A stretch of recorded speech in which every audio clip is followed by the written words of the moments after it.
Alright guys, hello and welcome, Scovillain fans, Draft League fans. We'll get to Draft League in a bit here.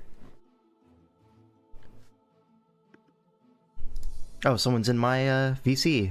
What's up, Cinerath? Hey. Just started stream. I just started it. It's live right now. Booyah!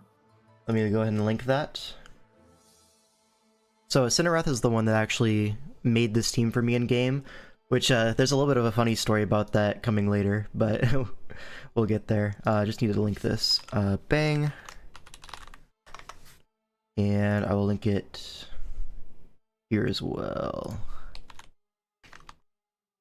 Content tag. Bang. Alright. So to start off this stream, I wanted to go a little bit into my Toronto VGC event and how we did. How the team performed, all that sort of things. It was a fun time. Just a little bit of stuff for that. And I wanted to go over this team particularly because we actually made VGC Twitter with this team. A few mentions on Reddit as well. People were like, oh my god, Scovillain went 5-3, one game off of day 2. But yeah, we'll go a little bit into how we managed to do that. What's up, Keegan? What's up, Agency? How we doing today? But yeah, I wanted to drop the full paste and tell you why these EVs, what makes the team kind of work, but also like it's a really hard team to use. So if you want to use it, the link is in the description. But yeah, let's just go into it real quick. So I built this team because I have a disease where the only VGC teams I can use have Scovillain on them. It's terminal at this point. But so I had a Koraidon Scovillain team back in Reg G. I didn't play Reg I. Reg H, I had a Scovillain team for that one as well. That one I think is not too different from this one. But now Reg F, I was like, okay, we have to make Scovillain work here. And I was looking at all the Sun Abusers, right? I was looking at, well, because I want to use Chlorophyll plus Side Spicy, right? Offensive Scovillain, not that good in this format. There's too many dragons, too many things that live the dual stab combos. Was Crest supposed to be grass? Yeah, I gave you the wrong paste when you were making that, so that's my bad. We got it changed, though. Yeah, it's my bad. But, yeah, so I was like, okay, I want to use Scovillain, because that's the whole point. I like this guy. And who am I going to pair it with? So I had this idea of using Eject Pack Torkoal with Overheat to get the sun up and then allow me to position Scovillain plus an Abuser. And I landed on Roaring Moon. Now this is not the final nickname we went with because Pokemon Company is a little bit strict with that sort of thing. But for the latter, obviously these nicknames are pretty funny. So Roaring Moon. Now usually in VGC these guys like to run Terraflying Acrobatics with Booster Energy, but I decided to go a different route and went for Clear Amulet so that I can side Spicy Extract. If you don't know what Spicy Extract does, it does +2 attack and -2 defense on whatever it hits, and the Clear Amulet blocks the defense drop. So it's basically giving my Roaring Moon a free Swords Dance. So you could think of it kind of as like a double Howl in that sense. But okay, what do these EVs do on Roaring Moon? Well, I landed on Terra Fairy after trying a few different ones. I tried Terra Flying, but given that I'm Clear Amulet and not Booster, I was having to run like Terra Blast Flying, which, you know, the main reason you run Acro is because it's so strong. And without the strength, I thought the defensive aspect of Terra Fairy versus like Regidrago versus stuff like the Urshifus, the Ogerpons and stuff, because if you think about it, right, Fairy type in the sun, I'm basically resisting the dual stab of Urshifu Rapid, which is a really big deal. Also, Fairy allows me to kind of set up in front of Raging Bolt's face if it is the Calm Mind, Thunderclap, Dragon Pulse set, which was very popular when I built this team. Not so much right now, but it was really popular at the time. This, I can just Dragon Dance on it forever, and then as long as I have my redirection available, I'm able to like go Incin, Fake Out, Dragon Dance, Parting Shot, Dragon Dance, and then I eventually get my Scovillain in and I can Rage Powder away their Thunderclap and just OHKO it, right? So yeah, the attack for this is so that I always get an attack booster in the sun, because attack boost plus +2 on the Spicy Extract, this guy is so strong. Is your castle available this coming Friday? I'm not sure on that. I'll have to check my work schedule, but I think probably not the whole day, but maybe in the morning or something, I don't know. But yeah, Roaring Moon. So 164 attack is always attack booster and allows me to run this speed creep, which is exactly 180 speed. This is to outspeed Torn Eye max speed. And in the whole tournament, I never really had an opportunity where it's like, oh, I wish I was max Jolly. This was always good enough. And then this HP and defense and SpDef allows me to always live a Specs Terra Fairy Fluttermane. And I also live a Terra Cudgel from, you know, any Ogre Pawn besides Hearthflame, obviously, because that guy in Sun is just OHKOing everything on my team low-key. But one thing that came up a little bit in testing this was Ogre Pawn Cornerstone being quite annoying to break, because it gets that defense boost. And if it doesn't Terra, then you have Sturdy, so it takes 2 hits to beat anyways. And I was like, this calc is really close. I could just make it guaranteed live a Terra Cudgel from full. Also would help versus Wellspring, you know. I always live 2 Terra Cudgels versus Wellspring, which is pretty important. So I went with this spread. I was really happy with it. The attack also, when you get +2 and the attack booster from the Sun, it does OHKO most Amoonguss spreads. And max Amoonguss is still a roll in my favor. So I thought this was a pretty nice Roaring Moon spread. There's one game in the tournament where I like lived on 8 HP. And that was because my opponent had a Roaring Moon that clicked Acro, but because my Sun was up, they didn't use their booster energy, so it was like a half power Acro. And then they tried to Cudgel with their Ogre Pawn, and I lived on 8%. And they were like, wow, like, how are you so bulky? It's a really good spread. The Scovillain, star of the show, is just going to be max special attack and speed timid nature. The Overheat is really strong in the Sun, and given that Roaring Moon doesn't have a spread option, I wanted the strong hit from Overheat. You have obviously Rage Powder and Spicy Extract on a support Scovillain. This is like the bread and butter of the Mon. Spicy Extract into Roaring Moon, and in testing I did use Spicy Extract on my Incineroar in a few endgames. For example, like versus Raging Bolt. You can like really get a big advantage that way, but usually it's going to be on the Roaring Moon. And yeah, Rage Powder obviously great for redirecting Thunderclaps, Sucker Punches, all that sort of thing. I was testing like a bulky Scovillain, which was able to live 2 Urshifu Surging Strikes in the Sun, like 2 rounds of attacks, but that ended up never coming up really, because my Roaring Moon is also like, this EV spread also OHKO's Rapid Strike with Terra Blast with the Photosynthesis boost.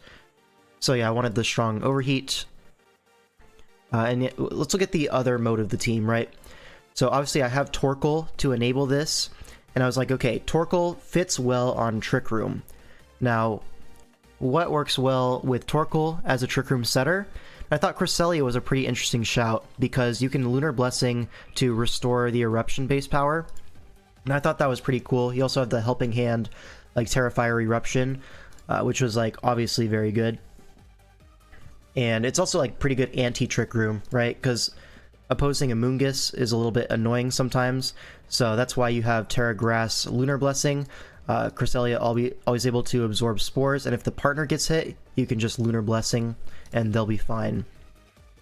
Torkoal also underspeeds Amoonguss with this exact IV, which is not exactly the same as the one I have in-game. The one I have in-game is, I think, 3 IVs, but really anything from like 2 to 17 will do here.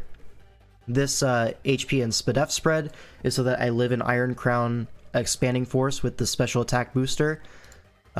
Modest. So I'll live that, I think, like a vast majority of the time. Or no, I think I EV'd to always live that. And then it was a Life Orb Hatterene that is like a roll in my favor. If I remember correctly, it's one of the two. But I live the Expanding Force, and that's pretty important in the Trick Room mirror, right? And then, okay, so I have Torkoal and Cresselia. Obviously, the pairing for Cresselia is going to be Ursaluna as that second Trick Room abuser. And this guy is basically Thanos next to Cresselia. I'm really, really happy with how this guy performed. This EV spread is like a small optimization on a other well-known Ursaluna spread, where I was like looking at what they EV'd for, and I was like, I can do that, but a little bit better. So I ended up with this spread, which lives a Ogerpon Cudgel, the water pawn, from full after burn. And it also lives a Specs Terra Fairy, or is it Terra Fairy or not Terra Fairy, but a Specs Fluttermane hit after burn. So I got those two calcs, which is the same as the spread that I saw besides that, but this is like slightly bulkier on one side while still hitting the same on the other. So it's like slight optimization, and then this attack is just borrowed from that. Legends Arceus will be gatekeeping the Peat blocks for no reason. Yeah, so true. But yeah, Lunar Blessing plus Ursaluna, Helping Hand plus Ursaluna, really good synergy there. And yeah, I was very happy with this pairing alongside Torkoal, really able to clean up a lot of games. And then, so I had these 5 slots, and I was like, what am I going to put in the 6th slot? Probably just going to be our good pal Incineroar, right? This spread, I actually decided not to go for any defense. Usually, when you go Citrus Berry, you EV for Surging Strikes after the Citrus, because you can. I decided not to do that in favor of being Adamant with 20 attack. This is so I can actually hit quite hard in the sun, which came up quite a lot. I'm able to OHKO a lot of things with Flare Blitz in the sun with this Pokemon, and the attack was really nice. This Spadef is for Iron Crown, super effective Terra Blast with booster. Basically, I was testing and the roll came up, and I was like, okay, I've lived this every single time. I wonder if it's actually a roll. And it was like, I live 80% of the time, so I just made it 100. And then the speed is for other Incins, right? The idea is I want to fake out first, set Trick Room with my Cresselia. Like, I lead Incin Cress a lot with this team, and if I can fake out their fake out, for example, if they have Terra Grass, no Terra Ghost, I can fake out their fake out, set Trick Room, and then the second turn, I can Lunar Blessing to heal whatever the partner did, and I can go for a slower Parting Shot in Trick Room. We played so many freaking crowns. Yeah, in testing, it was a really common team, but in the actual tournament, I only played it one time, which is kind of tough because it's like a really dominant matchup for this team. But anyways, so that's the whole team, why I chose these Pokemon. The Terra types, I mean, Grass with Lunar Blessing, this is essentially because, basically, there's that really annoying Hyper Offense team with, like, Glamora, a Choice Bandit, Urshifu Dark, plus Smeargle and stuff, and I was like, I can't really solve the Smeargle Fake Out plus Banded Wicked Blow. I looked at it, like, nothing is, like, super consistent, so I decided to go for Terra Grass, so I can always be immune to Spore, right? And that really helps solve this quite a lot. Allows me to get Trick Room on that combo, and then obviously my Ursaluna or Torkoal can carry. Yeah, Cress has been super nice. Anything else, I went for Grass Incin because you go Grass when you're not Goggles, just for Amoonguss. Came up a few times. You also resist the Urshifu Rapids and Wellsprings. Became a VGC player, I might have to unsubscribe, it goes against my values. Hey, just for a few events, right? I already explained Fairy on Moon, Fire on Torkoal, I just want the damage right. Okay, there was one game, we'll get to it later, but I used a Terrafire Helping Hand Overheat, and I OHKO'd a Ting Lu, and I thought that was really awesome. But yeah, Terra Ghost on Ursaluna, block fakeouts, Scovillain Terra Ghost, partially because I thought it would be kind of funny to just have a Ghost Pepper, like that's a real thing in the real world, but it's also really nice for redirecting stuff like Dragonite E-Speed from the Choice Band Dragonite plus Xian Pao combo. That was like really annoying in testing, so having that Terra Ghost redirection came up a few times. So I was like, okay, let's go ahead and do that. Kind of Cinerath, but it ended up being pretty good. You often go Ghost anyways on support mons just to block Fake Out and CC and E-Speed. It's a lot of immunities. That's pretty much the whole team, and we can look at, this is like my record. So I started out, this is like reverse chronological order, so this was game 1. Now game 1, I played this team. Is that on screen? Close enough. Let me, bang. So I had to play this team, and it was my first game in a regional in about 8 or 9 years. So I got caught off guard by the Zoroark, which is not common at all. And then I set up Trick Room. Like, game 1, I got smashed. Game 2, I go for the Trick Room mode. And I get Trick Room up, and my Helping Hand Earthquake fails to KO the Sylveon. Now, I saw Fairy Feather and, like, all these attacks, right? I thought it would be just max special attack, modest, max HP, which Turbo dies to Earthquake. But it lived. And he told me after the game it was, like, max defense, bold Sylveon. And I was like, okay, dude. Well, you got me there. So, not a great start. I go to game 2 versus this guy, and basically, in that game, Ogerpon was just Thanos. I couldn't beat it. Every single game was a Swords Dance, and they stalled out my Trick Room really well with Spiky Shield and then pivoting Fake Out users. And I just lost. They played better than me. That was both games that I tried both modes and just didn't work. And then I played this guy who had this terrifying max defense Torkoal, which actually ended up being a massive threat to my team. Specs Fluttermane as well, massive problem. And then the Assault Vest Iron Hands, pretty annoying. So I actually lost my first 3 games, which is tough, right? That's tough. He played well though. It was a really close set. This one was 2-1 to him. The last game was pretty close though. And then we go on a massive winning streak, right? At this point, I'm already eliminated from day 2. The pressure's off.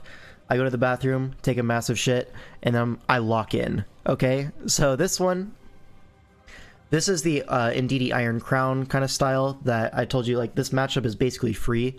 And when we played the game, it felt that way as well. I was just able to set Trick Room, and my my Ursaluna just hard carried, right? And whatever Ursaluna couldn't do, Torkoal could finish off, right? I was able to set up like a second round of Trick Room, I think, on this guy, and yeah. Pretty easy set. We go on to, this is round 5. Did you meet Jay Jingles? I don't know who that is, so I'm gonna say no. I played this guy, and this was like a pretty good set. He did Terra Steel his Latios in front of my my Ursaluna, but I called that, attacked the partner, knocked it out, and then he missed a Draco, which honestly I would have been fine with him connecting, because then he Terra Steeled, my Torkoal has no more resist anymore. Because I think at that point he sacked Raging Bolt, and my Torkoal would have just won. But yeah, I dodged a Draco, then I dodged another one, and like, what can you do? Kind of tough. We did, he just doesn't remember. Who is Jay Jingles? Maybe you'll have to, like, in the check-in line with us? Play Mono VGC next DCL? Maybe not, right? Maybe not. But yeah, I was able to beat this guy with the Trick Room mode. It's really hard to run, like, the Roaring Moon set when you have stuff like, you know, the Scarf Rapid Strike doing a lot of damage, and then Taunt Fluttermane is a pretty big one, right? But yeah, I beat him with the Trick Room mode. I think I might have brought the Roaring Moon 1 set and then swapped it to the Trick Room mode. But okay, then we played this guy, and this guy played well.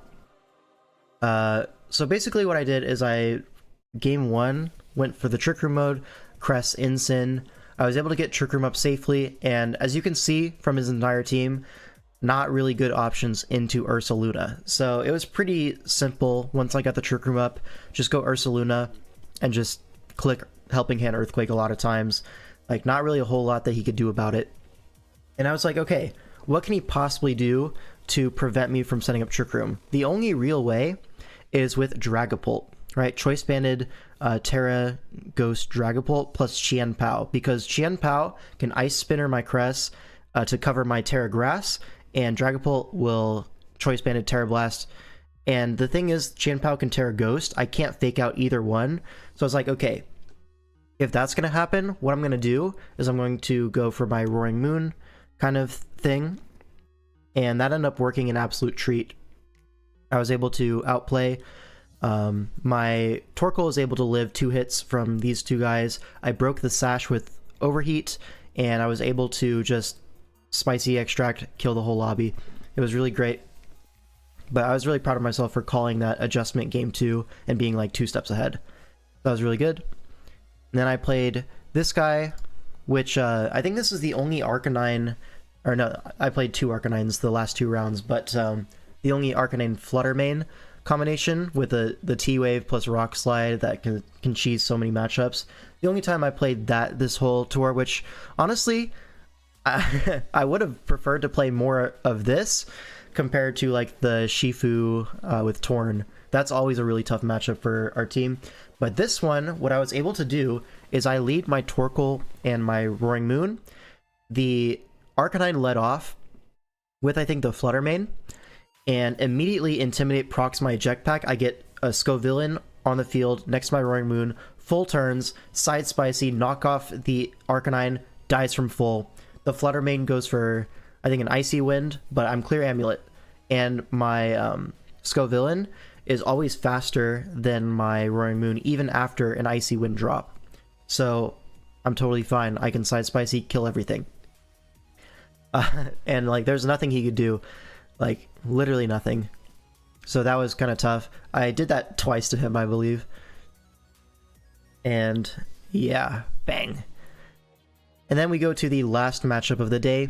So this was at the 4 and 3 table, determining if you go 5-3 or if you go even. And I played, finally, one of our best matchups, the Snow Core. Now, this matchup is like so insanely favored for the Roaring Moon mode. Like, all you have to do really is make sure you have Torkoal in the back to reset the snow, and you can just kill everything, right? So I led Torkoal and Roaring Moon. They led Ninetales, and I think, was it Ninetales Articuno? I don't remember exactly how this one went, but he led Ninetales plus something. I'm able to always just overheat into that slot. If they swap Ninetales, I also swap, and I have the Sun in the back ready to come in whenever they try to reset the snow. Eventually, they end up Terra-Firing their Ninetales, but at that point, the Roaring Moon was already +4 and had killed 3 Pokemon, so like completely won, smashed, all that sort of thing. And yeah, like this one was really fun. I wish I ran into more of that, because getting the immediate like Intimidate shuffle into free Scovillain, always nice. And then obviously Sun into Snow, always going to be a good time. So I ended the main event 5 and 3, which is more than I could ask for after starting 0-3. I think I had like a 2-hour stretch where I was making aggressive calls and they were all working. So a little bit of divine intervention, if you will. But really happy with how I played at least the second half of this. Definitely some like really horrible misplays in the first few rounds, but I was getting used to it, getting into my groove, and we ended up 5 and 3, which I'm happy with. We ended up getting a little bit of a prize for finishing between like 129 and 256. So I got 9 trading card packs, and then I entered the day 2 event, which was just like a side event, which was best of 1, and then the top cut is best of 3. So it was 7 rounds, and so basically I won the first 3 rounds. Yeah, I won the first 3 rounds, and then I lost 1. Okay, the guy I lost to ended up going undefeated in the Swiss, so like that's totally fine. And then I won the next 3 straight. So I ended the Swiss stage of that going 6 and 1, guaranteeing my spot in the top 8 top cut of the event out of I think it was 130 something people signed up for it. So I was really happy about that. But also during that tournament, I actually matched up against Owen, and I matched up against Who, 2 other Draft League players. So I was really happy to play those guys. I used Scovillain versus Owen. I beat him with that. And then versus Who, I brought the hard Trick Room mode. And that's the game where I O-code his Tinglu with the Overheat Helping Hand Torkoal.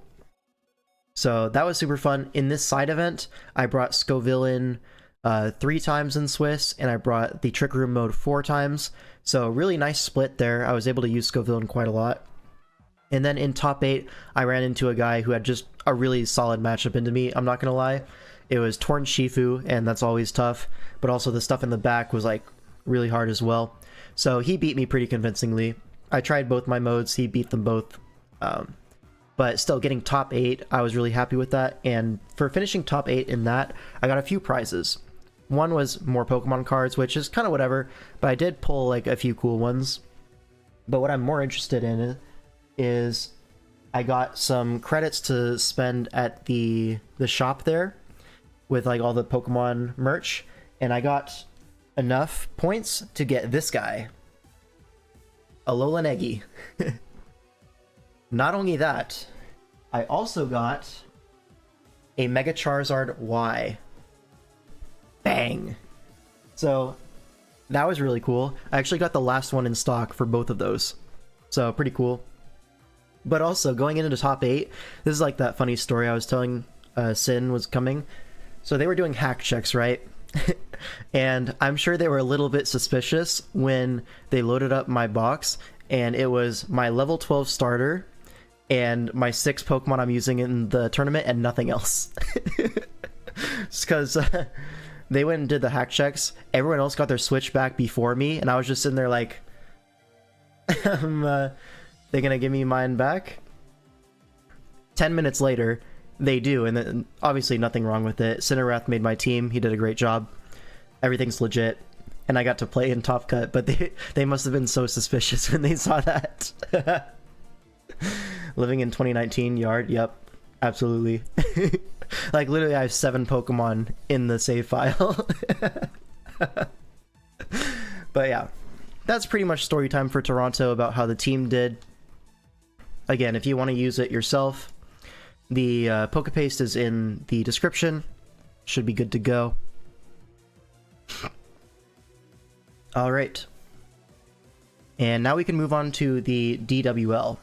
Right? It's a little bit of a little break and we'll get the dimensions right. Trying to sound so fun. I'm so sad I missed out. Next time, yeah. Next time for sure. Kind of crazy, Darkrai. You'll go to LA but not Toronto. It's like you're not even Canadian. But okay. Let's get into DWL. And let me pull up my stuff on the side so I know who's on what team and all that. Alright, so this is going to be game 1 of Espada versus Thieves. Now, both these teams, I think, are probably in championship contention here. In the post-draft, like, power rankings, I thought pretty highly of both of these in terms of, like, where I think they'll end up. So this should be a pretty big series for, like, playoff implications. You passed my citizenship test 2 weeks ago. Congratulations. You can now, I don't know, drink maple syrup. Whatever you do in Canada. Right, now, get a Golurk on the bench that looks so good offensively. Kind of crazy they didn't bring it. Let's see. So Golurk here. I mean, Golurk kind of gets Stone Edge Earthquake, kills the entire lobby with Ice Punch for Garchomp. But the problem with it is it's kind of slower than everything. So if you're really scared of it, you can just stay in with whatever. It'll get 1 kill. But after that, it's going to be in range of everything, so that's probably what they figured. There's so much more potential to be had. Yeah, that might be a lot of games in this tournament, but we're here for it.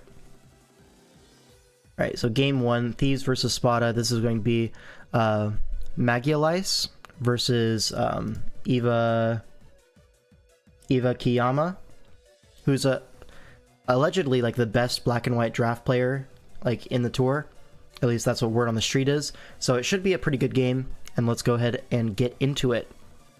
Turn 1, we're going to see a Zapdos into a Politoed lead. Obviously, great for Eva Kiyama. That's a tough one for me to pronounce. I'm not a weeb like that. Eva. I'm just going to say Eva. And versus a rain team, you can obviously justify stuff like Thunder. So Thunder is going to be coming out turn 1. Gets a little bit of chip on the Ferrothorn, but you still have the Heat Wave, right? So Heat Wave going to force that out. Nice pivot into Thundurus. Gets the leftovers and reveals Thunder of its own. But the Citrus Berry Zapdos is going to avoid the 2-hit KO, and HP Ice is going to 2-hit KO this Thundy, it looks like. Maybe it's a roll. We're going to find out here HP Ice comes out, and it does go down, but Zapdos does end up quite low. Now the Espeon comes in, threatening a kill with Psychic. You don't really have a Psychic resist, so Zapdos might have to go here, unless you do have like a very Spadef Druddigon or something. Maybe Spadef Misdreavus can take the hit. And there is the Misdreavus, probably Eviolite, Spadef, and yeah, 32%. Not too much considering this is probably an offensive Espeon. And now a Thunder comes out again, taking advantage of the opponent's Rain, as Moltres comes out, trying to take that on. Now Moltres and Rain gives it 100% accurate Hurricanes, so gonna go for one. Another Thunder comes out, and now Magialice is going to be a little bit greedy, go for a Roost. This Thunder does have a high chance of parrying, but doesn't get it. Now another Hurricane, gets a low roll, doesn't kill. Thunder comes out, no para again. Another greedy Roost. Do we see the full para here? A crit and a para. That's a little bit unlucky to get both, but the para was a little bit inevitable. I think giving so many chances, kind of rough. But thanks to pressure, there's only one more Thunder left after this one. If you can get a Roost, yeah, now this Moltres is going to wall this Misdreavus for life. Only one more Thunder, goes for it. Going to get a full para? We do, but what's the other attack? Is there another attack? It might be something very weak in a Moltres, so wants to switch out into Zapdos and take advantage of that Roost turn. Now Zapdos can also Roost here. With the Rain, you're kind of walling the dual stabs of Moltres, so pretty nice there. Now Pharaoh again makes the pivot in because you've lost your Thundurus. You don't have a safe switch into Zapdos so much anymore. But again, we have the Heat Wave. It's going to 2-hit KO in Rain. And gets the burn, but Lumberry going to make that not matter so much. Free Rocks. And now another Heat Wave going to knock out the Ferrothorn. This Zapdos is looking like Thanos here. How do you beat it? Tentacruel is going to come in as the answer to Zapdos, and Eva's in such a lead where they don't even need to risk the Zapdos like dying to like a Specs Hydro Pump randomly, or like an Ice Beam Freeze, Scald Burn, all of that stuff. But a sub on the sack, really nice play, regains a little bit of momentum and does reveal to be that kind of standardish Black Sludge, Rain Dish, sub, protect, scald kind of thing. Now we're going to fish for a Scald Burn, as we're going to take the opportunity to spin away the rocks. May as well, right? Zapdos is so good, and the rocker's dead. Another Scald, no burn, and reveals HP Ground. Is that Ground? Could be something else, but we'll just call it Ground. Another Scald comes out. Is the water hot today? Looks like it's not, and Hidden Power does do enough to break sub. So probably going to want to pivot out as Magialice. Sure, go for Protect, get some more recovery. But yeah, both sides are Black Sludge, Rain Dish, so it's basically two Gliscors going at it. The sub does come out, and another HP breaks it. Does anything interesting happen here? We're just, oh, we're going to switch, because you can Protect and sub and get rid of pretty much all of the Hidden Power PP before you run out. It is a little bit outplayable, but not too much. Garchomp goes for an Earthquake as Moltres comes in, but the follow-up Rock Slide is coming. Tentacruel pivots back in, which is like, okay, we just switched out to take more damage. Maybe you scout if it's Scarf Chomp or like Choice Banded with this play, but obviously not the case. Can just kind of click attacks into this team.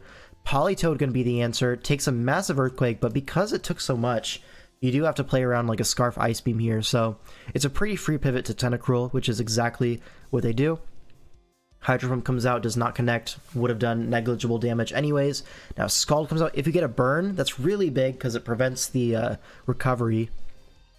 But now a sub comes out, and we break it with Hidden Power, but probably if you're going to switch, it's on this turn. Protect does seem pretty likely, and Garchomp comes in on the Protect. Really nice play. And now you can kind of click Earthquake for free. Last time the Earthquake pivot was Politoed and took 60, so you can't do that again. Moltres comes in, it's getting Rock Slided next turn. So probably the best option is Moltres, bait the Rock Slide, and go back into Politoed. So is that what they're going to do?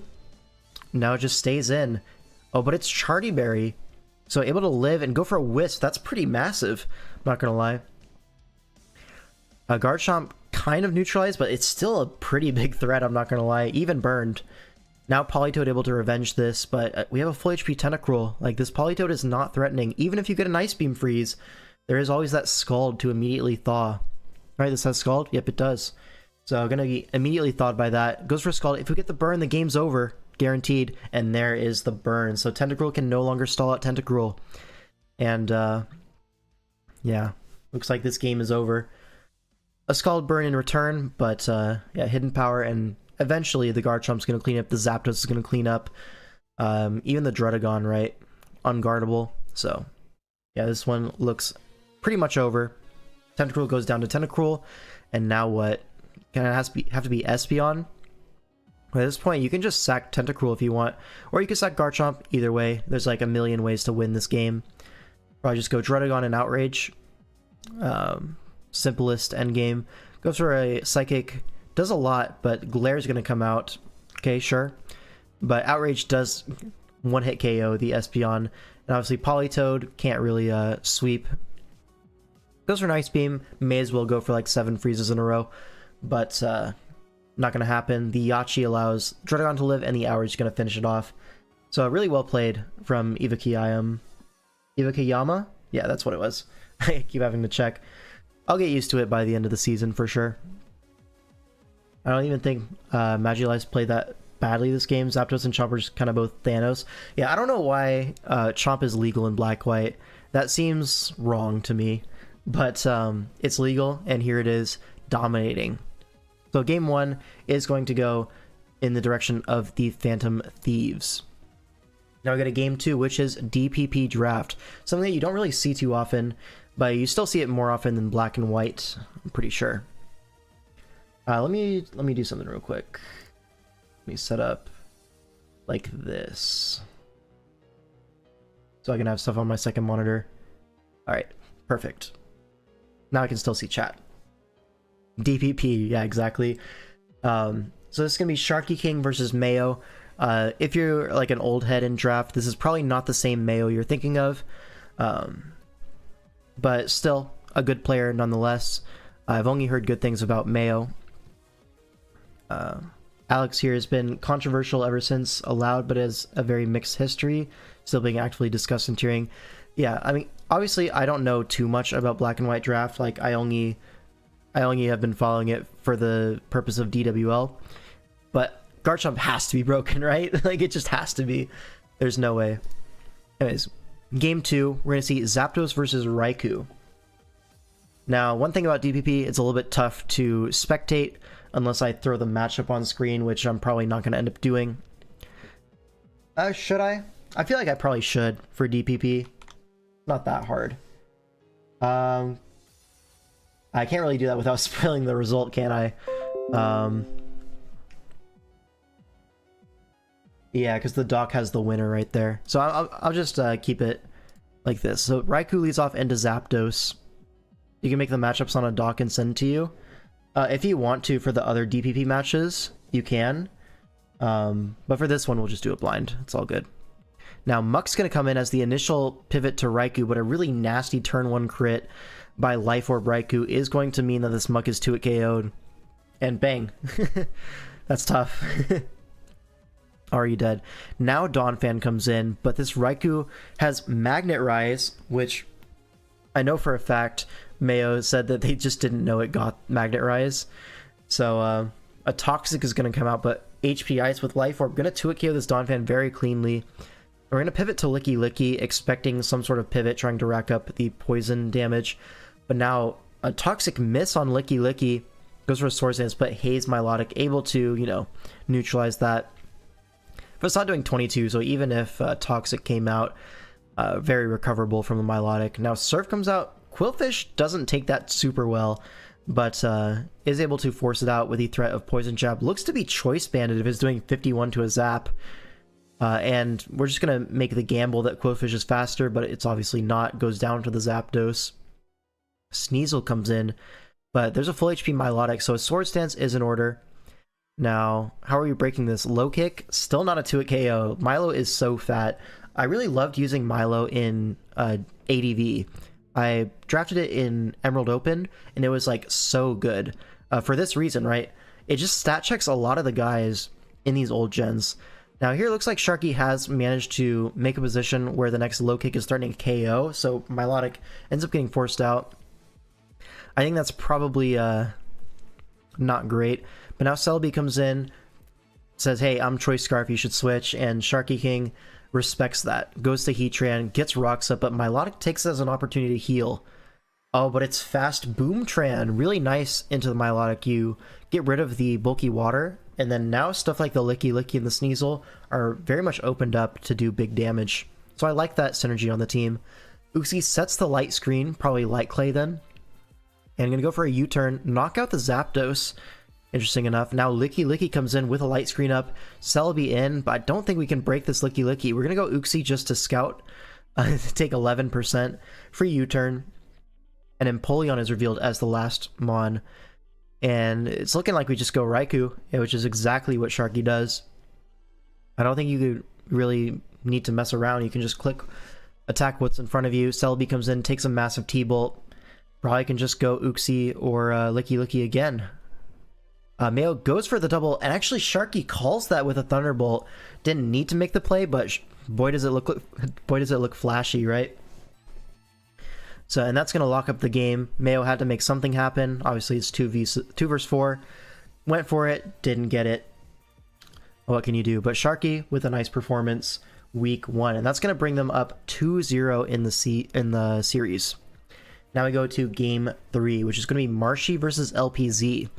Now, LPZ I know is a Smogon player, and Marshy is one of these draft players kind of in that friend group with the Deef and stuff like that. Those what do you call it, like the brain rot people.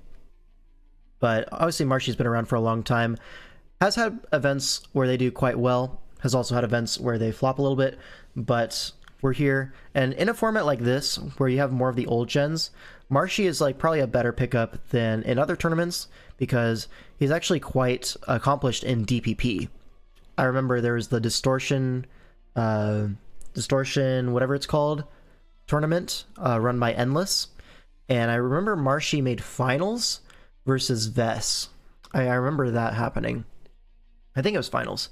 But yeah, so Marshy obviously no slouch in DPP, but here he is in Sun and Moon instead, and he's using this really strange looking team, right? There's a Mawile, which a lot of people are like shit talking recently.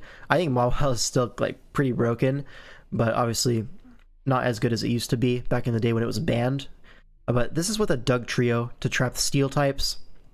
Then you have like the double Psychics, which appreciate the steel being trapped. As well as you have options like Trick Room plus Slow U-Turn with Jirachi into Mawile. And then you obviously have a Volt Turn Core with Lando, Rotom Wash into these big breakers. So Mawile. But yeah, if I remember correctly, this is Z Lando and Z Deoxys Defense, which is a new one, right? A lot of people have like not been drafting Deoxys Defense in the past like years, but here's an exception, right? Can't believe Gypsy got benched. He was probably busy week 1, no problem. Then on the other side, you see like this kind of team. I remember seeing like similar structures to this with like Mega Sceptile, but in this case it is with a Mega Garchomp, and the speed option instead is an Alakazam, which is benched. But yeah, very colorful team. I know Jake piloted a team similar to this to great results in DCL. So I'm looking forward to what LPZ can do with it. Let's get into it. Landorus going to lead off into the Electros, so good lead for LPZ. But rocks are pretty free. Gonna get chunked by an HP Ice in return, but sure. Goes for Gravity, and LPZ expects a switch, not expecting the Gravity, but versus Steel and Electros probably should be something that comes up in mocks or like just in your brainstorming. But now Earthquake is looking like a really big problem for LPZ, and it's coming. Electros takes a massive hit, goes for another HP Ice, doesn't kill, probably EV'd for that, and with the Figgy Berry, you're able to take 3 HP Ices, which is, you know, better than Yachi could muster, for example. Now Garchomp comes in, we're going to switch to Deoxys Defense, kind of blanks whatever this Garchomp wants to do, can carry Ice Beam, goes for Draco, less than half, and probably just going to see a recover, right? Reveal leftovers, so no Z in this game, it appears, because Orlando revealed Figgy Berry. But now Default comes out, gets rid of the rocks, a slower Taunt, so a fast Feeny. Definitely trying to keep the rocks up, but not fast enough. Now Nightshade into Knockoff, going to remove Muck's Shuka Berry. Allows the Lando to be a little bit scarier, but at this point you're probably not getting Gravity and Earthquake, so it's already pretty low HP. Now going to get the Mawile pivot on an expected knockoff, and you get that perfectly right. And now what's going to happen? Fire Punch, 25 after Intimidate, a Swords Dance. This is looking pretty scary, but the Muck is going to get a lot of chip on the Mawile at least. Thunder Punch going to knock it out. Covers a switch to steal it as well. Pretty nice play. Now Garchomp comes in, dodges the Sucker Punch with the Stealth Rock play, so free rocks, but now Sucker is going to do a lot, and Mawile is going to go down to an Earth Power. But now Doug can come in and trap this Garchomp. Can't run Shed Shell, so it's always a free trap on these Mega Pokemon. Now Steela comes in to punish this potentially with an Autotomize, and there it is. The auto gets set up, but Rotom Wash, one of the best answers, especially when it's Rindoberry. And yeah, that's exactly what it is. Can go for a T-Wave. But okay, Lumberry for Rindoberry. The items are pretty much exchanged there. But a second Thunder Wave is coming, and it is going to slow down the Steela. But Steela, even after the parrot, is still faster than the Rotom. Goes for a Pain Split, and it looks like Rotom should be able to 1v1 this. It is like max Spadef, and the Steela doesn't appear to be max special attack either. But now Jirachi can come in. If this Jirachi is like max speed, it should outspeed this no matter what. And yeah, so just going to do that. Could be Scarf Jirachi. We'll find out later with the Infernape. And yeah, we're going to just sack Lando, get the Intimidate off on the Infernape. That's about all you can really ask for from this Landers at this point. But now I guess we're going to sack the Deoxys Defense. Get some recoil from Flare Blitz, but not that much. And okay, Jirachi comes in. This is basically screaming that it's a Choice Scarf. After Intimidate, you'll live the Mach Punch, and yeah. Now Feeny comes in, but at this point it's 4 versus 1. You should be okay. Doug comes in on a Moonblast, lives barely, but it's a Scarf Feeny, so that explains why I was able to get the Defog before the Taunt Deoxys. But Moonblast probably not going to be a sweep here because Rotom lives, gets a free Pain Split. And now, yeah, another Moonblast. A Volt Switch is going to bring this in range of Scarf Jirachi, and that's going to be the game. So, well played from Marshy, able to get the win. And yeah, that turn 2 gravity on Volt Switch I think was a really big difference maker in terms of like tempo and like getting massive value off of your lead. Forces the defog from Feeny instead of attacking, and then it all snowballs from there. So now what? The Thieves are up 3-0 against the Espada. Kind of crazy, right? Now we go into game 4. So basically, if Agency wins this one, then his team just is guaranteed at least a tie in the week. So, I mean, may as well win, right? Now, Agency versus Habita, probably two of the bigger names on these two teams. Agency in the running right now for the Smogon Awards of Best Draft Battler, if I remember correctly. Habita has been around for a very long time, obviously always near the top in these competitions. Car Gaming, yep, we do have the Revavroom. So Habita using this like really bulky style with Zarude, but it still has some offense, right? The Lando Eye, the Cinderace. You can go for an offensive Zarude. A lot of different modes that this kind of team can run, but the Pokemon quality when you get to the end like does kind of fall off, right? The Landorus and the Empoleon I'm not huge fans of in this gen, but Cinderace obviously great. I do like Latias, and Overqwil is like hit or miss for me. Sometimes it's very good. And you just predicted Marshy to switch out of HPIs because the Spotter brought Gravity Lando T in another game this week, so they know it gets it. I mean, yeah, obviously you expected a switch, but Marshy able to get that early Earthquake damage off really opened up a lot.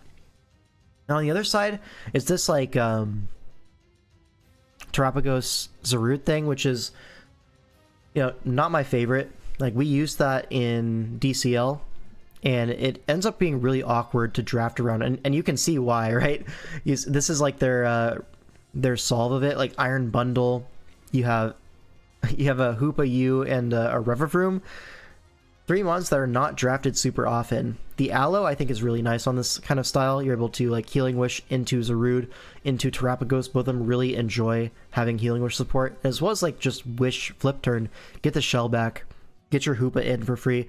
So like that core I think can be effective, but obviously it's a collection of mons that are not so much in the limelight of draft. The other DPP games have the matchup on a dock and DMs. Appreciate that when we get to DPP. I'll take a look. But yeah, we see Terra Fairy on the Zarude on Agency side, whereas on Haba side it is Terra Dark. Which is kind of interesting.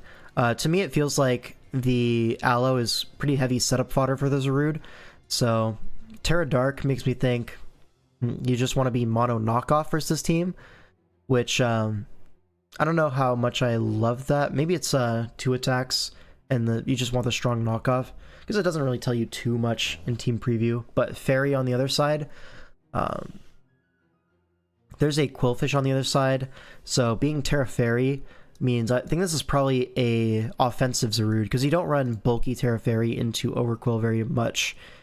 So probably expect like a Banded or a Scarf Zarude on Agency side, and then Habas can kind of be whatever with Terra Dark. We'll see. There's no Slitherwing. Yeah, pretty much.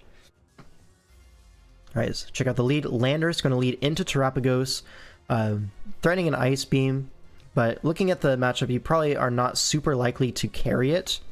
Probably more so a Starstorm Earth Power kind of thing, and there is the Starstorm immediately into a Spadef Citrus Berry Overquill.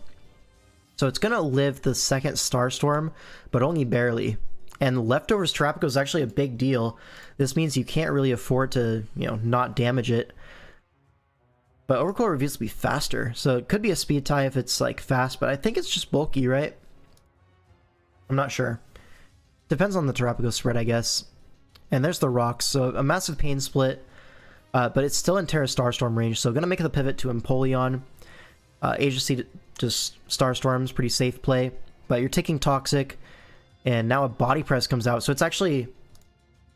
So I thought this was going to be Spadef Overquill because how little it took, but it looks more so like this Terrapagos is like Fizdef for the Body Press damage into Empoleon, and it's probably just a fast Overquill then, so now we know. But Rocky Helmet Empoleon able to like 1v1 this thing pretty comfortably. Gonna save it as sack fodder at least. You can't really stop the Empoleon from healing up too much. Revroom goes for a Shift Gear quite early into the game. This should be pretty easily stopped by Habita. You have a full HP Landorus, and Revroom doesn't get much for this. Yeah, Ironhead's going to do 52, takes Helmet, and we Rock Slide. That's a needlessly aggressive play from Habita. There's no ground resist, dude. What are we Rock Sliding for? Is this like Terra Flying or something? Did I miss that? It is Terra Flying. But that just feels... I don't like that. Either way, Agency finds itself on the positive side of the Terra prediction, and going to be rewarded with basically a KO here, or Empoleon's going to come in on the Ironhead, get another Rocky Helmet. Now Lando going to come in on, I believe this gets high horsepower. Yeah, high horsepower. Of course it gets high horsepower, it's a car. But okay, Landers comes in. You can't go back to Empoleon on the Ironhead, get another helmet hit, and now at this point you can choose if you want to sack the Lando or the Empoleon. Probably the Lando, right? And there's the Lando on the high horsepower, and now Rocky Helmet's going to finish the job. So he finds his way out of it, but it would have been a lot simpler if he just Earth Powered. I don't think Agency is super super willing to Terra the Revroom and go without it on Zarude, compared to just get your damage and then Terra the Zarude later. So now Bundle versus Cinderace. Obviously Bundle going to get the better end of that. Cinderace reveals Boots, but Quark Drive Speed going to be a massive problem for Habita. Going to have to end up sacking the Overquill. Now Empoleon comes in, can't get a Roost off, but a Taunt comes out, blocking the Roost. Really well played from Agency. Freeze Dry is going to 2-hit KO. Flash Cannon going to do a lot, but not enough to KO. And Empoleon goes down. Zarude going to be the answer now. And Zarude is going to be answering Zarude with the Terra Dark knockoff. Doesn't do that much. Heavy Duty Boots revealed. Not a big deal. But now the Terra Fairy comes out. A Synthesis. Where's the Vacuum Wave Empo? So true. But now a U-turn into Aloe. Pretty comfortable play. Now Zarude's going to come in. And here we get to see, is this Swords Dance Zarude? It's Power Whip. And that does a lot of damage. Might be Scarf. Scarf Zarude does make a lot of sense into stuff like the Bundle. And it's doing a lot of damage, but eventually Agency is just going to take the trade on HP, sack the Terrapagos. Miss doesn't matter. And now Bundle can come in. Is that banded into physically defensive Zarude then? Because, like, how are you not fearing Scarf if you're not sure that it's banded? I'm not sure on the calcs there, because if that's banded, then this Zarude has to be, like, max defense. Alright, Freeze Strike comes out, freezes the Latios, but Insta-Thaw, Healing Wish in the air from Scarf Lati, brings in the Zarude back up to full.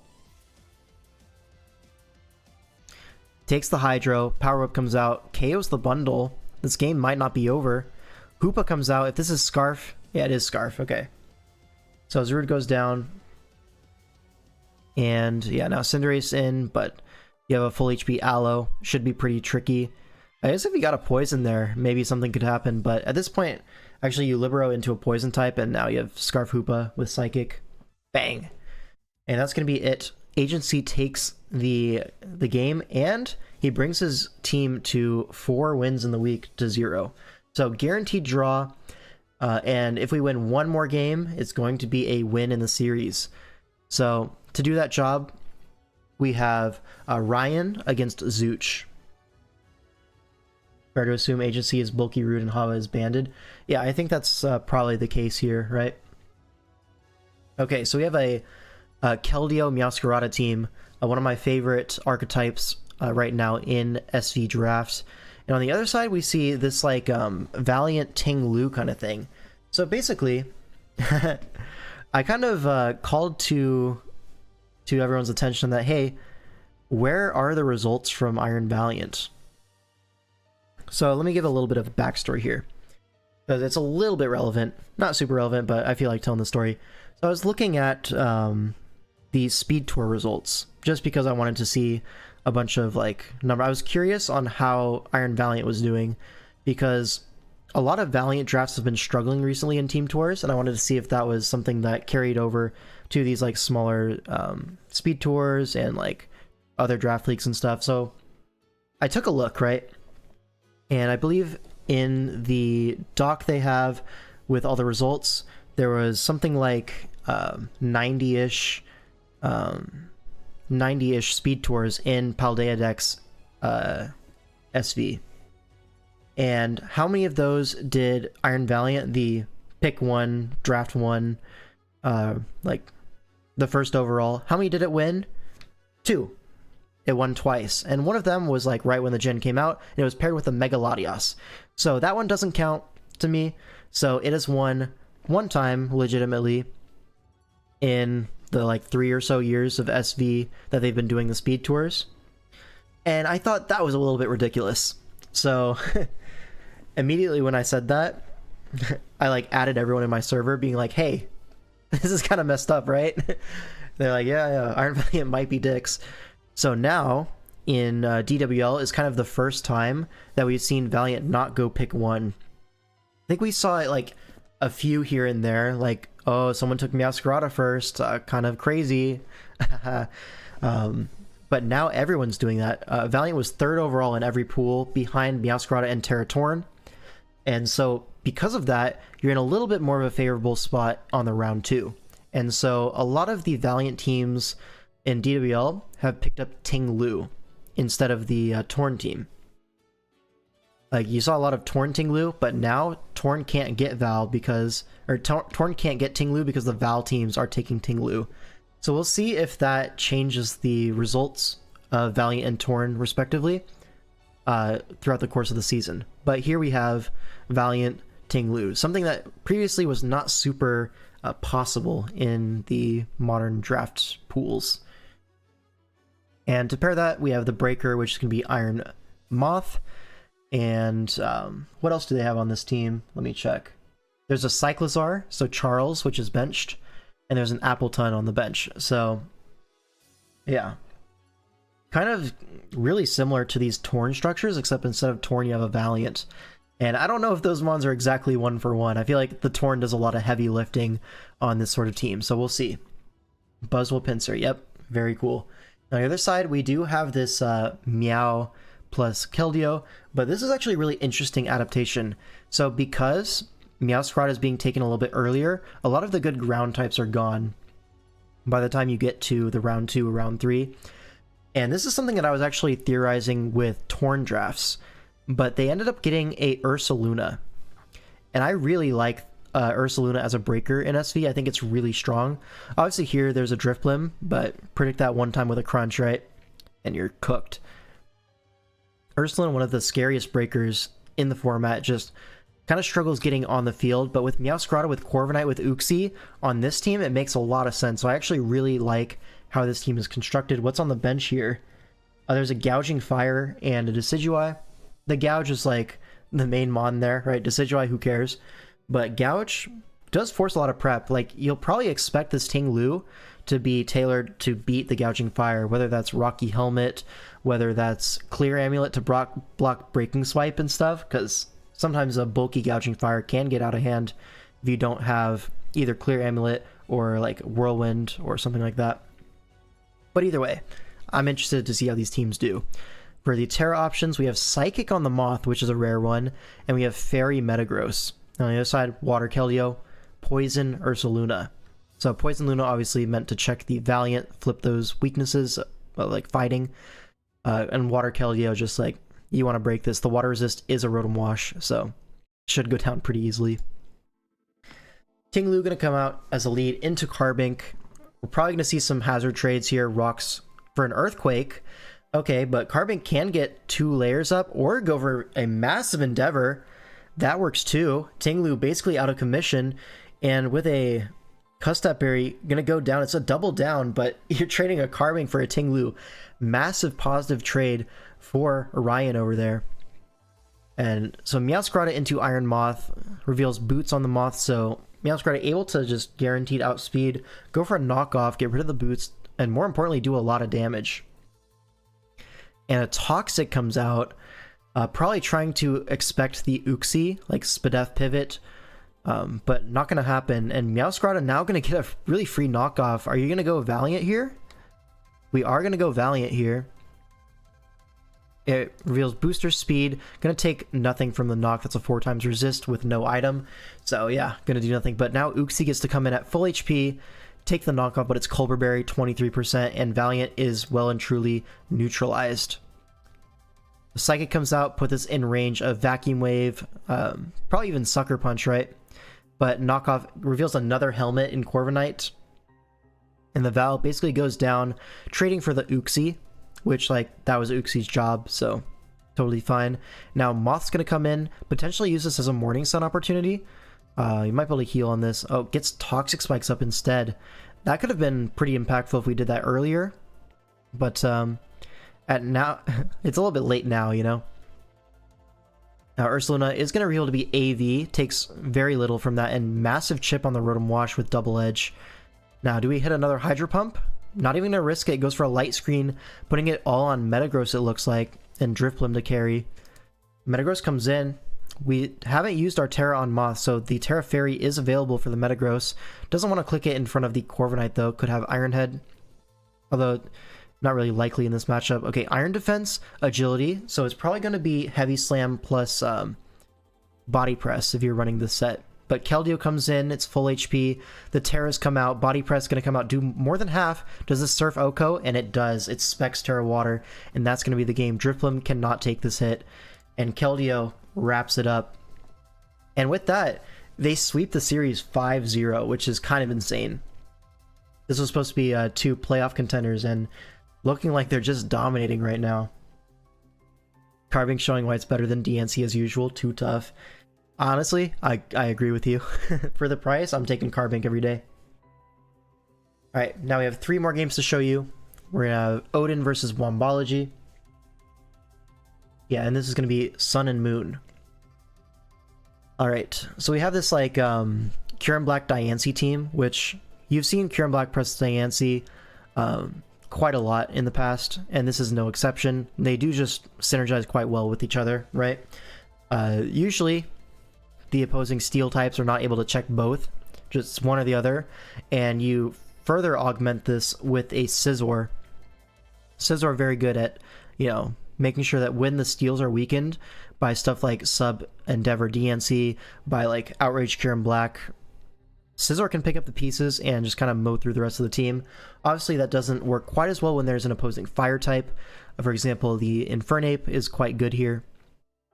But still, the theory of the draft, quite sound, right? Then you have like the blanket checks, Uxie and P2. You have your speed option being Gren. Overall, I like how this team is constructed.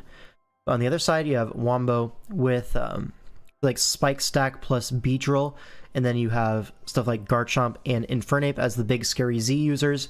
A little defensive core of like, you know, your lower cost mons being Gastrodon and the Florges pairing with Skarm.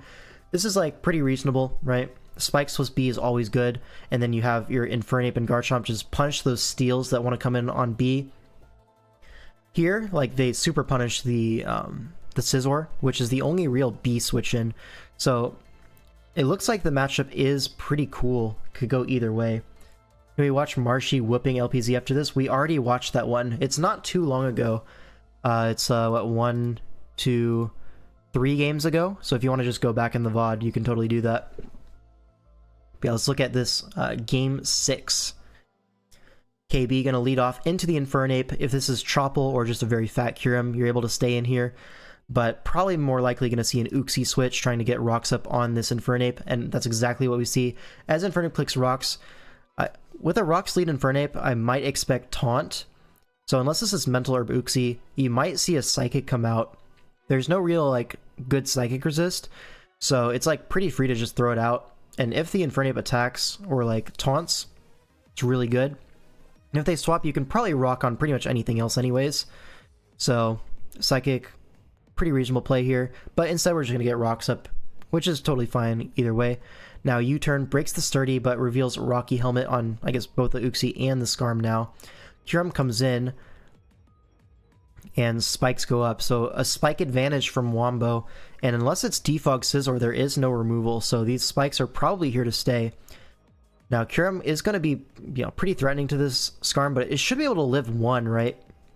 And Iron Head is going to do a massive amount of damage, but with the Z it will go down. Yeah, for sure. And okay, Skarm takes the trade with Kyurem, but gets a spike up, probably favorable for Wombo right now. You have a KO on this, double layers up. Uxie comes in, but you can't just U-turn on this. This Uxie's getting very low. Oh, Beedrill. I don't like going Beedrill there. That felt scary. Yes, I felt like a Psychic could have come out there. But okay, not punished. Now Scizor comes in, can get the defog here if it is defog. Reveals not to be Helmet, which I would have expected Helmet in this matchup, but instead it's Swords Dance, Bullet Punch. Garchomp obviously going to live that, even if it's Life Orb. That's not KOing Garchomp from full. So the Scizor has been dealt with. Like, this is looking pretty good for Wombo now. Diancie comes in, forces out the Garchomp, and Gastro able to come in on a Power Gem pretty effortlessly. Oh, but the Explosion gets rid of the Gastro. 1-for-1 trade, and now it's like kind of dicey, right? I feel like Wombo's definitely still favored, right? Uxie at 18%, Infernape kills something every time it comes in. And you still have Florges for like the Gren. Maybe P2 is just unkillable here, but like you have Infernape. Oh, don't tell me we're sacking Infernape here. Oh no. You need that guy.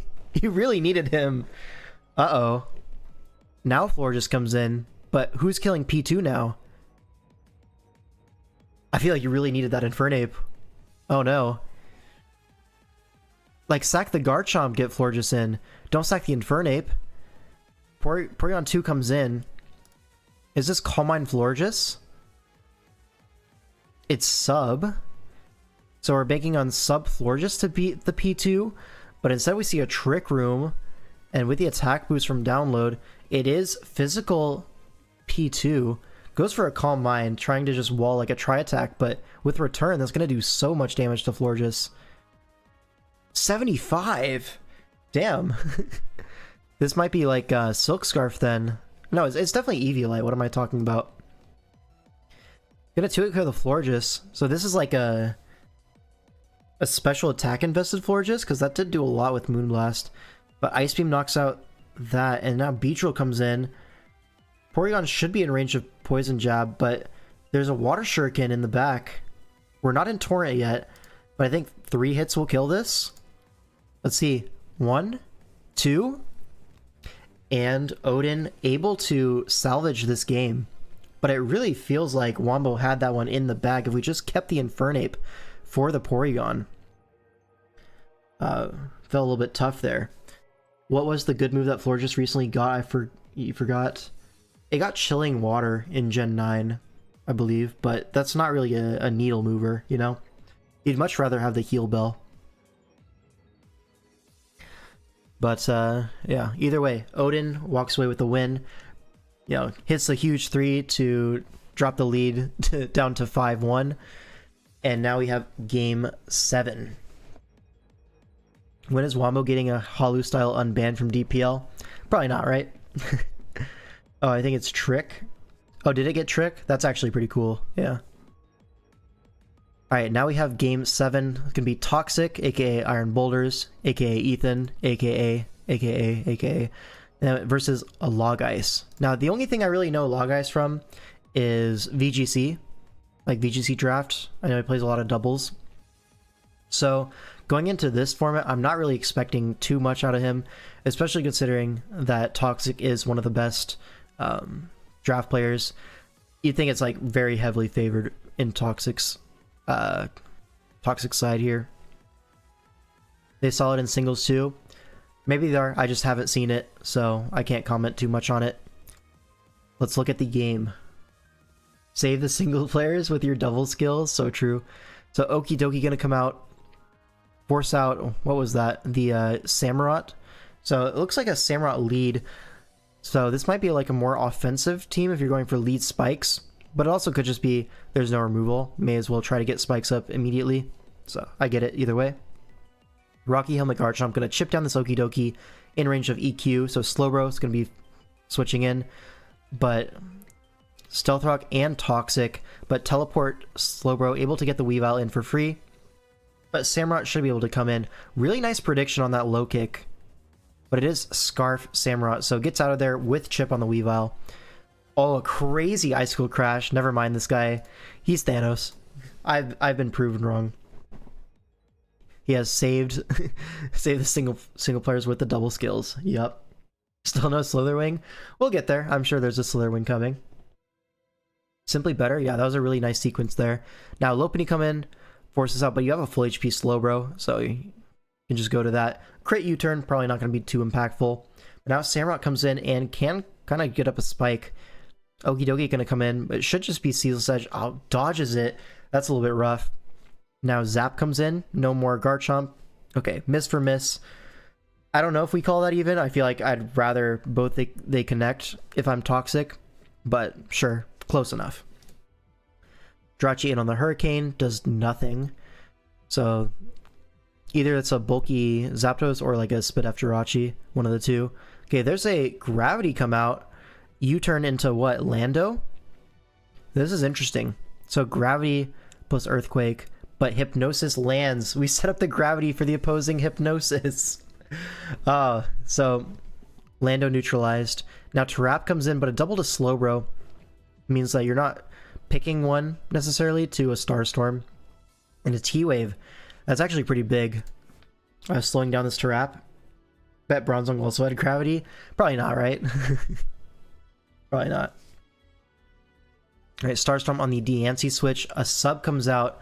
It looks like it's sub Endeavor Diancie, which is pretty standard into Bronzong. I don't like switching there, because now you get the Endeavor plus attack the Bronzong, right? I feel like another attack would have been fine. Although, I guess you can't really get out of this entirely. Unless you want to just sack the Tropico Shell.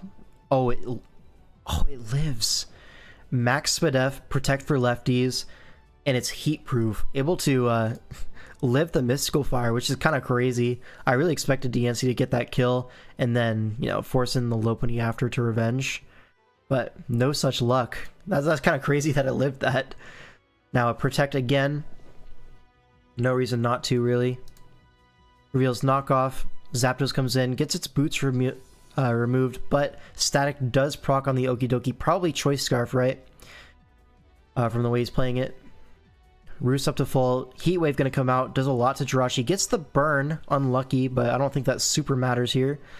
Weavile gonna come in off the back of that U-turn, but it's a pretty free Bronzong sack at this point. Bronzong is gonna go down, and now you have the option of Lopunny or Samurott coming in. Probably gonna be Lopunny, as you can just go for a U-turn. If Slowbro comes in, it'll probably just die to Toxic. And if it doesn't, you get a free Spike out of it, so pretty free U-turn there. Now, both Parrot, but it's actually going to reveal to be like an AV Okie Dokie, not Scarf as I thought initially. AV makes sense into Tropicos, though. I probably should have expected that.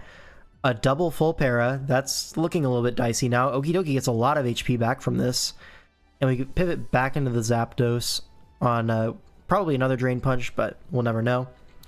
Lando comes in on the predicted Hurricane, just sacking it off. It's already asleep, 0 turns slept, but really nice play from Toxic. This feels like it doesn't matter, but it kind of does. Because now what you can do, Lopunny picks that off. I thought it would be a pick off with U-turn, but I guess you want to cover for Scarf. Sure. Oh, Healing Wish. Into what? Who are we Healing Wishing? Tarap? Tarap back up to full, and we pivot Zap. You don't want to waste the shell on the Okie Dokie. Makes sense. And now Hurricane looks like it's a pretty massive threat. You can roost until full Para happens. Just so happens to proc turn 1. Yeah, Hurricane's going to be a big problem now. Volt Switch going to finish off the Slowbro. You don't really need the Slowbro anymore, so probably happy to sack that. But now Samurott's in, Okie Dokie to respond, get that Spike up, which will not matter at all. I don't know why we're not just Aqua Cuttering. Like the Spike, it's Boots Weavile. But either way, Zapdos comes in, Roost back up to full, may as well, right? Oh, Gunk does so much. Oh, maybe Logice has a chance. Ice Punch? I don't know why we're Ice Punching. Gunk Shot just seems better. But, okay, with AV... Okay, does he win this? Is that all the chip you needed for Terra Starstorm? I think it is, yeah, and then Weavile can't break the shell and kill it before going down. Goes for a flinch? Maybe. We get it? No flinch, and Terra Starstorm finishes off the Weavile. So, Toxic does end up winning this game, but I do want to highlight how well Logice played that early game. Really got a lot of plays right. Able to snipe that Garchomp with the Icicle Crash, snipe the Samurott with the low kick. Some really nice plays in the beginning. It was a very competitive game. It was a very hacksy game, though. It was, but like, static. It can happen, you know? And then we go on to Game 8, which is going to be TDG versus Nim. Two good players in SV, so really excited to see this one. Nim using this like bulky Torn style, where you use Torn and Rotom Wash to get turns with your Nidoqueen, which can be offensive. But usually this kind of team does want another like strong breaker. So I'm looking over here, it is a Blacephalon on this draft, which makes a lot of sense. You have all that momentum, then you have Blacephalon to use it. But here, Blacephalon is benched, probably not able to break through the Primarina super effectively. So maybe if you feel more comfortable with Tauros being your breaker of choice off the back of those momentum moves, which looking at the matchup does seem pretty scary, right? The threat of Body Slam plus Earthquake, for example, does kind of hit the whole team very hard. So I could see why there's a Tauros here over the Blacef. On the other side, you see this Lando Zera team. My team also has a Lando Zera draft, but I think ours is better. Swag. But it's a similar idea, right? You have Zeraora, which smashes fat teams, or Zera smashes offense teams, whereas Lando smashes fat teams most of the time. So they kind of cover each other's weakness a little bit there. They both have knockoff, one of the best moves in Swish. And so yeah, they kind of support each other in that way. Silvally, you have a Terramon in Gen 8. Pretty cool. That's something I was wondering about as well. Do you think Silvally has gotten better because people have drafted a lot around Terra and they're able to transfer those skills to their Silvally building? I feel like maybe there's an argument, right? But either way, let's look at this game. Latios going to lead off into the Scrafty.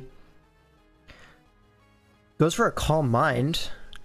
Knockoff gets a crit, but that is like a Fizdef Latios. Weakness policy procs, and we have a lot of boosts now.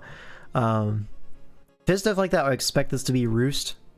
And especially with the next knockoff doing, yeah, 32. I feel like this Latios is designed to 1v1 most Scrafties.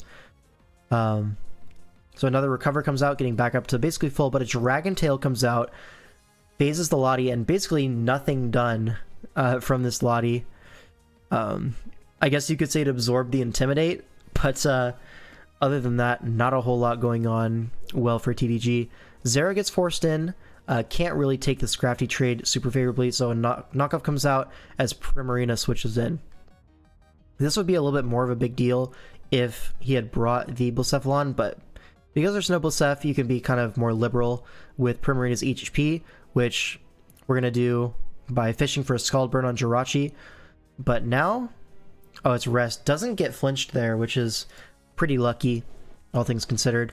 But now Jirachi is going to switch out, and Sylvalia Electric comes in, so we have 2 Zeraoras on the team.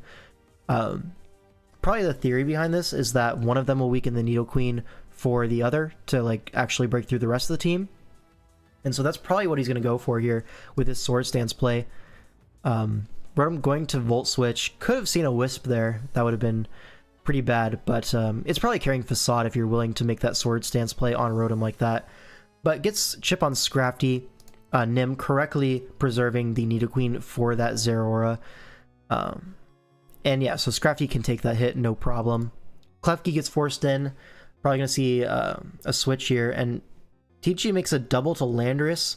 I don't know what he was expecting there. Probably expecting the Nidoqueen to come in on the Klefki, but not going to be the case. Rotom Wash covers both the Klefki and this Landorus. So, really nice play from Nim. We see a Calm Mind, so we're just setting up in front of counters. And another Weakness Policy procs. And this is like a Spadef Landorus as well. Like, that damage is basically nothing. So, very bulky Lando. +3 Sludge Wave, though, doesn't KO. And Rotom kind of does its job here, in a sense, of like basically trading HP with the Lando. Just you need to sack the Scrafty now, which honestly isn't that bad. Now Torn comes in to revenge this. Totally fine. Details, clean prep, 2 Scarf, 2 Weakness Policy. You already know. But now Savali, with the electric typing, is able to check this Torn. Going to come in. And now that Scrafty's down, Rotom's chipped, this might be finally time where you force chip on the Nidoqueen with Swords Dance. But a Foul Play comes out. Really good Foul Play here. Calls the fact that a Swords Dance is going to come out, which, obviously, looking at the game plan, it's pretty obvious, right? Savali breaks for the Zera. And knowing that probably Nidoqueen is the only safe defensive answer, Sylvie's probably not going to go for the multi-attack this turn. So a Swords Dance is coming, you reveal Foul Play, does 28, and after the Swords Dance, the next one's going to kill. So that's really well played from Nim. Great tech, great reveal. All around, just really well played. Another Foul Play, obviously, as Klefki comes in, reveals Helmet, but obviously that's going to get regened off. I'll draft his LC if you really think about it. Probably not, right? Now Rotom again makes that safe play, really preserving the Nidoqueen HP, but now this time goes to Nidoqueen and catches that correctly. Takes a Psychic Fangs, but without a Swords Dance boost, really not the end of the world. You're still quite capable of checking the Zeraora. But okay, at least a little bit of progress is made for TDG. A Draco comes out, but that is like 0 special attack Lottie versus Max Spadef Jirachi at 17. Wish in the air, Rotom's going back up to full. I think probably should have gotten Nidoqueen there, honestly. Getting Nido to full feels more impactful than getting Rotom to full. But either way, it's all good. Volt Switch on the Lottie, back into the Jirachi probably. You could also go Torn and U-turn. Totally fine, but Jirachi is going to come in. Reveal Shadow Ball, so it's the full set revealed. Shadow Ball, Draco, Calm Mind, Recover. But Body Slam does get the para first try. And we're just going to go for Iron Head, I guess. No flinch that time. And now Klefki's going to come in. Helmet can punish these Iron Head attempts. But with leftovers, able to take that pretty comfortably. And throw up a Wish in the air. That's really bad for TDG. Probably was expecting the Jirachi to switch there into the Nidoqueen, calls it with the Prim, but no such luck. Wish Protect, basically back into full. Rotom comes in, and at this point, I mean, you can Hydro Pump expecting the Zera, you can Volt Switch expecting the Stay. Both plays relatively low risk, so Nim kind of has all the cards in his favor at this point. TDG needs a miracle right now. Prim stays in on the Volt Switch, does very little damage, so this is like definitely max Spadef Primarina aimed at checking that Blacephalon that was benched. And gets a Scald Burn on Jirachi, so it looks kind of hard to break the Primarina, I'm not going to lie. So maybe we can just sit there, rest talk, kill everything. Maybe. Gets a flinch. I feel like this Jirachi eventually will find the odds to get through Prim. But this time we're going to go Rotom, catch a Moonblast, but yeah, that special attack drop kind of sucks as well. Can go for Pain Split if you have it, which is pretty nice. Yeah, you do have it. Now Prim just going to go for a Scald, expecting a Volt out into Jirachi, but not going to happen. Now we're expecting the Volt. We go Zera, but the Pain Split. Really nice double Pain Split there. Now the Zeraora is chipped.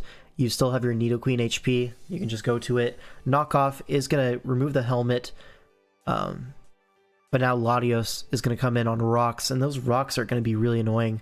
Zera already low on HP, and I don't see another win con outside of walling everything with Prim, which I think is probably a bit much to ask for. Now Lottie gets that recover off, but Jirachi's full HP, throws a Wish in the air. Totally fine, honestly, as Nim. You can allow this Calm Mind, go for an Iron Head. Only does 11, so might be a little bit tough to get through this Latios, but when there's a Jirachi, there's a way, right? A crit here, a flinch. See, how many flinches do we need? Whatever you need, probably gonna get it, right? Or close to it. And this Lottie needs to get off multiple Shadow Balls and stay healthy. I just don't think it's like super likely. You need to be out of Tauros range as well, which is going to be pretty high HP. Odds are probably stacked in Nim's favor, if I had to guess. But also there's the option of like PP stalling these Iron Heads. There's only 14 left. And only doing 12? There's kind of a time limit on getting all the flinches you need. There's another flinch. We just skip turn. Another flinch, another flinch, another flinch. And another flinch. Okay, so yeah, kind of tough. But Paraflinch, Jirachi, what can you do? And now Clefty comes in. But this doesn't really accomplish much. You have a Rotom Wash. You have a Nidoqueen, but probably just go Rotom, save the Nidoqueen HP. Totally fine. Now it's just Hydro Pump, sure. Pretty safe plays. You can't really do anything wrong as Nim. Jirachi comes back in, but this Klefki isn't even setting spikes. I would have expected like a Spikes Klefki versus team. You want spikes to pressure the Nidoqueen if possible, because if you're going for double electric, that Nidoqueen needs to take damage. So getting spikes up probably would be helpful with that. Body Slam gets the para, full para. Are we going to flinch this down too? Prevent the rest? We're going to go for it. 1. Can I get 2?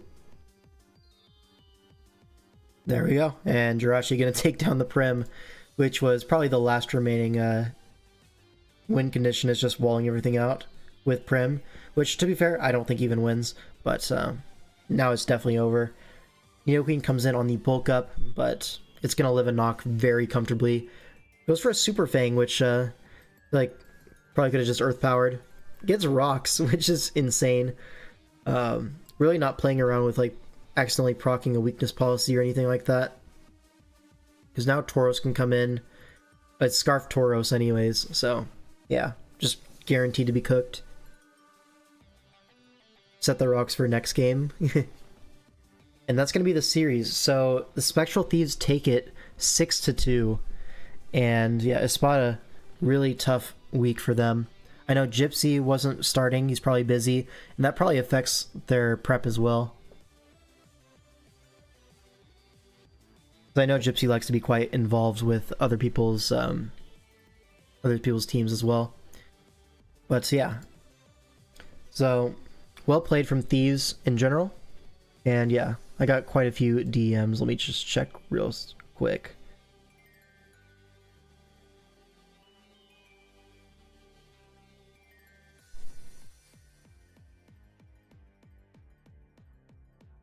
Alright.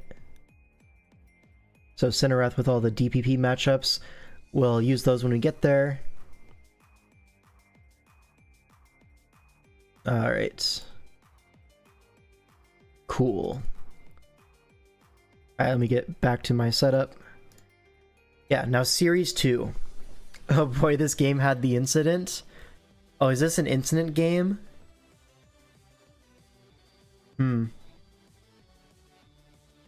We'll see. Alright, so Gen 5, we have Aeonfa.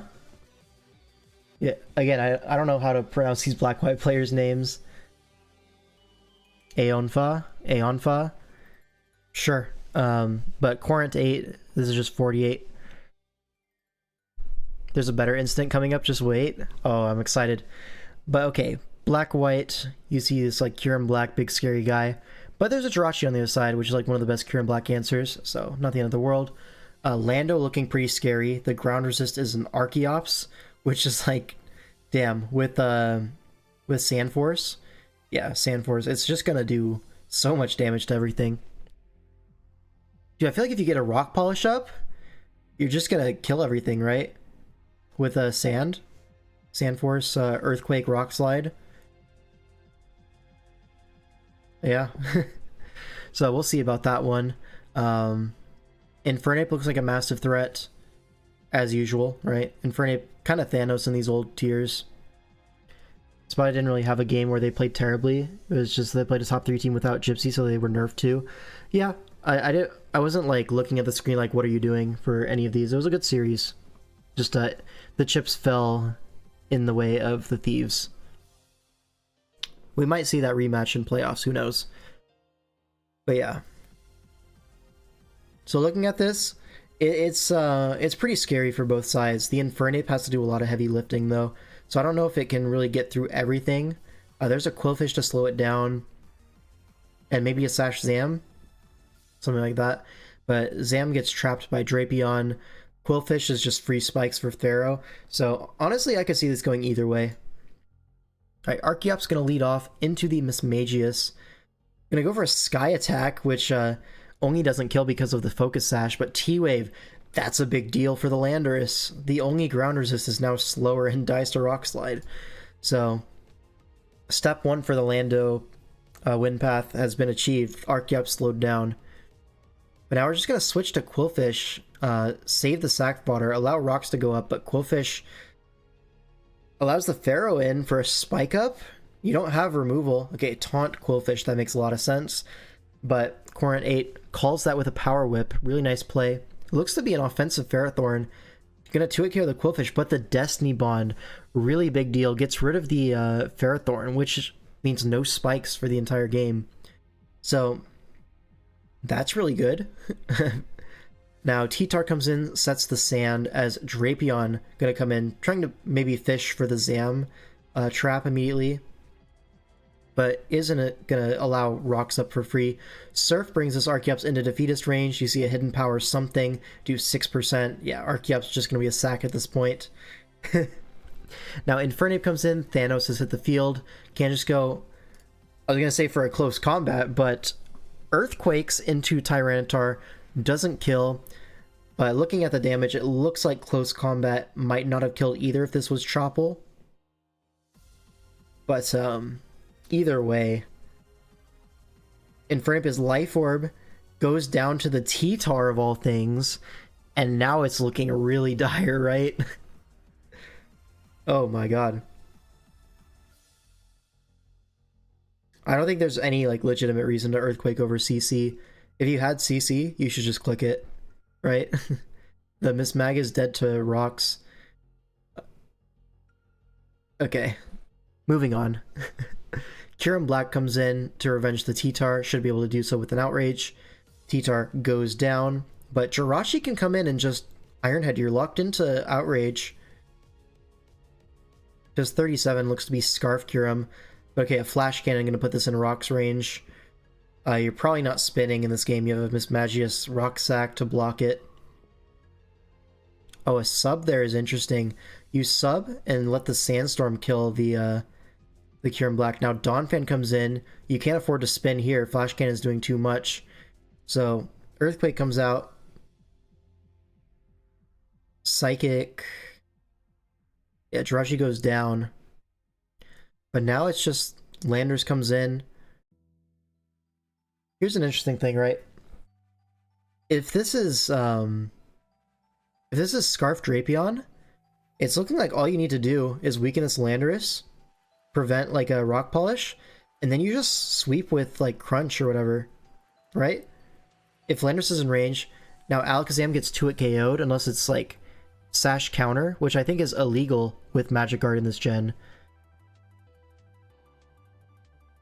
They fucked up the matchup screenshot.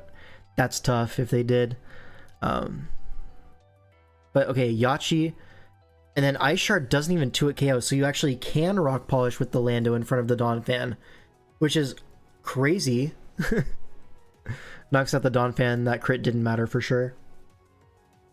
Or T-Tar was something else in the chat. They just didn't have CC? That's tough, man. Drapion comes out, even if it's Scarf now, it's going to die to Earthquake, and that's going to be the game. Wow. So bulky, very bulky Landers. Able to live 2 Ice Shards.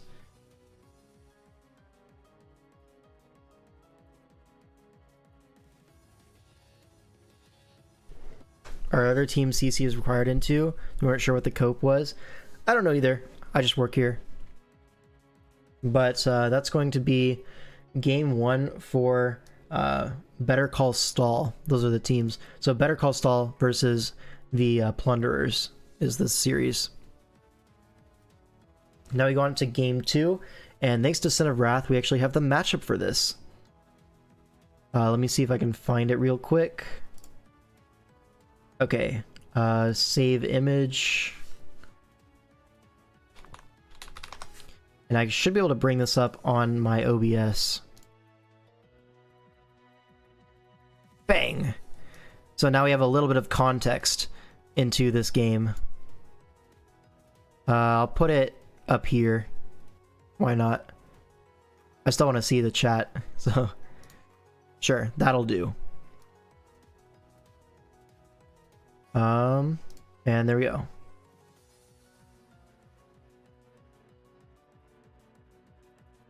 There. This kind of messes with my setup a little bit, but there we go. Actually, I don't need that. Hold on. I can make this better on my end. Bang. All right, we're back. Forgot to label Violet River. All good. So this is gonna be Lax on one side. He signed up for this tour only to do DPP and Black-White, which is a little bit strange, but sure, to each their own. And Violet River, this is someone very active in the old gen draft community, so should be a fantastic game. And yeah, so in terms of matchup, right? I mean, Infernape, there's a Suicune. Alakazam can get pursued by either Lax or Metagross. Probably Metagross, right? Seems a little bit tough, right, for Violet River. It's a Snorlax mirror, so I mean, but both sides have decent Snorlax answers in Bronzong, Metagross, Infernape, Hitmontop. Like, Snorlax probably doesn't win this game from either side. I don't know. We'll see this one. I'm not as knowledgeable in these like old like DPP Black-White stuff. Right, turn 1, immediate trick from the Metagross into Regirock.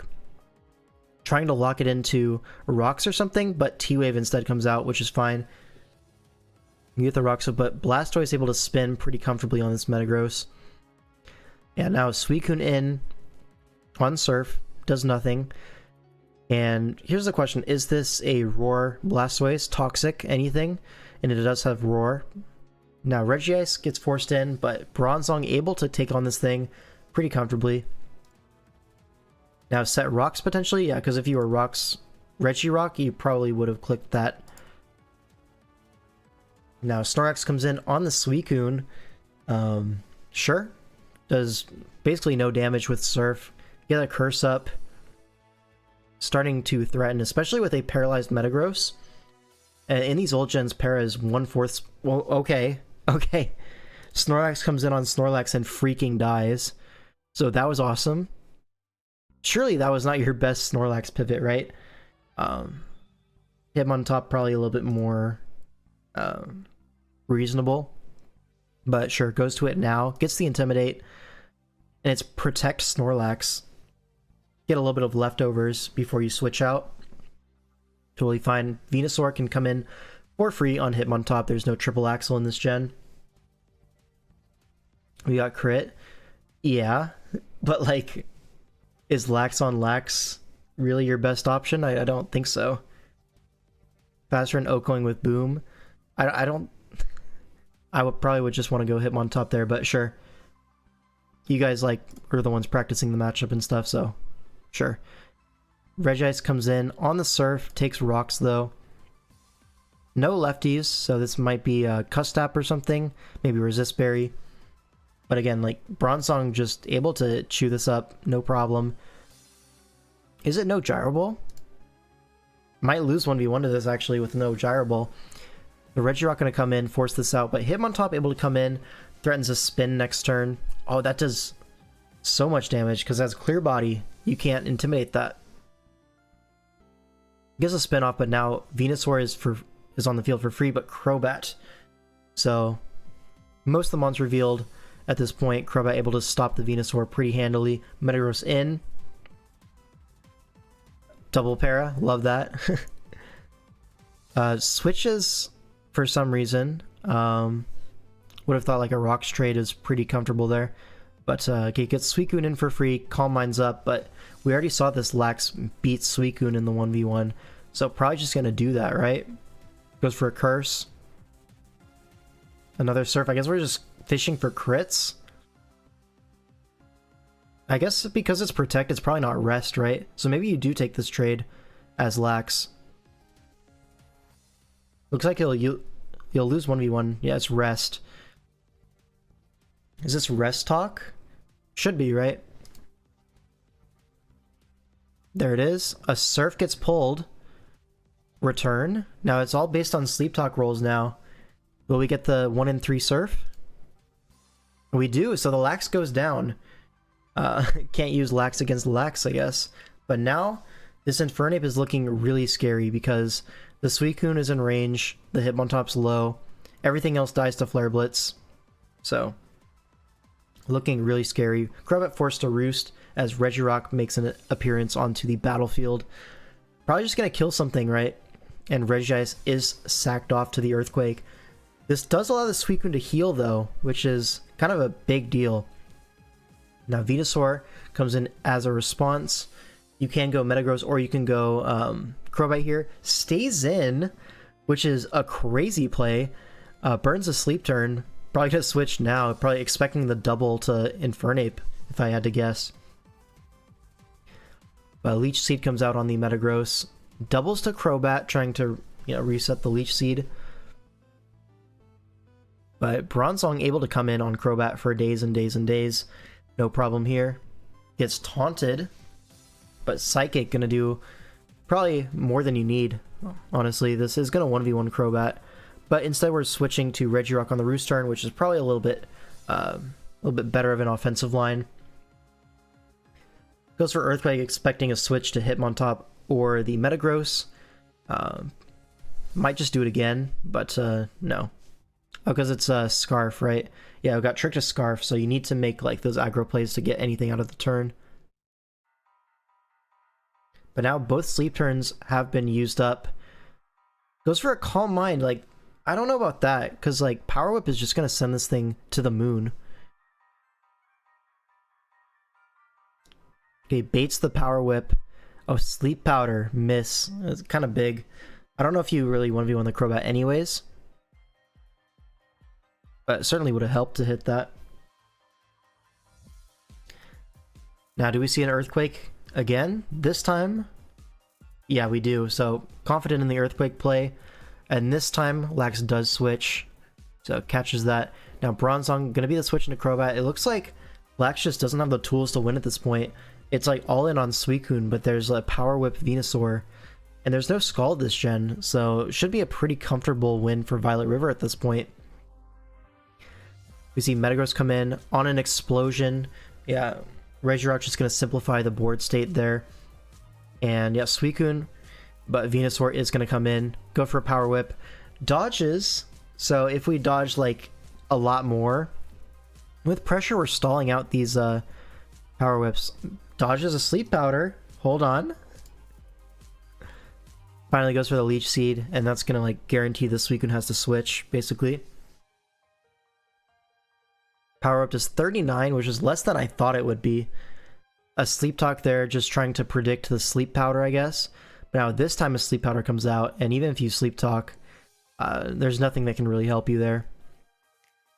Crobat's going to come out on the Power Whip, but at this point, if it's Scarf and Fernape, you basically win. I don't think there's anything that Lax can do here.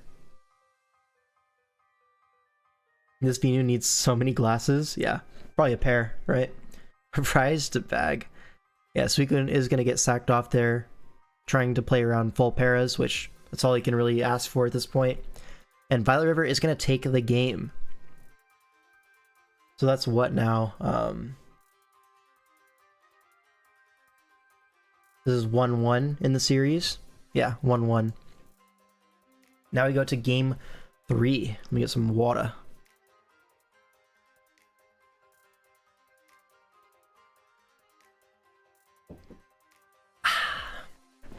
Alright, so this is going to be Gen 7 draft.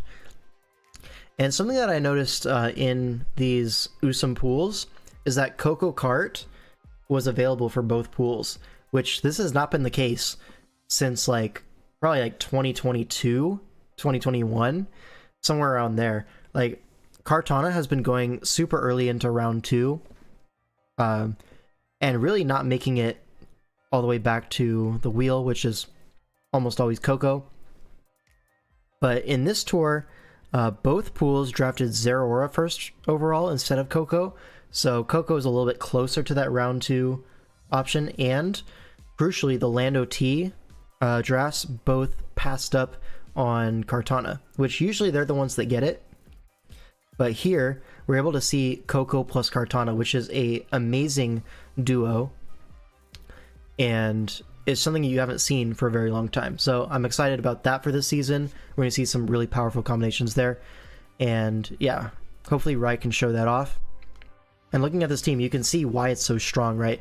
Everything that switches into Kartana, mainly like the Klefki, the Electrode, I guess you could say, and the Torn, they're all kind of destroyed by Coco, right? And Coco can force them out. U-turn on the Nidoqueen, and Kartana, if it's in range, just click Leaf Blade, right? Pretty strong combination. And let's see if that ends up working out in this game. Qwilfish going to lead off into the Torn T. Not great for the Qwilfish. Going to swap to Piloswine on the substitute. Interesting enough. So sub-toxic Torn. This is something that's kind of interesting. Usually you see this with leftovers, but here it's going to be Z. Goes for the Z Hurricane. Does only 35 to the Piloswine. Very bulky Torn, very bulky Piloswine probably. And now U-turn comes out. So this is interesting. Sub-toxic Hurricane U-turn.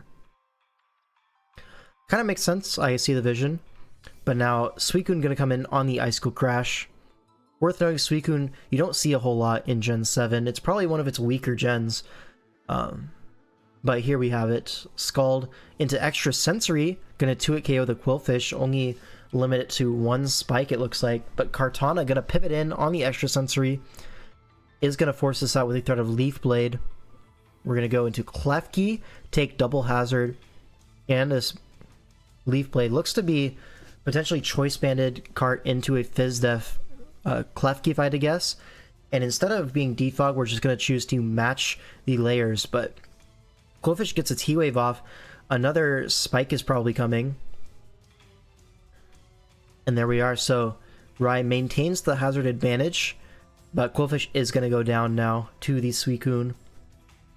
Kartana in, but that Helmet Klefki might be able to 1v1 this card, at least put it into Spike's range. So that'll be a pretty big deal. You reveal the Leaf Blade lock though, and that allows you to go into Torn. But 53, I don't know about taking all that damage. I would have preferred going Klefki, get your third layer up, and get that helmet chip so the cart is in range of hazards. That felt like a stronger play to me. But maybe we want to save the Klefki as T-Wave into Dragonite. Who's to say? Now we get a Toxic into the Gyarados, so this is an interesting Suicune set. Toxic, Protect, Scald, Extra Sensory. Ended up working out really well in this game. But Gyarados is going to claim a kill with that Earthquake now that the Suicune is low. Now Electrode going to come in to offensively pressure this, but sub again. But Rai not falling for the bait. If you get a sub on the Pilosack, I think that's a really big deal. Sub Protect, so definitely going to be Toxic, plus maybe Discharge or T-Bolt, if I had to guess. Looks like it is T-Bolt, and the last is almost surely going to be Toxic, right? So Coco's going to come in. Probably just going to see a Toxic from this, yeah. Put the Coco on a timer, no problem. Wild Charge going to do some damage, but not a whole lot. You can just kind of protect sub. And like, this thing will be an E-Speed range, but... Okay, we just save it as a sack, totally fine as well. Oh, there's a Z move. Supersonic Sky Strike, that's going to do a lot to Nidoqueen. Going to put it in cart range, in D-Knight range, all that stuff. Taunts the rocks. Okay, so Coco's like starting to open up these win conditions. It looks like it's going to be all in on Dragonite, but if you look at the board state, Torn's low. Lottie is not a great Dragonite check, really. Electrode is low. I mean, Nidoqueen low. Suicune low. This Dragonite might be able to do it with like E-Speed. Honestly, if you're just Bandit E-Speed, I think you just win, right? Maybe you can pressure stall. Maybe you can like static. But it is Dragon Dance, fair enough. Oh, Dragon Tail. That's going to prevent the setup and prevent you from getting swept immediately by this Dragonite. So really great Dragon Tail reveal there. Now Dragonite comes right back in. Goes for another Dragon Dance. Takes the Ice Beam. Oh man. E-Speed's going to knock this out. Ah, but it's Life Orb Dragonite and goes down. That is tough. Now, can Kartana do it? Of course not. Looks to be a Scarf Latios. So, but like +1 Life Orb Dragonite probably just kills this, right? So, if it wasn't for that Dragon Tail, we might be looking at, 4 kills from this Dragonite. I don't know. Probably 5. Like, just kill the rest of them. Because you would have had multi-scale for the Ice Beam. Yeah, that Dragon Tail saves the day. Like, kind of crazy. Rai did everything right to set up the Dragonite to win, but that Dragon Tail, really good prep. Breaks the multi-scale and forces it out. Like, just Roar Nidoqueen would not cut it there. You needed to be exactly Dragon Tail, so really nice prep there. Alright. And let's see. That was Rai versus Blitz, by the way. I didn't mention that. And I still have the DPP on screen. Let me delete that real quick. Alright. Now we have Game 4. Currently the series is 2-1 in favor of Better Call Saul. And Better Call Saul captain, Theodore Manny, is going to be playing Hydra. So two pretty good SV or Switch players, but obviously Theo is probably favored in terms of like player quality. He's been like one of the best Switch players for years and years and years, mostly off the back of this like really fat style that he's pioneered and no one else can really replicate besides him. This time though is a little bit different. He has a Gothitelle. This is something that's like super cheap in Switch at the moment, so, and it fits his style quite well. So I'm really excited to see what he does with this the entire season. But yeah, really fat, basically semi-stall to stall most of the time, but it does have the capability of running an offensive game plan if need be. He's done that multiple times in the past. He probably will this season. And up against a draft like this, he might have to do it right now. You have Pangoro, one of the best stall killers in the format for like low cost. You have stuff like Taunt Scarm, Banded Cinderace. Like these are things that you don't have great long-term answers for. Not to mention the Tapu Lele, right? Like you could totally see something like Future Sight Lele. Scizor comes in on that, but then you get your Cinderace in. Like this combination Cinder plus Lele, my team used it in DPL, and it was very successful on that team. So yeah, this is like kind of an adaptation on that kind of style. Really like it. Let's see how this game goes. Garchomp gonna lead off into Tapu Lele. Probably does not want to stay in, but does just stay in, get the chip on Lele, as Lele predicts the switch to Scizor, and Garchomp gets away with that aggressive play. Earthquake is going to KO the next time, so just going to see a switch to Skarm. It looks like Theo is going to go for that offensive game plan. Probably correctly identifies that it's going to be too hard into the Lele, Cinderace, Pangoro, Taunt Skarm. Okay, Scale Shot is blocked by the Rough Skin recoil. So now Cinderace able to come in and just revenge kill this Garchomp with protective pads, avoids any Rough Skin, Helmet, any of that sort of thing. Now Clef comes in to beat the Garchomp. We see a trick immediately onto the Cinderace. Not going to be too much of a big deal. The Garchomp's already dead. You don't really need that protective pads anymore as rocks go up. Lele comes in, but Scizor is going to be the answer. Probably Max Spadef or AV. Something like that. It is Citrus Berry, so covers the Nature's Madness a little bit nicer than it would otherwise. And now Blastoise is going to come in on a U-turn crit. That kind of hurts. Now Crobat's going to come in. Doesn't kill with a Sludge Bomb. Oh no. And gets crit by Ice Beam. Literally a nightmare turn for Theo. That is tough. I feel like if you didn't expect that to kill, you'd probably just trap it with Goth and be fine. All right, Terrain's up. Your Psychic is doing so much damage, but it's a little bit safer to kill it with Crobat and not open up Pangoro lines, right? Because Goth would definitely do that. But yeah, really fantastic turn for Hydra. Couldn't ask for much better there. Now, Clefable is going to be faster than Blastoise, so prevents spin at least. But now Lele comes in, resets the terrain. Scissor's already chipped. We're going to go to Scizor anyways, but I don't know if you can live two Psychics. Looks like you can't. So Scissor's going to go down here. And it looks like Hydra is in very much the driver's seat here. Gothitell's going to come in, traps this Lele, sets up Light Screen. It's faster. Gets around the taunt. Misses Nature's Madness, okay. Mirror Coat would have just straight killed this Lele, but whatever. Shadow Ball's fine too. So I wonder if this is Shadow Ball Dazzling Gleam.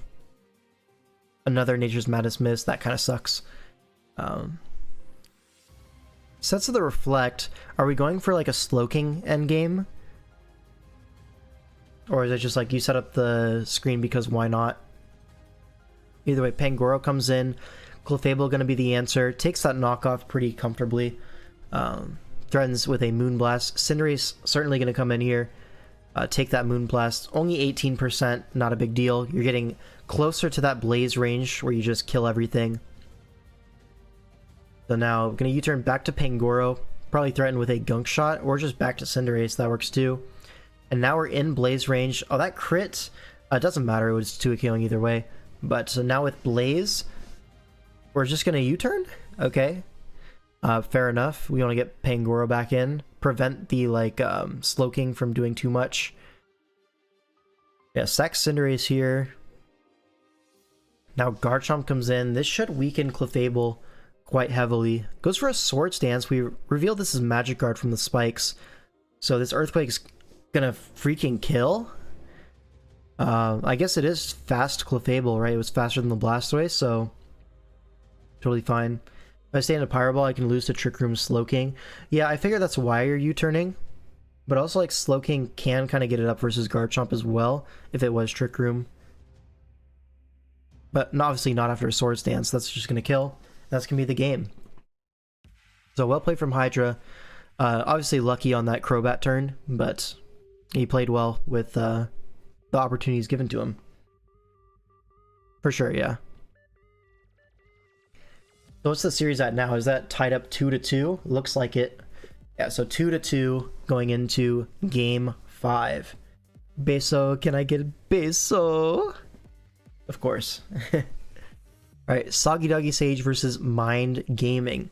This is another one of those Tarap Zarud Allo cores, and again with the bundle. So we saw a very similar team earlier with a different series, right? Honestly, this entire game has a lot of weird mons on it, right? You see the bundle Ditto on one side, you see the Shaman Luna on the other side. Okie dokie, not super common right now either. So a lot of cool mons in this lobby. We see a Stellar Torn, which is definitely not something you see every day. This is definitely aimed at breaking past a Zarud bulky Terra type. With Stellar Terra Blast, you're able to hit it super effectively 100% of the time, which is the best you can ask for into stuff like an Electric Zarud, which is pretty common into teams like this with the Torn and the Tinkaton. But here instead, Mind Gaming is going for Terra Ground, something to immediately blow up the Tinkaton rather than just prevent T-Wave. So totally reasonable. And then the other Terras are going to be Ground on the Gliscor, it looks like. Or, no, you can't afford that. So it's Zarud plus Ditto is going to be the other Terra. So Steel Ditto. Probably not going to see that. On the other side, it's Fire Shaman. So that'll be interesting. Let's look into the game. Okie dokie leads off into the Gliscor. Now here, just immediate Earthquake, doesn't 2-hit KO, and Ice Punch comes out, does a lot of damage, and freezes, crucially. So that's going to be scary. Torn comes in out of respect. But now a sub on the Allo switch. This is like worst case for Mind.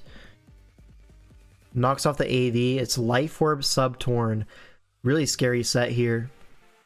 But Bundle can come in, flip turn to break the sub, back to Mola. But this this Hurricane's going to do a lot of damage. It's Bleak Wind, same thing, going to 2-hit KO Allo, but flip turn back into the Bundle flip turn probably is going to be the play.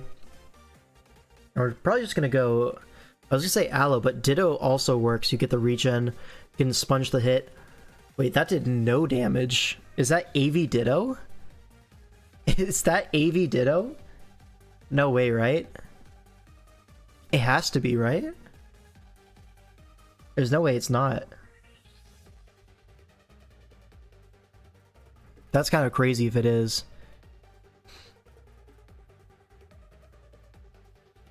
Alright, Cinderace gets some big chip on Allo.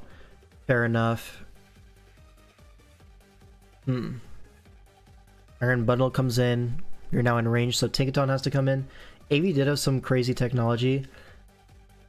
I'm not crazy, right? That's AV Ditto. Life Orb Bleak Wind from Torn? 50%? Like, it did 50 to Allo.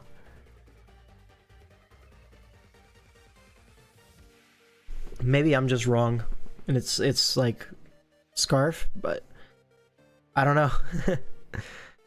Zarud in on Shaman, takes the Seed Flare. Knockoff does quite a lot of damage, but nothing Shaman can't handle. Swap to Okie Dokie. On the Terapagos, if this is AV Okie Dokie, this is pretty good. Otherwise, though, a little bit tough, and it's not AV. Freaking dies to Terra Starstorm.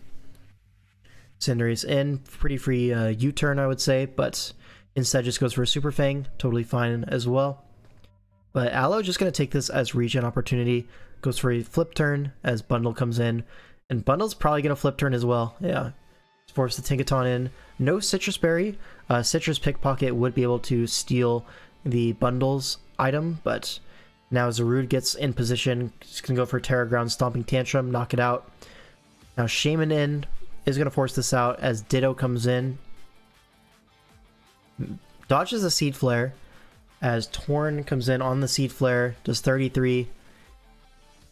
Oh, we swapped the Ditto. If we were Scarf Ditto, we could just kill this. So I'm pretty sure this is AV Ditto, right? Bundle, this is now in range of Flip Turn or Ice or anything. So Freeze Dry, sure, fair enough. Kills something. Now Luna comes in. Can't just go for a Hydro Pump, but the Ursaline actually lives on 3 HP. Probably EV'd for that hit. Goes for Blood Moon, knocks it out. But now it's a Rude comes in. I feel like this might be too much damage. Blood Moon goes down.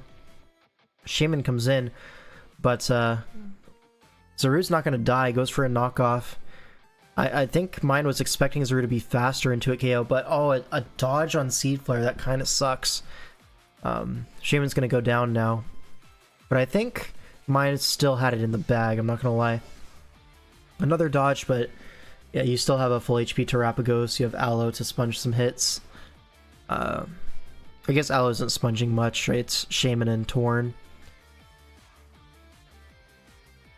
Yeah, if that isn't Synthesis Shaman, I think the Terapagos just wins, right? Alright, that's going to be the game, and now the series is 3-2 in favor of Better Call Saul. So far, they've been kind of trading blows, so we'll see if the Plunderers can respond. We have Watashi versus 100p. Now, 100p originated as a Smogon player, but has been much more of a draft player recently. Participates in all the big tours, kind of a swish guy, one of the best in the format. But here he is in DPP instead, versus Watashi, who is one of the most decorated Smogon players on the site. So this should be a pretty good game. Now I do have the matchup to throw on screen for you guys. So 100p versus Watashi. Let me go ahead and find that. Here it is.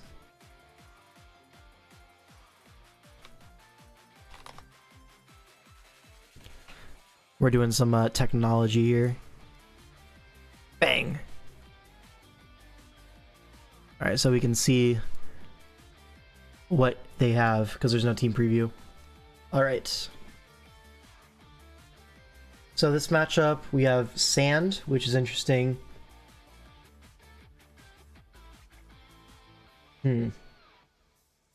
What are the big threats here, right? Starmie. I mean, Starmie's pretty scary, right? You don't have super good, like, Hydro Pump switch-ins. Tentacruel is just going to die to the follow-up. So maybe you're going to see, like, a Scarf Tar trying to slow down Starmie.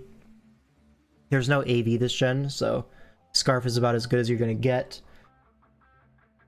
Could see, like, a Scarf Gengar as well. I think you want a few things faster than Starmie. Raikou can speed tie, that's totally fine. But Raikou has to deal with Celebi and Nidoqueen, which is a little bit rough. Because if you're Calm Mind HP Ice, you can probably get around those guys. Scizor is kind of locked up by Skarm a little bit. Although there are sets like SD Superpower that can, you know, break through some Skarms, not all. Yeah, I don't think I have too much else to say on this matchup. It seems like most of the guys are pretty contained. Scarf Pursuit Scizor here. You could for the Gengar, for sure. Yeah. Alright, let's look at the game. Nidoqueen gonna lead off into Piloswine, so 2 ground types. Gonna taunt on expected rocks, but instead an Earthquake comes out. Really great play, and an Ice Shard's gonna pick off the Nidoqueen. Hold up. Our Raikou now looks incredible. Awesome. So we're gonna throw out our Nidoqueen immediately. That's definitely a strange choice. Now Starmie's gonna come into revenge, like Starmie in position. Gonna pivot Tentacruel. I want to say this is a pivot to Tar now, and it is trying to catch a Psychic or Psyshock. Watashi not gonna fall for that. Goes for a Surf, catches the T-Tar on the switch. As a Scarf Crunch as expected, but the Colbur gonna cover that, no problem. So really nice play from Watashi.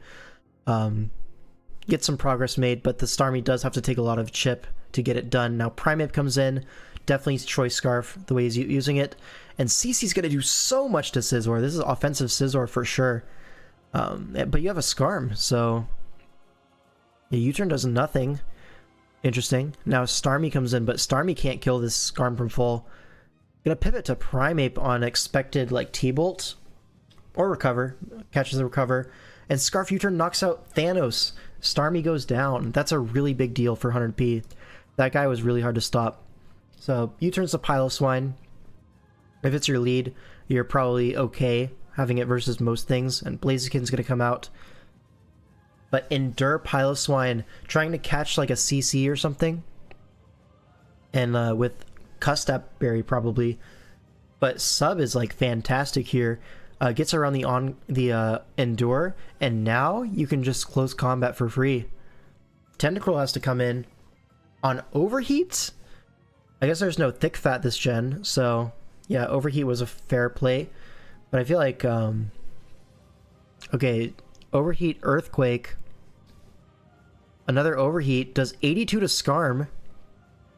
But with Roost, you might be able to take the next one. I don't know, this looks like... It looks like you do take the next one. Gonna miss, unfortunately. But I think you're roosting this off now. Finally something to do my dishes to. Yep, we got DPP on the screen. Only Blazing got CC this gen. Is it like high jump kick only? And high jump kick is like... I don't know if it got the base power increase by DPP or not. Superpower? Yeah, makes sense.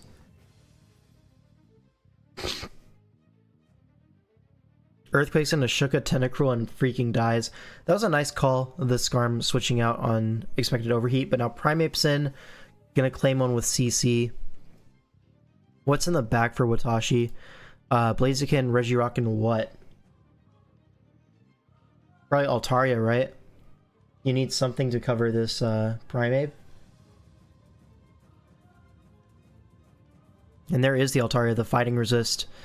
As Scarm comes in on a Fire Blast. Offensive Altaria here, folks. I'm gonna 2-hit KO. Yeah, it could have been Celebi, you're right. But now Piloswine comes in. Ice Shard gonna pick off the Altaria, and it looks like Piloswine might just win, right? Regirock comes in, but Earthquake is probably gonna put this in Primeape range, and Rock Slide doesn't even do anything in the first place. This Piloswine might just win the game on its own.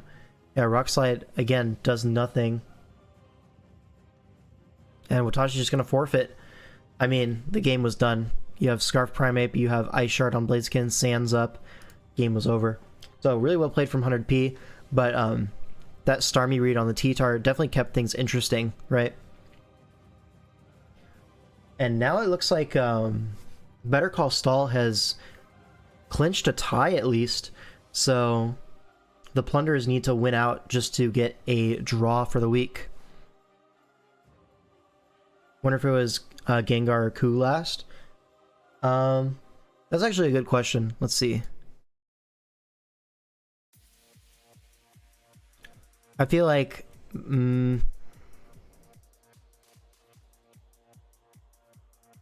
it's probably Gengar in the back, right? Or is it Raikou? I'm not sure. Because I feel like in theory, Raikou has to deal with the Nidoqueen and the Celebi. So maybe in testing it didn't feel that great. Whereas Gengar, you know, maybe you're getting trapped by Scarf Scizor a little bit, but seemed okay. Still no Slitherwing in sight. We're getting there, we're getting there. Oh, important question. Which of the goons shouted loudest at the hockey game? Well, we went to a basketball game, and the guy who shouted the loudest was this guy in front of us who was like losing all his bets. That guy was the loudest shouter. Primeape might be goated. We'll pick him first. Pick an SV, surely. Yeah, so true. Yeah.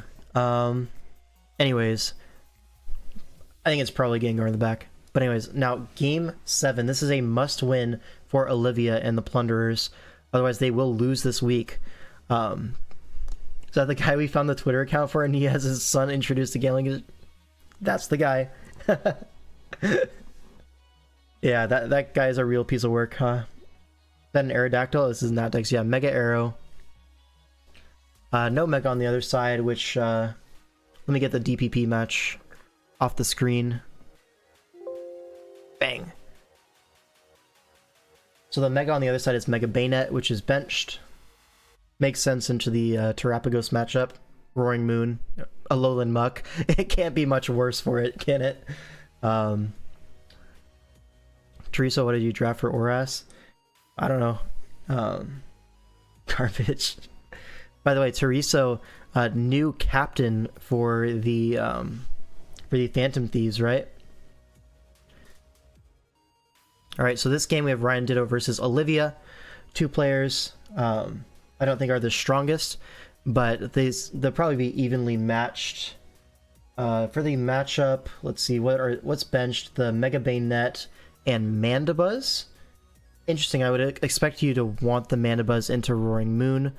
I guess the arrow is enough to punish it. And then on the other side, there's a Stunfisk bench into Coco. Why are we benching Stunfisk into Coco? And the other bench is a Corviknight, which makes sense. Oh, does it? I feel like you want the Corviknight for the Great Tusk, but I guess it's knocked into Golem trapped anyways. I don't know. Probably taken too much advantage of by stuff like the Coco. So I could understand that one a little bit more, but the Fisk probably should come, right? Fisk looks like it beats the Crown, the Coco. Ryan has faith in Deoxys defense to beat everything.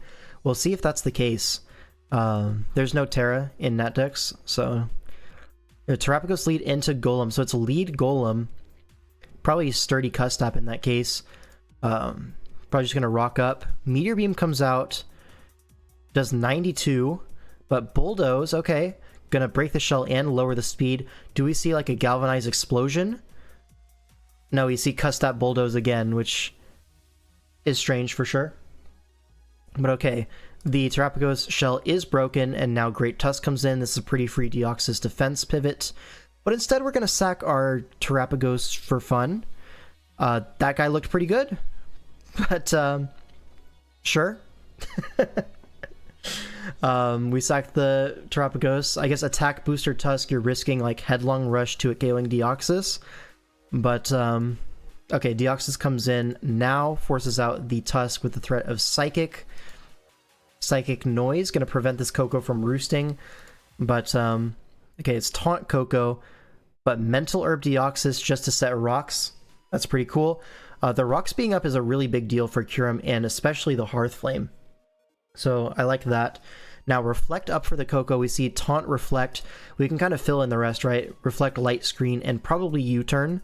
In the Stunfisk matchup, even though it didn't come, it looks like it has influenced the prep in a way where this Coco is not trying to do anything offensive, just trying to set screens and win with stuff like Iron Crown, with maybe a DD Kyurem, maybe a Sword Stance Ogerpon, these sort of things. But Psychic Noise is going to be interesting here. Another Taunt on the Toxic, but that was not the turn to click Toxic. Now, it looks like it's Volt Switch instead of U-Turn, so that's going to work out here. Now Great Tusk hits the field, and Keldeo is going to be the pivot. I don't like taking damage on this. You kind of wanted the HP for Kyurem, but I guess if we're sacking Kyurem right now, it doesn't matter, right? Surf comes out, but this is just going to die to Secret Sword, but I guess we're Scarf on Keldeo, so it's going to be a free Dragon Dance. Pretty straight. You could have just gotten Secret Sworded there, no? But Psychic Noise on the sub might 2-hit KO. So this is going to be interesting. Does Kyurem die to the next Psychic Noise? This is going to be a big deal one way or another. Spear comes out. Is it loaded dice? It is not. And Psychic Noise doesn't kill. But because we're not dice, this isn't doing meaningful damage. So you can just see a recover here from the Deoxys. Gets 5 hits anyways, like a beast. But no recover. Just going to Psychic Noise, not mess around. Now Coco comes in, threatens a Volt Switch. There's no Stunfisk to block it, but instead we're just going to allow a recover for free. Love that. And again, Volt Switch could recover here as well. Instead we go for Psychic Noise. This is a defense booster Crown. Now Muck is going to come in trying to beat this, but with Reflect up and defense booster, this is not doing a lot of damage, but Haze comes out. Haze is a big deal here. It looks like we can just Haze, stall out the electric terrain. And now Iron Crown, it only has the Reflect, and Tachyon doesn't do that much damage, but there is no like Recovery Berry on this Muck, so this damage is going to be permanent. I don't know why we're spamming Haze, trying to get rid of the Reflect turns, I guess, but it doesn't seem super worth it, because we've just sacked our entire Muck, and the Iron Crown has taken 0 points of damage. So I don't know about that one. And now we just allow the Reflect to go back up again. That's not the greatest use of Muck that I've ever seen. And now we allow a Trailblaze KO with the Ogre Pawn. Now something's gonna have to take a big hit. It's looking like it's gonna be the Mega Aerodactyl. Now this should kill through Reflect unless it's bulky. Okay, Dragon Dance matches the speed boost, and now Dual Wing Beat's gonna KO. It would have KO'd anyways without the +1, it looks like. So that Swords Dance was definitely not correct. Should have just taken your damage. But now Iron Crown gets weakness policy with Reflect Up. Agility, is this faster than the arrow? It's not faster, but an absolute min roll. And the arrow's going to go down to the crown. Now +2 crown, and Deoxys is in range. The Roaring Moon is coming in, which means there's no Vacuum Wave on Keldeo, which would just win the game. So does Roaring Moon live a +2 Tachyon Cutter? We have to find out now. It's booster attack, but Focus Blast comes out and that will KO. Iron Crown with the sweep with agility, the Reflect Up on the weakness policy, able to live the 2 earthquakes, and Keldeo goes down. Deoxys soon to follow, and Olivia is going to take this game. And this was a must win, so a really massive win for Olivia. And that's going to bring it to a game 8. Right. And that's going to be Castelia versus GXC. Now, GXC is more of a Smogon player. I think... Has he played much draft before? I feel like he might have played it in, like a few years ago, but maybe not. I might be thinking of Watashi, who played in Northeast World Cup 1. But yeah, GXC, very much not a draft player. So now, this is looking totally winnable for the Plunderers, or at least drawable, right? Game 8 Castelia. Never seen Game 8 Castelia lose.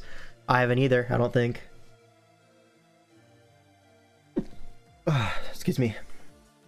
Stona fighting Bug type in sight. Yeah, where is the Buzzwole Pincer? That's what I'm asking. That Meloetta custom is too tough. It's really good, I like it. They got that from, I think it was a Random Battle Tour, was it?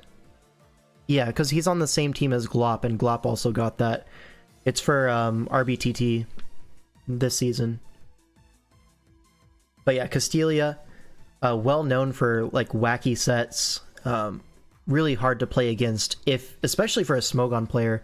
Like, I feel like this is one of the worst draft players you could pull as a Smogon player. You're going to see a lot of unexpected things from Castelia historically. But okay, let's look at it here. We have the Valiant Ting Lu, which I already spoke about earlier. A lot of the Valiant teams are going for Ting Lu in this tournament because they can. Valiant went later in the draft pool. But this is paired with a Goldango. So the hazards up by Ting Lu are going to remain up if your Goldango has a good matchup into the Spinner or Defogger. So pretty cool. See someone with a Dragology and you know something fucky is coming. For sure, yeah. Dragology is one of those mons. But on the other side, you see a pretty basic HO build, right? Stuff like Garchomp, Superior, the Blaziken. These are mons that all work on HO, especially like stuff like Gyarados. This is a Terra Gyarados plus Terra Blaziken. This sort of thing you only really see on like HO teams. Yeah, Kenny, it looks like the 100p team from, was it DPL Season 8, I want to say? Maybe 7?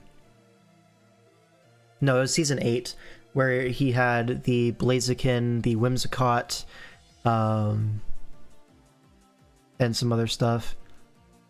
You know the team I'm talking about, though. The Gyarados, yeah. No ground immunity into Chomp is kind of spooky. Yeah, this Chomp does look like Thanos, so you might expect the Ting Lu to be physically defensive in that case. Let me see, what's on the bench here? There's a Braviary and a Terra Virizion on the bench. And on the other side, we see Sableye and Tentacruel taking a step back. And yeah, big scary team from GXC. Like, these guys are all very threatening. Well, let's see what Castelia can do about it. So Terra Poison on the Gyarados, Electric on the Blaziken.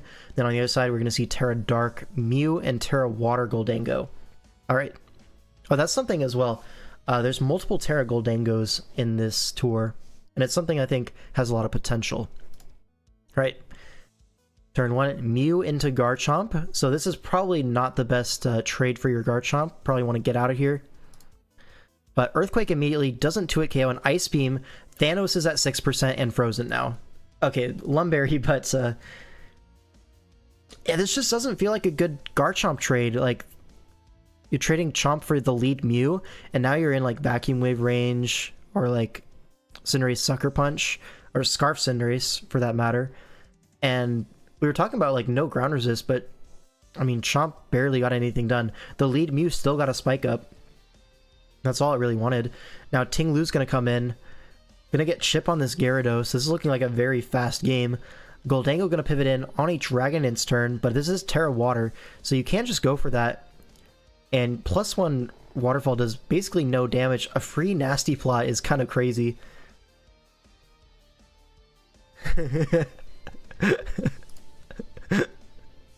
Latinx Genius X. That's a funny name. I like that. But now Scale Shot as the best way to hit Goldango. That is not going to cut it, especially without loaded dice. Recover all the way back to full. And now Dark is going to come in on the Shadow Ball. Only does 40 because this is like bold gold. But Dark Pulse not going to do any super meaningful damage, and Make It Range just going to kill. So that's 1 kill for Goldango. And now Blaziken comes in, but it's 26 by the way. Going to take a huge amount of chip from Shadow Ball.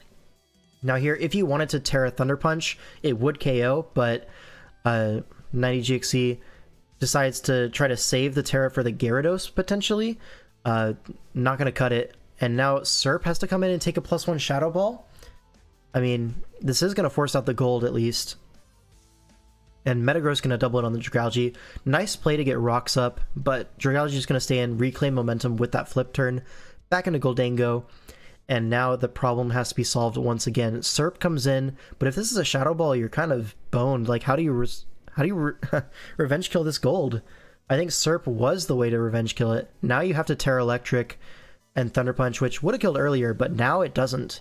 Now Blaziken goes down. Goldango has kind of claimed 3 kills. Gyara comes in, goes for a Scale Shot. Does this kill? Only gets 2 hits, and a recover is certainly coming. Yeah, Goldango back up. It's a pretty bad game, can't lie. Yeah, I really needed to Terra Electric kill this Goldango when you had the chance. But went for an Earthquake, trying to predict the Dragalge, and then, I don't know, just Thunder Punched Raw for some reason. Like, it's very clear that it wouldn't kill.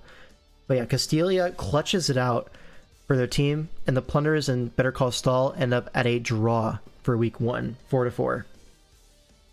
So both of them get 1 point on standings, but they don't get that 2-point big swing. GXT was just uncertain of all their plays. I don't know, because like a lot of the... I don't know, the Gyarados in on Ting Lu, it started to look like something of like an offensive game plan was starting to come together, but Goldango just shut down all of that very efficiently. And if you have Goldango just literally Thanos snapping half your team and walling everything, it's really hard, you know? But anyways, let's look at the next series, which is going to be, this is going to be Flex Appeal versus the Random Finizens. Alright. Take a little bit of a minute.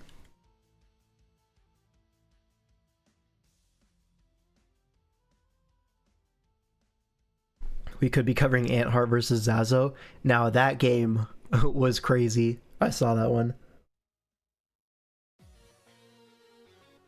I don't think we need to watch that one. Can someone tell Zazo that dark types have been immune to Prankster for like 9 years now? I think someone needs to remind him.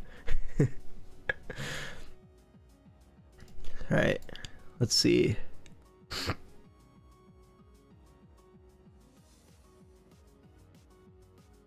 This is the second to last series, so I have this series and then one more after this. So probably about 2 hours left on the stream. The way Tio had the dark type and then did it again was too tough. Right? Alright, so this series, Flex Appeal versus Finizens. So this is going to be my team, Flex Appeal. and we have game one, Glop versus Harris. These are two players that have been in the Draft League format for a very long time. Glop, known as one of the best Swish players right now, probably top 1 or top 2. Biased maybe, but I'll say he's top 1, beast mode. Whereas Harris is more of like a flexible player that can play anything. He slots in SV all the time, Usum, and here he is in Swish. Always a threat, right? He can definitely punch up. But here this matchup, let's see. The Zapdos doesn't look too good, right? There's a Coco. Actually, you're gonna see, I remember this game, the game plan becomes quite clear once you start looking at these sets. But yeah, so basically Victini is God here. Banded V-Create just kind of gets really big chip on a bunch of guys. If Rhyperior comes in on it, you always have that Rotom-Mow, you always have Swampert to come in, and it's really not that big of a deal. Plus, chipping down the Rhyperior is good for our Coco, it's good for our D-Knight, so like that thing taking chip, totally reasonable, right? So the game plan here is kind of centered on getting Victinian early and often, and going from there. Let's see, Swampert's going to lead off into the Aegislash. Now here, you're going to see a insane turn 1. Aegislash stays in, goes for a Solar Blade, Power Herb, one hit KOs the Swampert.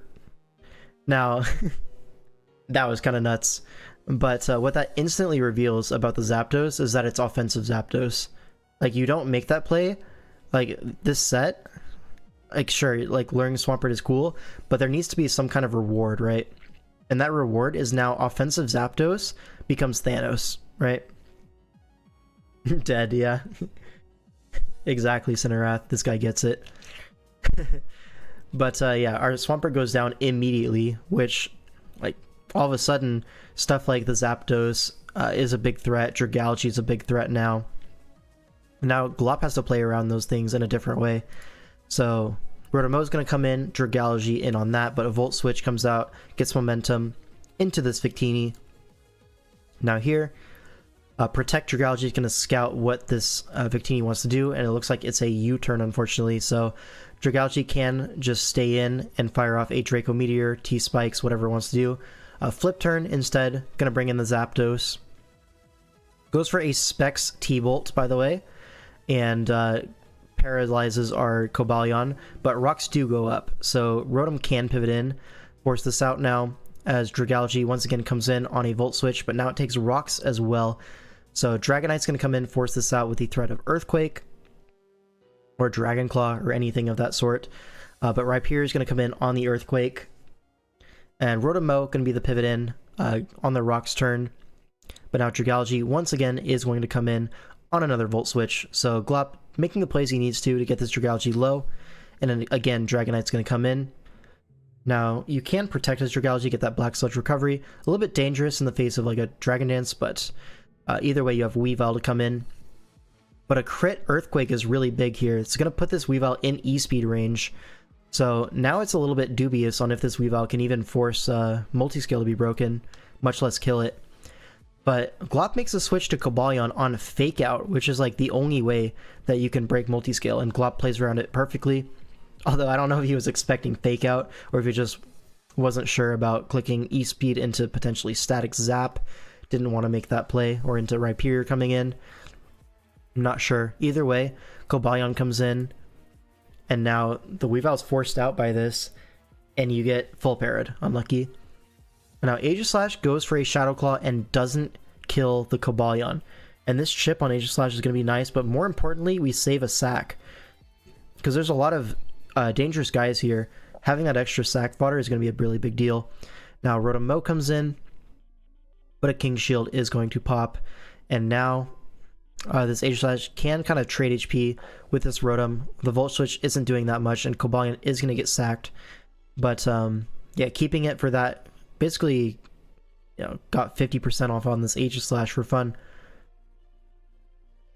Alright, now Victini in, going to go for a V-Create. King Shield is going to drop the attack, but it's still going to do decent damage. And Aegislash just going to stay in, probably expecting a double on the Rhyperior, but nope, just going to V-Create. Now Weavile in, We get to go hard Coco here on knockoff, removes the boots. But now Dazzling Gleam without the Aegislash is kind of scary, and goes for a U-turn on Dragalge, which is even better. Now Victini gets in once more for the Choice Banded V-Create, and yeah, if this Rhyperior takes the hit, it's gonna be like in range of Dragonite and Coco. Plus, I don't even know if it switches in the first place. It might just get 2-hit KO'd raw. Now Keldeo comes in. Rotom-Mow gonna be the sack here. But because we clicked Hydro Pump, it's not necessarily a sack, because with the Citrus Berry, we're able to live the next hit. So a flip turn comes out. Do we Volt Switch on the Dragalge? He's been doing it all game, and he gets it right again. So Rocks and Volt Switch starting to rack up. Now, Dragonite in, threatening with an Earthquake again. Rhyperior does barely switch into that, but Rotom-Mow is able to come in. But the Ice Punch is really nice, covers the Rotom-Mow and the Dragonite staying in. It's a good play. But now it's in range of Dazzling Gleam, and Coco is looking kind of scary in this endgame. Like, if you look at this game state, the Dragalge is very low, and it's also the only thing that really 1v1s this Coco super well.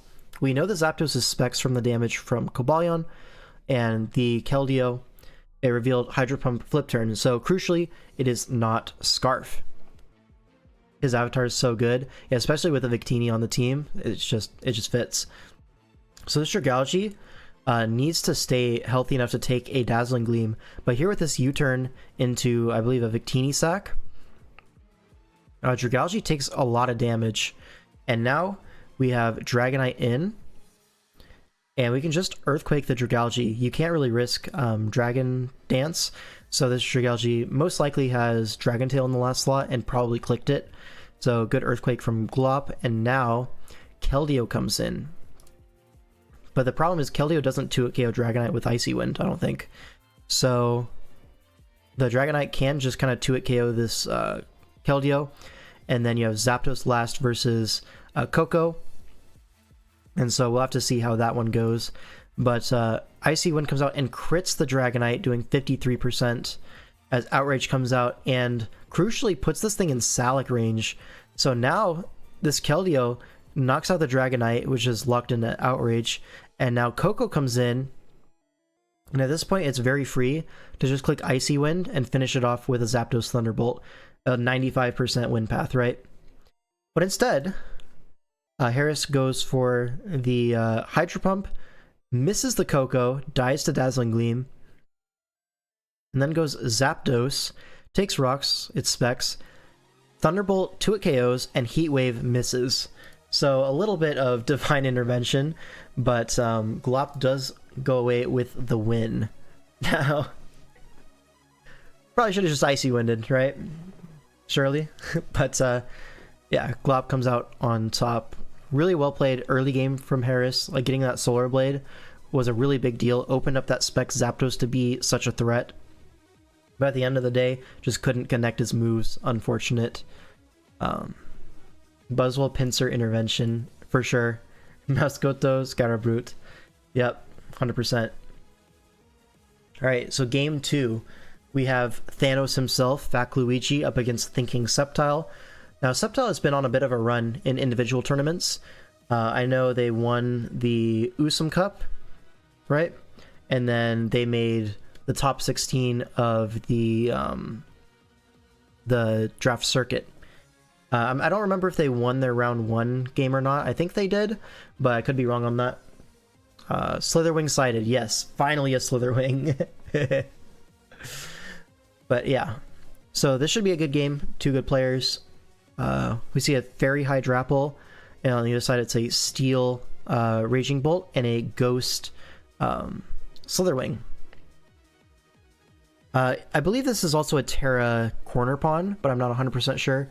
Usually you're going to see Terra Hydrapple in these matchups. Thanos, yes. Alright. Let's just go ahead and get into the game. Alright, Lando T leads off into Primarina. Probably just going to see a switch out here into Jirachi, which makes sense. Absorbs that Moonblast for free. Can just get rocks up on this Prim. as he goes for a slow flip turn, gets the momentum into Iron Treads, threatening a spin, as well as an Earthquake on Jirachi. Goes for a knockoff instead, none of the above. We are Shukaberry Jirachi though, so Earthquake would have been totally fine. We get a para on the Treads, crucially, into a full para, blocking the spin. Now, Rotom's going to come in on this Lando, but you already know Thanos clicked U-turn. Reveals Rocky Helmet Rotom, which is pretty reasonable into Landorus, but now Steel Raging Bolt comes in, and the cool thing about Steel is that stuff like Spadef Ogerpon does not check it anymore with the threat of Terra Blast Steel.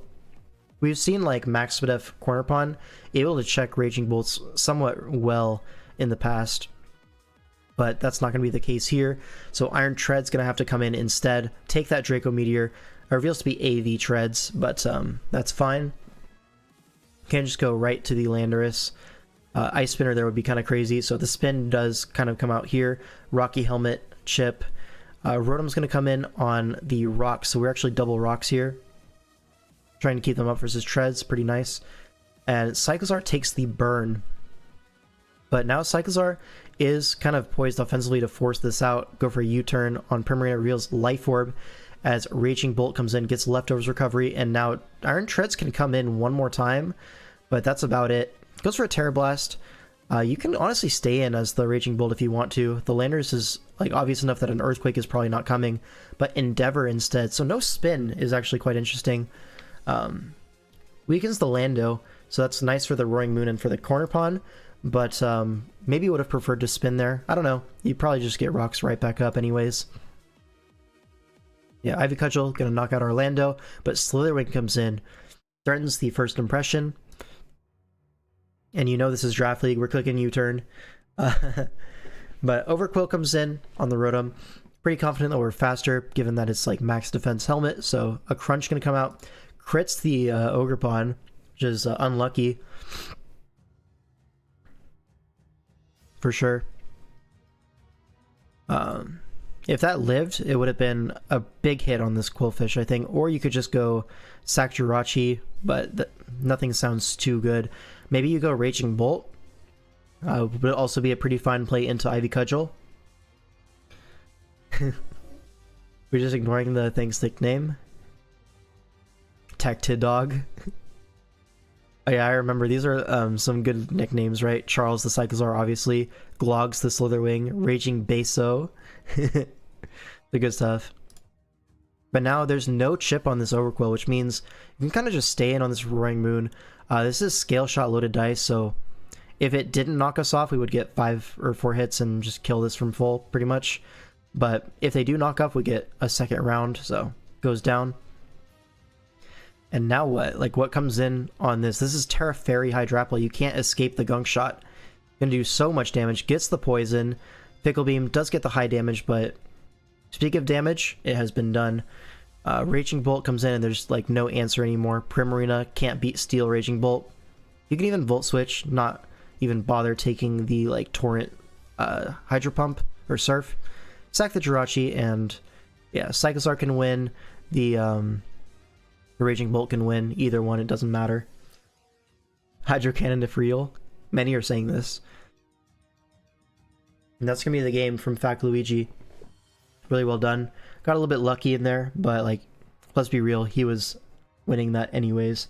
Raw ass Facade, yeah, because it's the switch in to Scald. Or like a Wisp Rotom, I guess, is the better thing to say there. Slitherwing is in fact unbeatable. Yep, it clicked U-turn one time. That's your boy. Alright, so that's 2-0 for Flex Appeal. Now we go on to game 3. We have Low QP on Flex versus Dact on the Random Finizens. Yeah, and this game, you're just gonna have to watch this one. So the idea here is Palafin's kind of scary, and Urshifu Rapid on the other side is not that scary. So what we're gonna do is we're gonna use Max Defense Helmet Urshifu Rapid to neutralize the Palafin, and also you get to U-turn on Amoonguss as the Urshifu, and that's really powerful when you see our Steel set and our Gliscor. This game was Cinema. Yeah, switches to Loki P's POV, of course, for this one. And he has the signature Comfy as well. let's just look into it. So Palafin lead into the Urshifu Rapid. A pretty comfortable U-turn here onto Amoonguss. This guarantees our Toxic Orb proc on Gliscor, which is a big deal for the Zeraora. And now it's just going to be rocks up from this Gliscor as Palafin comes in, but we always have that max defense Urshifu Rapid to take that small flip turn and return the damage back with Rocky Helmet. Now Mega Latios comes in, but we have a Comfy, which is nicknamed Buzzwole in French, right? Or no, this is Cinderace, or not Cinderace, Chestnut. I don't know why I said Cinderace. Yeah, this is Chestnut in French. Why is he nicknamed Chestnut? It's like three it's like three inside jokes back to back stacked up on each other. So I don't know if I can explain that to you, but yeah. Gonna hit the U-turn on Amoonguss. This Rocky Helmet is putting in overtime, it has to be said, but Sub Stila able to really take advantage of this Amoonguss. We're not cool enough to get it. I'll do like a small rundown, right? So in our drafting channels, like on our drafting doc, people just kept putting Buzzwole Pinsir on drafts just to be fun. And so Buzzwole Pinsir became like a little bit of a meme for us. And then we decided, well, what I did was like, I nicknamed our like second VC, Mausgoto Scarabrute, which is Buzzwole Pinsir in French, because we have a lot of Canadians on our team that speak French. And then we drafted Chestnut and Virizion on the same team, which is cool, you know, whatever. But then I did that in French as well, so that's Blindapeak. And I think he nicknamed something else. Or maybe he didn't, but the other one is Viridion in French. But here, anyways, Sub Stila versus AV Tusk. I mean, that's going to break the sub, but you're going to take a big Giga Drain in the process. And now we don't really want to get knocked on this thing, so we're probably going to switch, but they switch as well into Latios. No, we actually are willing to stay in. Didn't expect that. But now Comfy can come in on this T-Bolt and go for, you're going to see, a Draining Kiss. Never mind, the reveal's later. But you're going to see a cool tech on this Comfy. Pain Split. Takes the Spore, but not the end of the world. We have plenty of chances to wake up. But here, Body Slam on Charles, going to take the para. Probably not the correct play from Loki P, but okay, now Charles, which was offensively Thanos in this matchup, is now paralyzed and kind of bad. So that sucks, but you do get the U-turn on Great Tusk into Glogs the Mega Latios, and this Latios is going to Thanos snap this Corviknight pretty soon. You're going to see a Mist Ball come out, and now Thunderbolt is going to do 52 and paralyze. Procs Weakness Policy, but a Roost comes out instead. Now, we don't want to sack our Latios to like a Power Trip here, so hard into Urshifu Rapid. And here we have Iron Defense, so even if this is going to Brave Bird us, it's basically trading. Mega Latios is so bad, doing 23 to a Comfy is so bad, even McDonald's wouldn't want to hire it. I mean, he's still broken though, let's be real. Now, Latios has an illness, look at that Shrek's Shade. Yeah, kind of tough. Alright, Stila does come in though on the Amoonguss. Can't Spore anything now that Comfy is asleep. And gets a sub up on the Latios switch in. But you know what our last move is? Going to be revealed here. It's Toxic. So it puts this Latios on a timer. Now we can just go Comfy. This Latios is forced to roost. And now we get a chance to wake up with this Comfy. Palafin comes in. May as well take the free entry point into your breaker. But we do have a pretty healthy Urshifu Rapid still. Able to trade HP with this Palafin. It's taking rocks. We're not. Now Latios comes right back in. But again, we have that Comfy to come in. Not the end of the world. 26, so a little bit of a higher roll this time. But still, Amoonguss is forced to come out. This Comfy could wake up at any time now. A Gliscor going to be the pivot on Amoonguss catching the Body Slam. And I believe we are Taunt on this thing. We'll click it later. But here Worry Seed comes out. But the double to Stila means another sub is coming up. Now Latios comes in, but this does not beat our Stila long term. Even with Roost, the toxic rocks and the small hits do add up quite quickly. Toxic defog distribution being real is their best. So true. Oh, another thing to note is that when Glop was playing, we were in line for registration on Toronto, like getting our wristbands and stuff, and we saw Michael Derbest in line while Glop was playing, and that was kind of aura.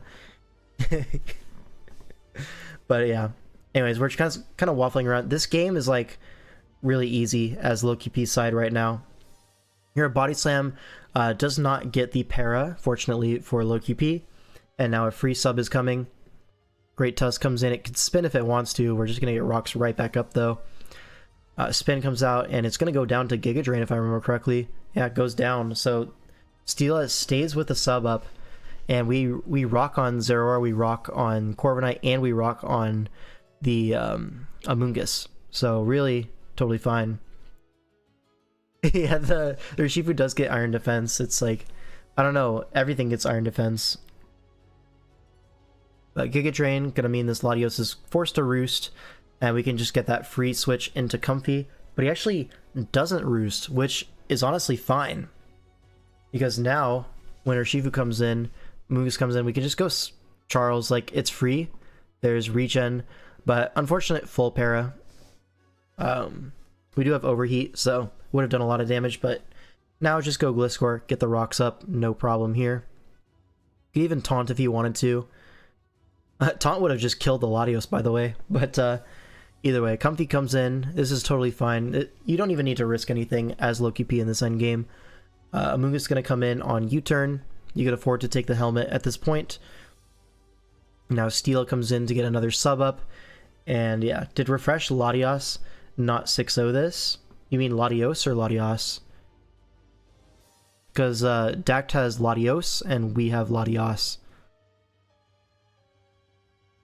She does one thing so well that his other sets are never touched. That's true. Latios. Yeah, so our plan into something like that is just Comfy beats it, right? You can't fit Roost, Refresh, Setup Move, and like a mono attack, right? So Comfy will beat it, and also Cyclizar offensively checks it with Draco. Here we're paralyzed, but the theory there is that... And I think our Latios also is like speed tying Latios and has Draco Meteor, so it has to deal with that as well. So Refresh, it would have been fine, I think. Just a longer game, potentially. Alright, another Giga Drain. And Latios is starting to run a little bit low on Roost. This is going to be the fourth one as Comfy comes in. Well, actually just stays in, goes for the chip, but Loki not going to allow that to happen. Now Palafin comes in, but we can again go to Urshifu. And this flip turn and the Rocky Helmet, they're keeping up with each other. Now Zera comes in, but we always just have a max defense Gliscor. That play rough was doing like 19%. Once the game is played, one can always say that that's how I would have 6-0'd, but like it wouldn't, is the thing. Now Taunt, Gliscor is just Thanos here. The only thing you can revenge this with is Palafin, which can't switch in, and it only has one more rock switch in. If you had a U-turn Corviknight, you could get it in, but still, it's really no good. There on the Taunt, on the Corviknight turn. Just go to Celesteela, totally fine. U-turn into what? Zeraora? Into Palafin for the last hurrah, but this is what the Urshifu is there for, so just gonna sack that off. Wave Crash gonna be a double down. You don't know what Dak didn't bring? I can tell you. It was... let me see. Gastrodon Carbink. You know, nothing too crazy on the bench. And it looks like Gliscor is going to be kind of Thanos here. Like, you can't kill Gliscor. The only thing is, like, Giga Drain, Recovery, keeping up with Earthquake. Because you got the play rough drop, but Charles can come in. You can go Celesteela. It's like a lot of things for Amoonguss. And there's the Overheat. Does a lot to Corv.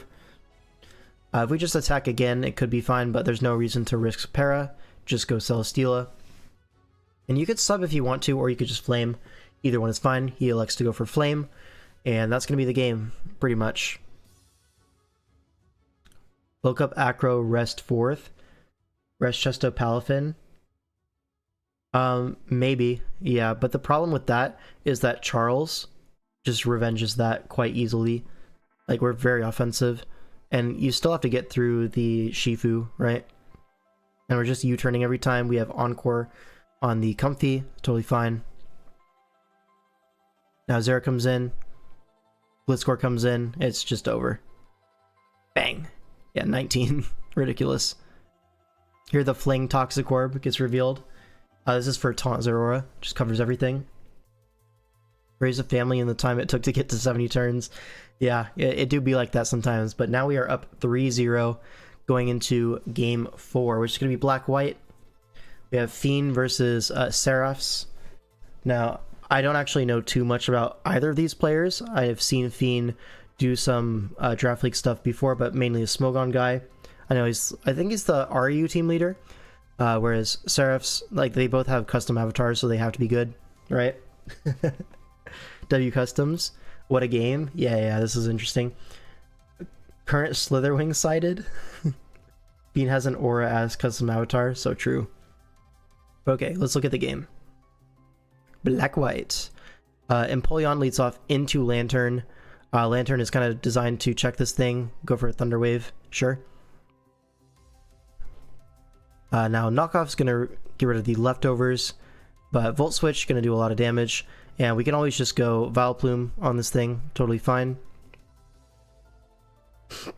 Custom, like animated customs, are preserved for like really high up Smogon guys. They don't throw those out very often. But now Synthesis, you can just kind of wait for a full pair to happen, but unfortunately a crit happens first, which is pretty unlikely, but I mean, you saw the Glop game, right? We can't really complain about luck. But Vileplume does go down, which is a pretty big deal here. Now Mesprit comes in to get Rocks Up, and Surf comes out, weakens this a little bit, but Rocks Up is totally fine. Maybe the Theo game had more turns, I don't know, but this game felt longer. That's saying something. I think Theo's game was relatively quick, though. He went for a more offensive game plan. Here, Volt Switch into Hydreigon, gets the full para, then back to Lantern. Like, Lantern hard walls this. So, if we had T-Bolt, this thing would be completely neutralized, but we have Volt Switch instead. I get Mesprit in there. Seraph's just going for, like, freezes or whatever. But now Donphan comes in on the Volt Switch. Good conditioning by Seraphs. You're never going to Scald there. But now Scald comes out. 2 KOs the Donphan. Punishes the spin, at least. So that's good. Now another Scald is coming out for sure. And then another Volt Switch afterwards. If he wants to, he could pivot back Donphan to try to get lefties, but probably not worth it. Heading to bed. Good night, Val. See you later. Hydreigon hits the field. Takes a big Torrent Surf, but has Earth Power to knock out the Empoleon. And now what? Alakazam's going to come in as we go Lando T. This is Scarf Lando, so can pivot on pretty much anything Zam wants to go for and go for a U-turn. Rotom comes in, reveals Helmet, which they did in the other Lando versus Rotom matchup as well. And now Hydreigon finds his way on the field, goes for a Dragon Pulse, and we're Chople. We live the close combat and knock out the Terrakion. But now Hydreigon is very low. Alakazam can come in. We just go Lantern on the HP Ice. Good play. And now Psychic comes out, but we can break the potential Focus Sash with Volt Switch. But instead we go for T-Wave, and it's Synchronize Zam. And then we get full parried on the Volt Switch turn to break Sash. So now we have a Sash Zam intact.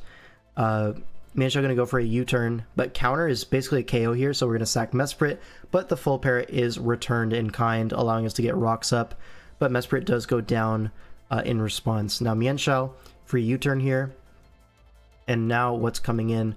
The Hydreigon. So this is going to force the, I was going to say the Vulcan, but Donphan can come in if it is Ice Shard, which it is, But now it's like Mienshao has to come in, and Mienshao doesn't kill Donphan from this range, so a spin is going to happen, which means Volcarona is looking scary. And now, with high jump kick locked, it's kind of scary because they could go Rotom, and Seraphs reads this switch and goes for an Ice Shard. So a really good play. Now Rotom's going to come in on a Drain Punch, but at this point, we're just kind of screwed to a Will-O-Wisp. No good play available, and we're just going to lose this one, it looks like, unless Mienshao can pull off a miracle. But Rotom Ghost versus these guys in Gen 5, kind of Thanos, I'm not going to lie.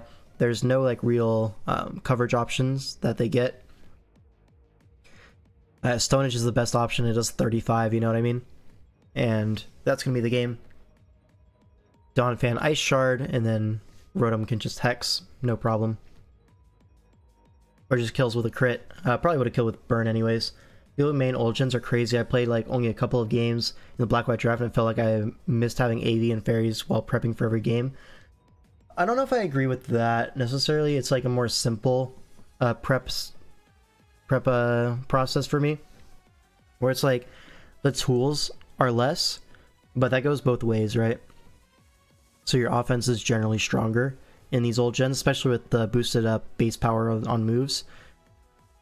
But yeah, that's gonna be 3-1 in the series, and we go on to Gen 4, which is gonna be Don Fantastic versus Dr. Geo. Let me go ahead and grab the matchup so we can watch with full knowledge. Save image. Alright.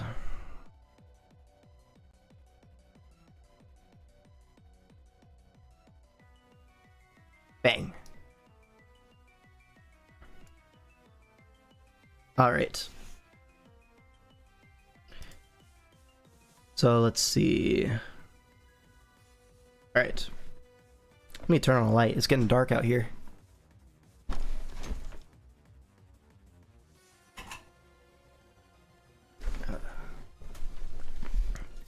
Alright, so DPP. Alright, this game. Oh, I remember this game. You're gonna see something here. Let's start off, see what the leads are. So Swampert lead into Mesprit.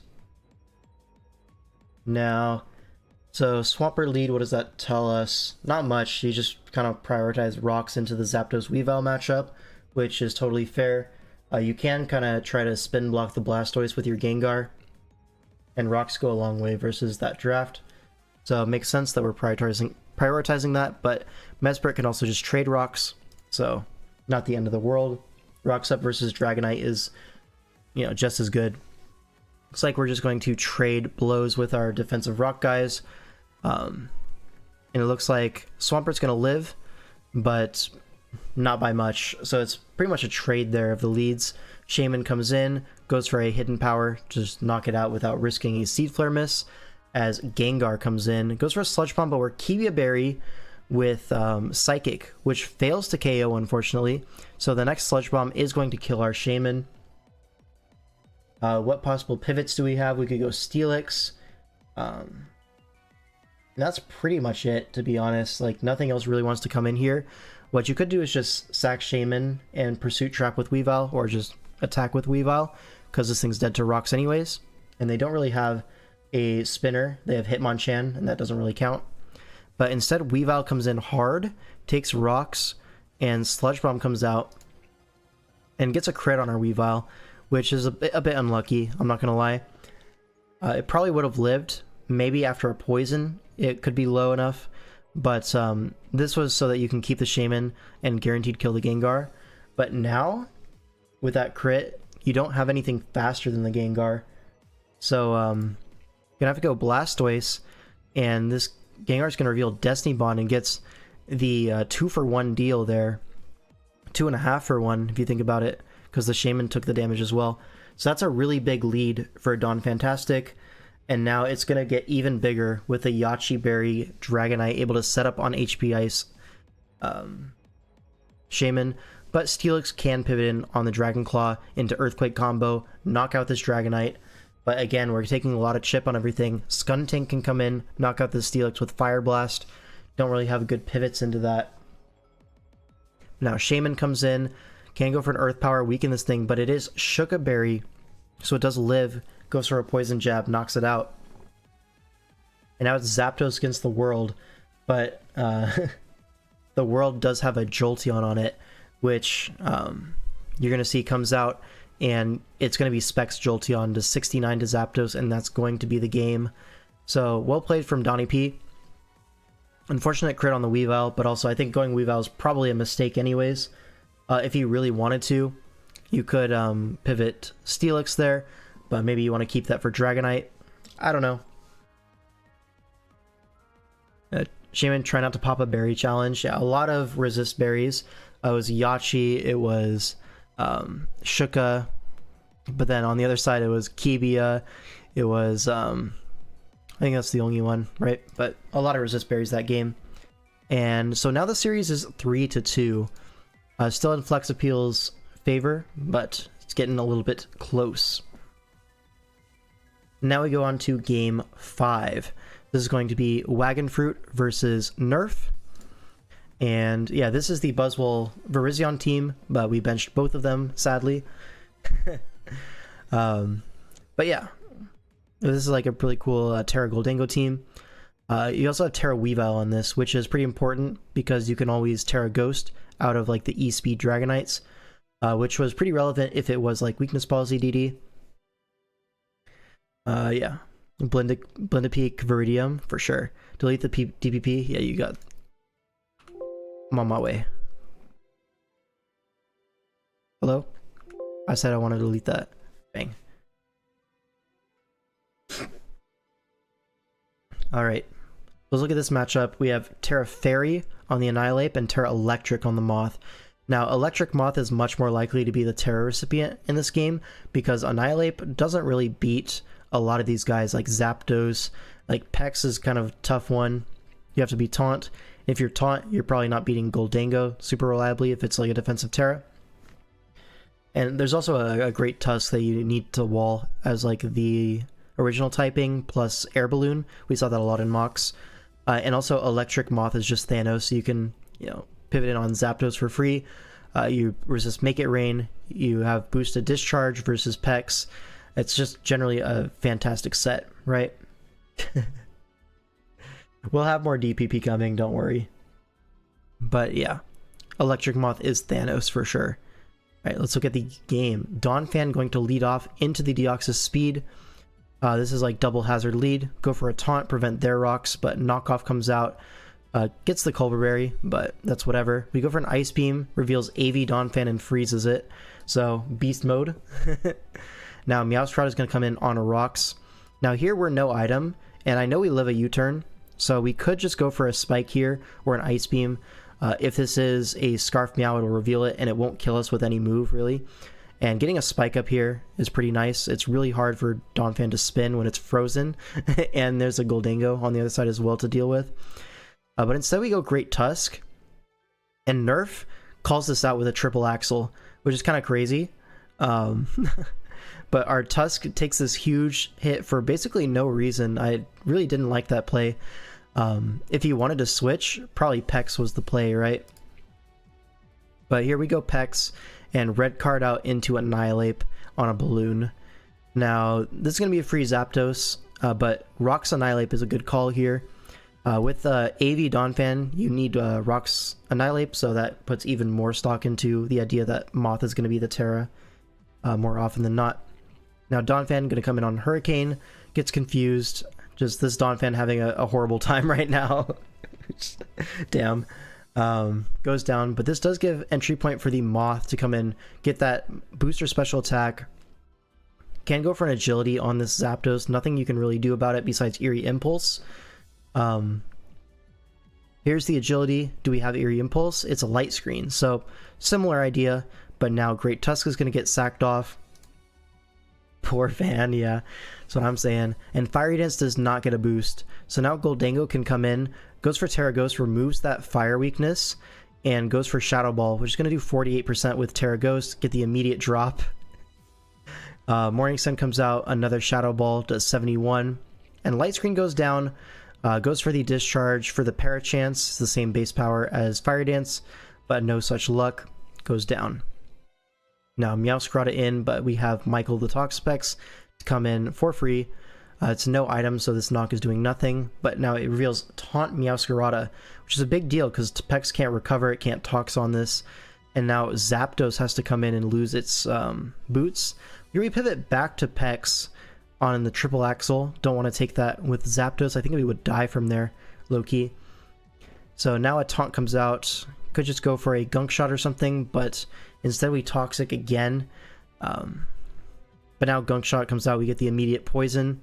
A little bit lucky this series, I cannot lie. Another knock, another gunk. Here, a Baneful Bunker just to stall a turn. And then here, you can taunt, but it's also just a free recover. If you don't taunt, we get it off. If you do, no difference. But now Annihilate comes in, and this guy's a little bit of a threat with Zapdos so low. So we go Zapdos on Bulk Up. But you're going to see this Annihilate is faster than Zapdos, goes for Stone Edge, connects, and knocks it out. Now Peck's going to come in, but now Scarm's going to come in on Pex, trying to get some spikes up. And they're going to succeed. They get the spikes up, but it's in exchange for a recover on Pex. So Pex is back to being healthy, and Deoxys comes in on the Scarm. We can kind of match these layers, but also spikes don't really do too much. So we might just want to attack here, which is exactly what happens. Break the balloon, and now Taunt on the Annihilate prevents a bulk up, but Rage Fist is the thing getting clicked. Now Pex comes in.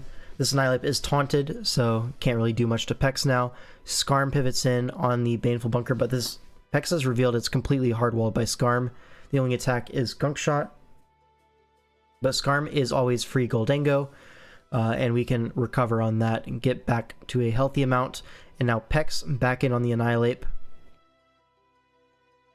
Takes his Rage Fist, doesn't do a whole lot, but now Bulk Up comes out, but we can always recover on this.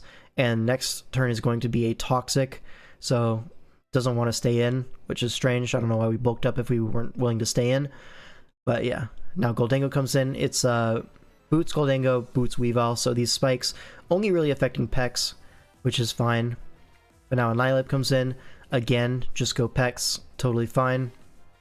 Now we can just go for a Recover or a Toxic.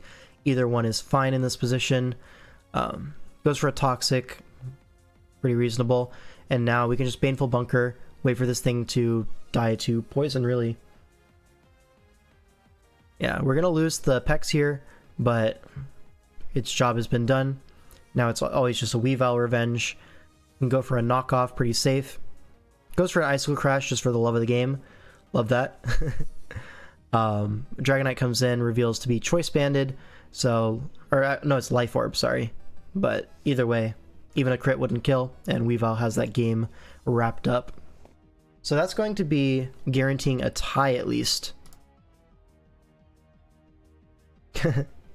Okay. Alright. Wagonder best. So true. So 4-2 now. We need one more win to guarantee the week.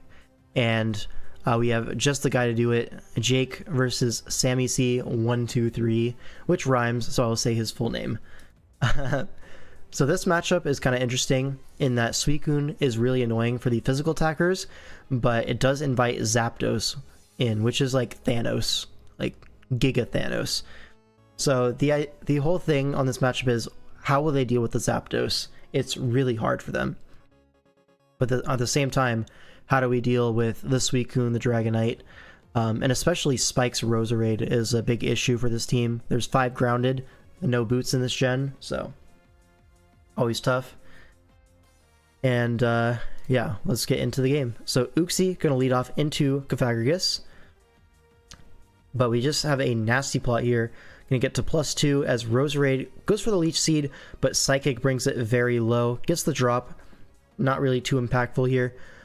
Here, the extra pivot is pretty safe, covers Shadow Ball and Psychic, which is why Jake goes for the HP Fighting, or Ground, whatever it is. I think it might be Ground. But snipes the Drill on the switch, and that is going to be a 2-hit KO with Shadow Ball. If that wasn't a bulky drill, it could just die from full. But now Jolteon is going to revenge our guy. Now Garchomp comes in, forces us out, uses it as an opportunity to set the rocks. And now Milotic comes in on the Uxie just to, you know, threaten this out. Suicune comes in on Milotic, revealing that it's probably going to be Rest Suicune if you're willing to take a Scald Burn, because that would ruin any non-Rest Suicune sets. So now Hidden Power on this. They fish for a Scald Burn, don't get it. Now here, I really want to see a double to Zapdos, because the rest is quite obvious, but no such luck. Just Hidden Powers. If you get a crit there, the game's just over instantly, so totally fine. But now Zapdos comes in, we get to reveal if this is Rest Talk or not. And it is, and reveals Ice Beam Blast, which is fine. Zapdos can take that no problem. Just go for a Roost, probably, and maintain full HP with that. Now Jolteon comes in, kind of a big threat, and it goes for a T-Wave, catching our Zapdos, but kind of crucially, this means we can't get slept by Roserade, we can't get poisoned, but obviously the downside is we can get full parried. And they reveal Rest Chesto Berry Jolteon, which is kind of tough for our Zapdos to get through. But yeah, crit T-Bolt as well, but he roosts on that turn, pretty good. And now it's kind of like a pressure stall situation where we don't really want to don't really want to attack too much because you're opening yourself up to like 2 pairs in a row. But here, full HP, good a time as any to Heat Wave. And now just spam Roost and hope you don't get unlucky. And Jolteon is just going to click T-Bolt, click HP Ice periodically just to scare Jake so he can't go hard Garchomp. They do similar damage, so it's totally fine. And this happens for a while. But eventually, we get to a position of full HP Zapdos, Hidden Power Ice, and the Jolteon goes down to Heat Wave. The entire early game was really weird from Sam. I don't know why you risked the drill to the Kofaga that is +2. At least the prep was off if it wasn't accounted for.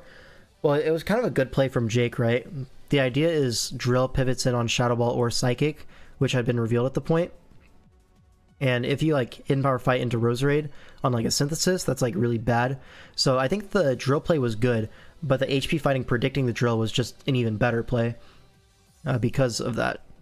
So I don't hate the drill pivot, but also like, yeah, like what was he supposed to do there? Like just sack Roserade, I guess. But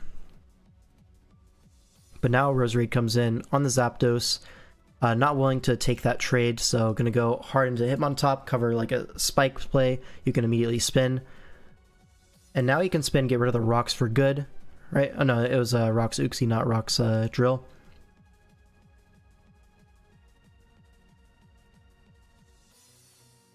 My black-white brain, when I saw your team defaulted into the Nasty Plot Cofagrigus, like, wait, do they not expect it? Yeah, it's one of, like, the only good Cofagrigus sets. It's not the only one we tested, but this one was, like, really solid as a lead. But yeah, now with Leech Seed up, Suicune can kind of pivot in on Garchomp for free. 0 turns burnt, though, so I'm going to go Milotic. I don't really love going Milotic there. Probably would have preferred to see a Zapdos play, but I understand it's low. Potentially can get to it killed by Ice Beam rolls. So the idea here is like Milotic can force a rest turn with these hidden powers, and then you get your Zapdos in on that turn. But yeah, a crit hidden power as well, but Sammy C not willing to play around with that, just immediate rest. And now we go Zapdos, I believe. Yeah. That goes for a Sleep Talk, pulls the Ice Beam, which is a little bit scary, but the next one will not kill. Just have to worry about a full para here. But they pull a rest on the full para turn, so no harm, no foul. But now it's scary, right? 1 para is the end of our Zapdos on that turn. But at this point now, they're going to need 2 in a row, which is not the highest chance, right?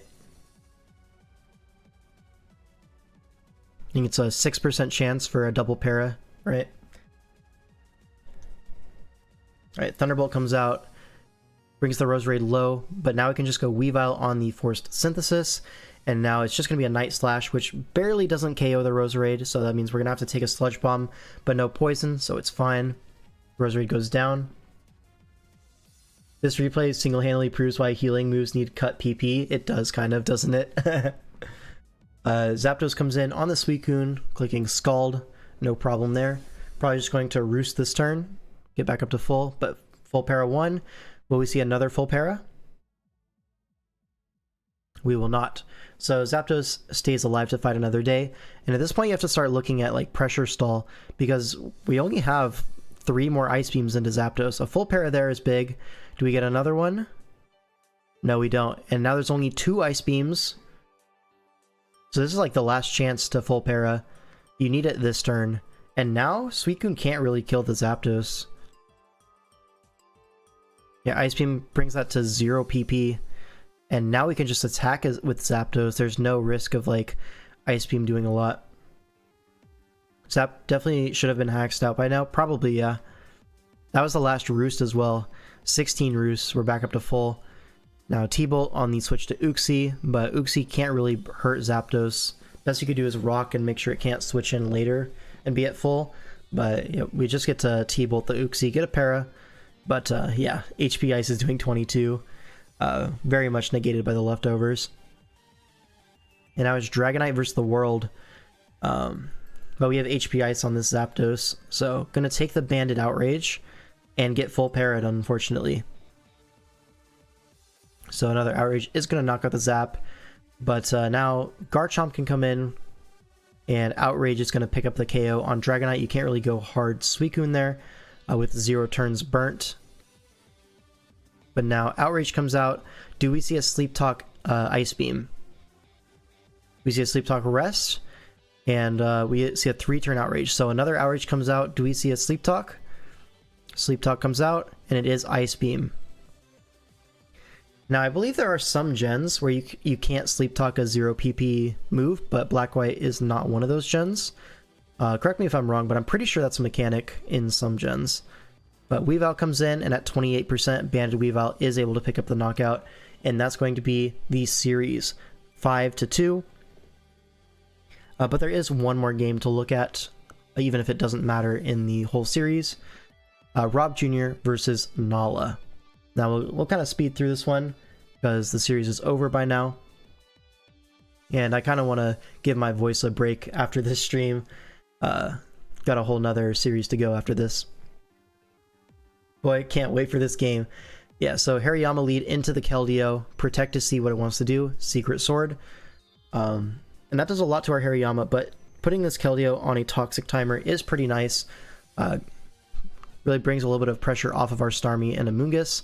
Now knockoff on the Slowbro, which is Mega. And a Toxic on Slowbro is really nice. This Hariyama is able to eat the Psychic for free. And now is another Protect, get some Poison Chip on this guy. And now I believe we just go for a knockoff again. Just trying to remove items or weaken the Bro. But instead we go Amoonguss. Sure. Fair enough. But we do get burned, which like hella sucks, you know? But now Scrafty comes in on the Spore. The way it comes in on Amoonguss and doesn't have Intimidate means it's probably Shed Skin. But now we're going to see a pivot to Excadrill on Diancie. A really great play from Rob Jr. As allows rocks to go up with Mold Breaker. Gets through that Magic Bounce Diancie if you do Mega Evolve. And it's not going to stay in, obviously. Lando comes in to trade rocks, but Keldeo clicks HP Ghost into Starmie. Really strong play. And now T-Tar can come in to try to trap the Starmie. But a Recover gets clicked, and now you get to see, is this a Scarf T-Tar? It is not. Goes for a T-Wave, gets a full para. And now you're going to see a Reflect go up. And with Reflect and Colbur Berry, the Starmie is able to live. That being said, you can't really recover on T-Tar unless you get full paras, but we do get a full para. Another Scald comes out. This is the last turn of Sandstorm, but it is AV-Tar, so that does 19%. Love that. Another Crunch comes out, but with Reflect, Hariyama able to live. Threaten this out with the CC. And Mega Bro comes right back in, but a knockoff, expecting the switch. So Slowbro not really able to heal up on this thing very comfortably. Another knock going to do 26, Scald, and this Slowbro is going to go down to Poison.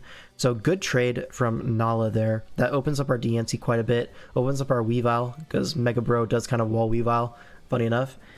Mungus into Lottie, but the Lottie's going to double into Scrafty as we stay in. I think that was a strange play from both sides, to be honest.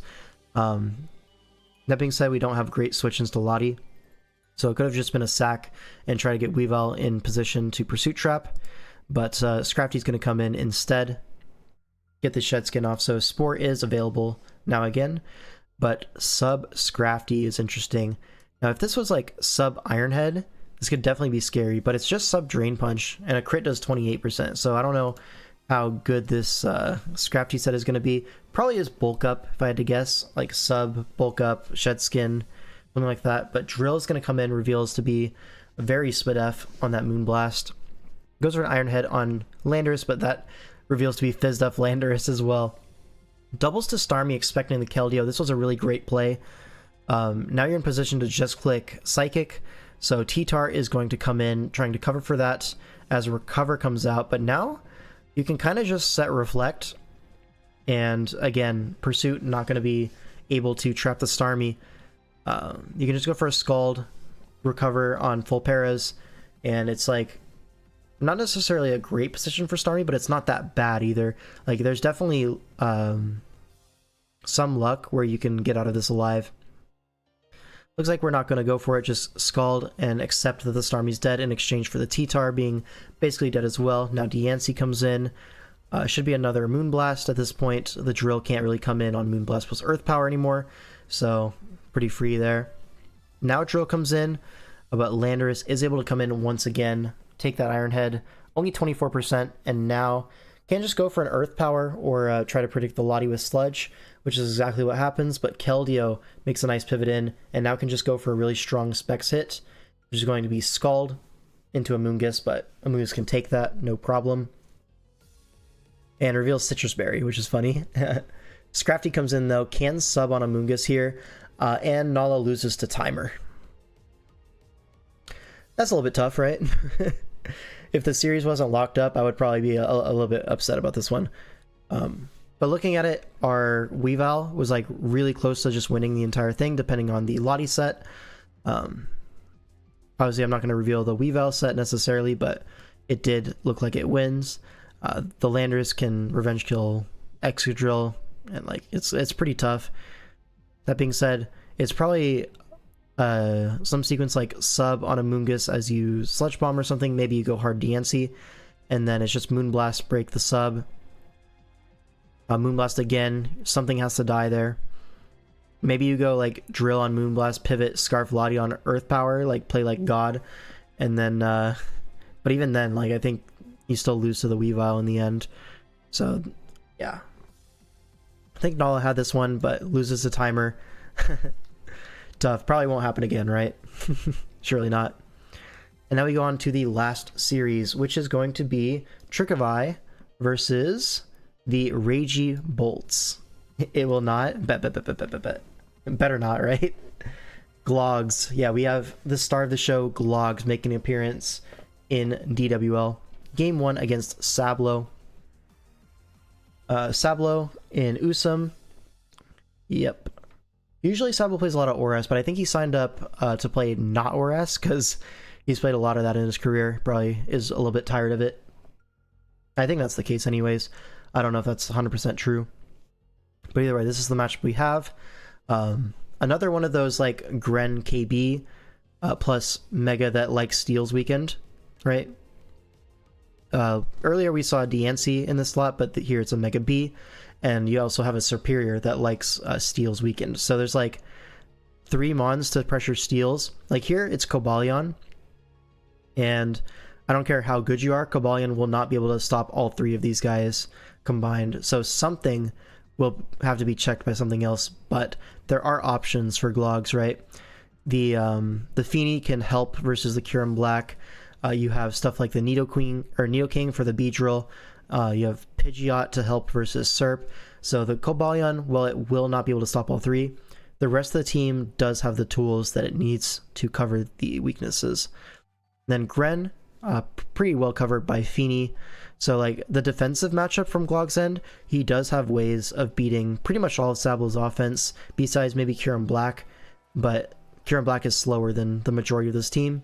and is threatened quite heavily by like close combat, Moonblast, close combat. Hurricane's doing a lot, and like stuff like that. So overall, pretty good matchup for Glogs, I have to say. Let's get into the game. Game 1. Donphan leads off versus the Scovillain. We see an immediate Toxic on Rocks. Do we see a Rocks trade into an Earthquake? That is exactly what we do. Hold on, is Donphan about to get 3 turns? Surely not, right? The check button into Hoopa, and Donphan gets his 2 turns. It's actually, that's actually poetic. I love that. So Donphan does get its 2 turns and dies as usual. People who have named all their mons Glogs have a 100% win rate. Just saying, you might be onto something. Right, Beedrill comes in. Scovillain is just going to come in as a sack. Poison Jab, though, it might live a drill run here. It doesn't, so it's just a sack. But now Nidoking can come in, and where's the ground resist is what I want to know. Slowbro's going to come in. Is this AV? We Flame for some reason. Maybe it doesn't kill Beedrill from there with Earth Power. But Slowbro makes an entrance on the field. Looks to be AV from that damage. And Zera going to dodge a Scald Burn, go for a Volt Switch on Kyurem, not allowing it in. But Kyurem coming in on Zera's strange. I think you have to be Scarf to make that play. But either way, Volt covers it. Feeny comes in, and now we're threatening a Moonblast. No Moonblast resist, really, with Rocks up, and Kyurem's just going to die. The biggest threat to Glog's team got 0 attacks off. That's crazy. Now Serp comes in. Just going to see a Leaf Storm into Nidoking. That looks like it's going to be Scarf or, I guess, Custapia. Some way to beat the Serperior. Makes me think that might be Scarf Superior as well. If you're willing to just stay in after the Nidoking like is so clearly Scarf or Custap the way it's played. If you think it's Scarf, probably have to be Scarf Serp to cover that. Otherwise, you just go AV Burrow, I think. But now Beedrill is going to be able to revenge that, and Beedrill is looking really good here. It's faster than everything besides maybe like a Scarfini, and Scarfini doesn't kill from 51, I'm pretty sure. Maybe like a Hydro Pump High Roll, but it looks very scary, right? But Zeraora comes in, and there's no electric resist, and the fact that it comes in here means this is probably Choice Scarf Zeraora. And here you're going to see Slowbro comes in. We're trying to pivot in to a Plasma Fist. Obviously not going to work, right? Goes down to 2 hits. And I think this Zera just freaking wins, right? Gren comes in, trying to maybe Water Shuriken. There's 1, 2, 3. I think 5 hits as a roll. Either way, I think probably it would have been safer to just go Feeny on the Gren and not risk like 5 hits or like crit Water Shurikens on your Zera, because then Beedrill might actually just reverse 6-0. But either way, that's not the world we live in, and Scarf Zera is going to clean up this game. Really well played from Glogs. He had the matchup, executed it quite well. Able to really shut down what Sablo wanted to do with that Custap Nidoking, with that that Moonblast into KB. Really not a whole lot Sablo was able to get going there. So that's going to be 1-0 for the Ragey Bolts going up in the series. Now game 2, we have Jimmy G the Milkman versus II. II obviously on Trick of Eye as the leader of the franchise. But Jimmy G, no slouch, especially in ORAS. He's played a lot of it over the past years. But here, this is a little bit of a stranger cook, right? You have an Escavalier, a mon that you really don't see very often these days. And I think they also benched something else that was weird. No, it's just the Escavalier. And the other bench is a Dragonite, which I think is a totally fair pickup. On the other side, they actually benched Mega Medicham. And what else did they bench? And Drapion, it looks like. So no Mega Medi is just because of the Mew, right?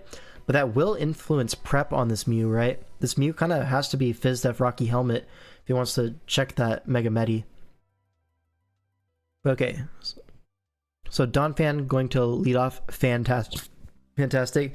U-turn to break the Sturdy into Blastoise. Gets the Earthquake off. So that's 1 turn from Donphan. This Glogs guy is too good. The admins need to start an investigation on if he's secretly a Glop alt. Probably not, right? Scald on this Mew, potential burn, but doesn't happen. Oh, Trick Room Mew though, that is strange. Gets the turn into a Scavalier though, and I'm looking at this like the bug resist for Megahorn is like Torn and Rotom. Rotom can die to knockoff from a Scavalier, and Torn doesn't take that too well. Like probably an Iron Head follow up would probably kill. So Trick Room into what I assume to be Choice Banded Escavalier is going to be pretty threatening for II. Goes for Megahorn, does 81% to Jirachi, which actually gets self-goobed by an eject button. Would have loved to trade with like a Fire Punch there, but can't. You have to switch out. Now Torn comes in, able to take the Megahorn, so forces this out into the Rotom Wash. Goes for a U-turn. Reveals Life Orb Torn, so an offensive Torn here into Arrow is a little bit, you wouldn't expect that necessarily, but into the Rotom Wash it makes a little more sense, because a bulky Torn never really breaks through Rotom unless you're like Toxic Protect, and that's not really great into Mew because you get synchronized. So the options are pretty limited. But now it looks like Facade comes out on Rotom Wash, and then we switch to Gren expecting another HP Ice, but instead Mew comes in, and so Gren covers both of those plays. And now a Dark Pulse looks like it probably just kills something, right? Rotom gonna go down, but should be Aerodactyl, or I guess Infernape could have come in if you think this is Specs, but yeah, Arrow's pretty safe. Goes for the Thunderfang, knocks out the Jirachi. Thunderfang pretty nice into the double waters, and now gets rocks up on the Roar Blastoise and pulls the Escavalier, which is kind of nice for Jimmy. Now you can kind of click your big button. Goes for a spin on the Blastoise, but this is going to freaking die to Megahorn, never mind. Dodges like a beast, and now Torn gets to come in. No rocks up, takes 66, but threatens this out with a Heat Wave. And goes for a U-turn, really aggressive U-turn there. Now Gren's going to come in. Donphan hasn't taken its second turn yet, and oh my god, this is a big hit for Donphan's average turn length. Only gets one move off, sadly. But Gren claims that kill, no safe switch in, so no surprise that it was sacked there. Now Mew comes in, basically hoping for this Gren to be locked into Ice Beam. Gets the Roost off. Now Torn comes in, gets a free U-turn. Staying in is kind of rough there as the Mew, so Arrow comes in. But Scarf Rotom with the Volt Switch makes sense, as the ground type is a Donphan. Never really long for this world, so the Scarf Volt really nice there to revenge the Arrow. Now Mew gonna take that a U-turn, a lot of chip. It's Rocky Helmet, which is there for the Medicham, right?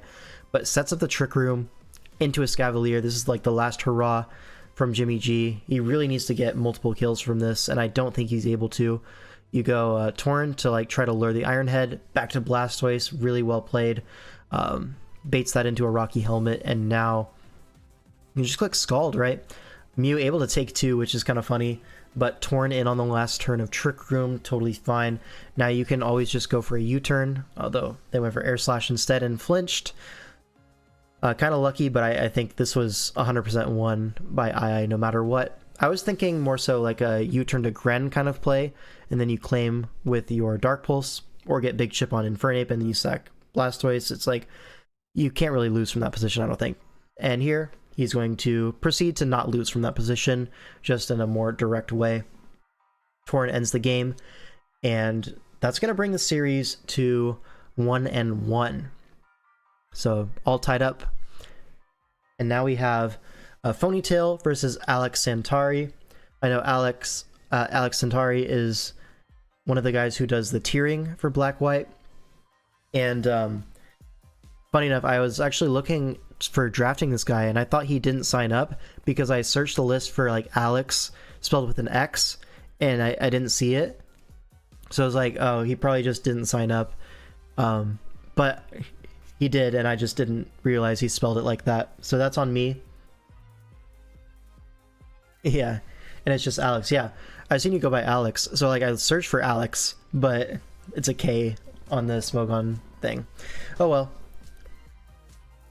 But yeah, up against Ponytail. This is someone who has had a little bit of experience with older gens, if I remember correctly. Has played in like some of the lower tier tournaments that included them. But not really super strong when it comes to the DWL caliber of players. So We'll see how he does against Alex Centauri, who like definitely knows what he's talking about when it comes to black-white draft. All right. 21 Swiss, which was the second biggest black-white tour. Oh, he won that one. I didn't know it was like that. So maybe he does know black-white ball more than I thought. Yeah, so this should be a good matchup then. Two people who really know ball. All right, Sceptile leads off into Starmie. Good lead for Phony. Gonna see an immediate elect. Whoa! Specs Leaf Storm just one-shots it. Oh my god. Allows the Curamin, but that's a good start for Phony for sure. And then Balloon on Earth Power. Oh my god, fight back. Here's a Hidden Power Fire, it looks like. Oh, we're just overplaying now. We got in our own head. Yeah, the first two plays, super fire, but, oh, 1 a.m., gotta go to good night. Thanks for joining, Chopsh. How you pronounce that? See you next time. But now Cobalion just tries to catch the Starmie, I guess, but a little bit unnecessary at that point. The Kyurem able to just 1v1 this Cobalion. Maybe it's Choppleberry, the way that you're playing the Kyurem. Maybe, I'm not sure. It wouldn't be surprised, right? Into Cobalion, Scolipede with superpower. But yeah, a little bit of an overplay there. Now Jirachi comes in, ends up being slower than Kyurem, but it's like max Spadef. Body Slam does not get the para. Trying to get a fish on para for like Excadrill, Raikou, looks like. But yeah, Wish, another Body Slam comes out. Probably gonna para this now. Yeah, exactly. So this Jirachi looks like it does 1v1 this Kyurem quite comfortably. Goes for Dragon Pulse expecting like, I don't know, a U-turn or something. But no such luck. Now Drill's gonna pivot in on an Iron Head. Alright. I would have expected a Body Slam, to be honest, because it felt really pressured for the Kyurem to switch eventually. And like that's about as good as an opportunity as you're gonna get. So like a Body Press or Body Slam trying to catch the Drill or the Raikou felt a little bit more correct, but a little bit of a nitpick. Sceptile going to pivot in on this Excadrill Earthquake, and now another Leaf Storm is getting clicked. Probably going to see a P2 pivot or Kyurem, and Kyurem is going to be the pivot on Leaf Storm. Doesn't do that much. Probably see a Roost here or a double to Drill. Is going to be a Roost, and now Body Slam. Yeah, expecting a switch, but now Alex has to kind of manufacture a Wish turn. Is going to do that immediately, but no Wish and no Body Slam. That's a little bit strange from Ponytail. I would have expected a Wish there, if anything, but now X gets to hit the field for free. 2-hit KOs the Scolipede, and now the Earthquake comes out, but Starmie takes a Life Orb Earthquake. Oh, and he dodges the Hydro Pump, but Pursuit is crazy there. This switched it on you, not the other way around. I think Ponytail's just outplaying himself at this point, trying to get too many predictions right, and it's costing him 2 Mons at this point.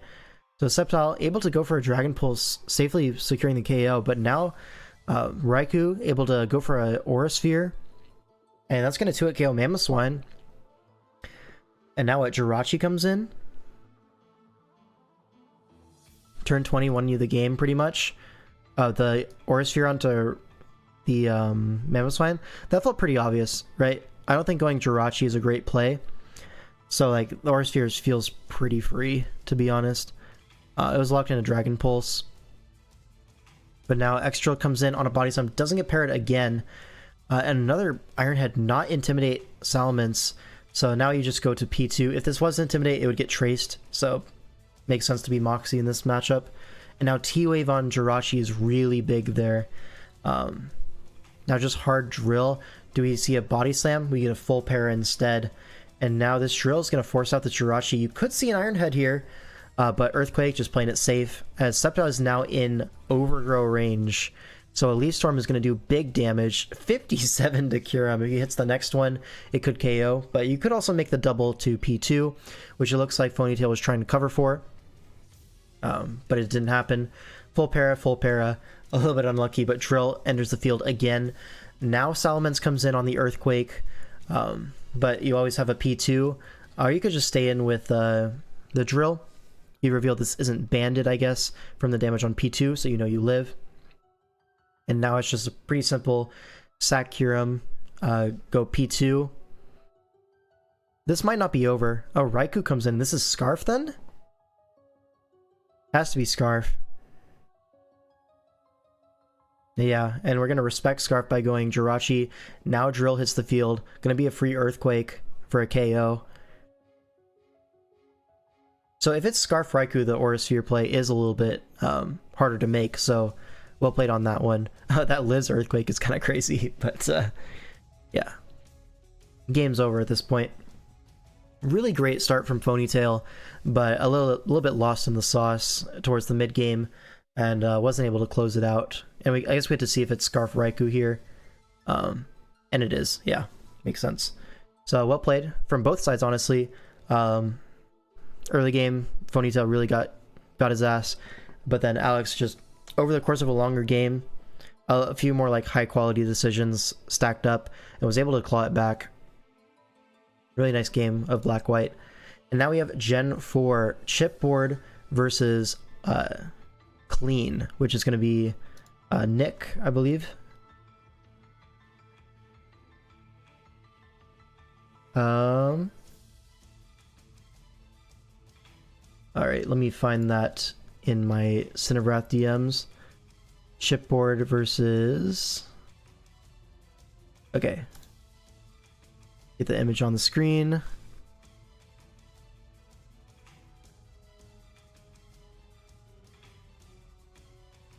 Alright, here we go.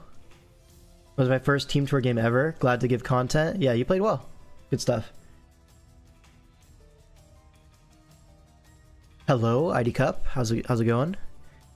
We're towards the end of the stream. Got like 5 games left. Alright, Chipboard versus Clean. 2 really cool custom avatars, I have to say. I don't think I've seen this Ninetales one before, so that's pretty cool. Okay, let's look at this matchup. So we have, I guess we can look at the leads first, because that's predetermined. Rotom Wash versus Hippowdon. So it gets the sand up immediately. So it looks like Clean is going for like a very much bulky balanced style with Hippo Clef, Starmie for spin, Scizor to handle a bunch of dragons and stuff like that. On the other side, it's much more of like a Fire Water Grass offense. I don't know which team I like more. I definitely feel like the Hippo Clef style could work in Black White. I don't know about DPP. Like the Scizor being the steal is a little bit dubious to me. I feel like Bronzong is probably better on this style of team, but also like I understand Scizor is broken and you need some offense. So yeah. Now Chipboard's team is like kind of colorful, you know, and those types of teams tend to be like offense. Not really any analysis to be done there, but so it looks like we're trying to bait in Sceptile checks and get Heatran in solid positions, which is totally fair here, right? The Sceptile switch-ins being Scizor and maybe Clef. Both of them kind of lose to Heatran, so that's totally fine. And then the things that check Heatran, Sceptile kind of preys on that, like Starmie, like Hippo. So overall, the synergy on Chipboard's team works out pretty well in this kind of matchup. Obviously, the sand up is annoying for Sceptile, but not so much for the Heatran. Funny thing is what's going on? Heatran doesn't beat Clefable consistently in this gen. Yeah. But like in draft, I feel like you can manufacture a set that beats it, no problem. I know in OU it's a little bit tough, right? Okay, Rotom versus Hippo. We have a non-stab Hydro Pump to 2-hit KO it, looks like, but maybe lefties it'll be a roll. Probably don't want to risk that as Clean, so going to be a switch to Clef, which is going to be max special defense. Totally fine. But now Nidoking is going to come in on a knockoff. Huge crit, does 8 instead of 4, and knocks off the Shuka Berry. So now rocks up, but Starmie should be able to spin pretty comfortably here, right? I guess there's the Rotom, right? Yeah, Rotom is a ghost type in this gen, I forgot. So it blocks the spin, looks to be max Spadef, and Pain Split, really nice. So able to maintain health up against this Clefable. Who has a much higher base HP stat, and Charge Beam is interesting. So knockoff on the leftovers. Now Sand Chip is going to start piling up. It looks like you're definitely not rest, right? Doesn't get the boost on charge beam, unfortunately, but I think this Clef should still lose 1v1 to this Rotom. Oh, Shadow Ball's big. No, it definitely beats it 1v1 now. Yeah, Pain Split here, but you're gonna end up very low from the Shadow Ball. And yeah, I think you have to Pain Split again is the problem. Oh, Protect is massive there. The Rotom's gonna go down to Sand, doesn't get an opportunity to T-Bolt or Pain Split.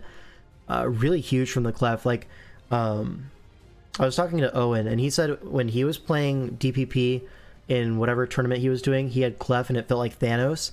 This is what he was talking about. Like, how do you kill this Clef? Like, the Hitmonlee's gonna force it out, but Recover Starmie covers it so well. Now, Sceptile does find its way on the field thanks to the Recover, but Scizor can come in on the Leaf Storm. Does 26, which makes me think this is probably Specs. That did a lot of damage. But now Nidoking comes in on a U-turn, so Scizor stays weakened. I don't know if I like that. But you do get Starmie position out of it, and Starmie can spin here. Or it can go for a Psychic, yeah, that's totally fine. Kill the Nidoking. Now what? Heatran comes in on Starmie, so probably Scarftran then.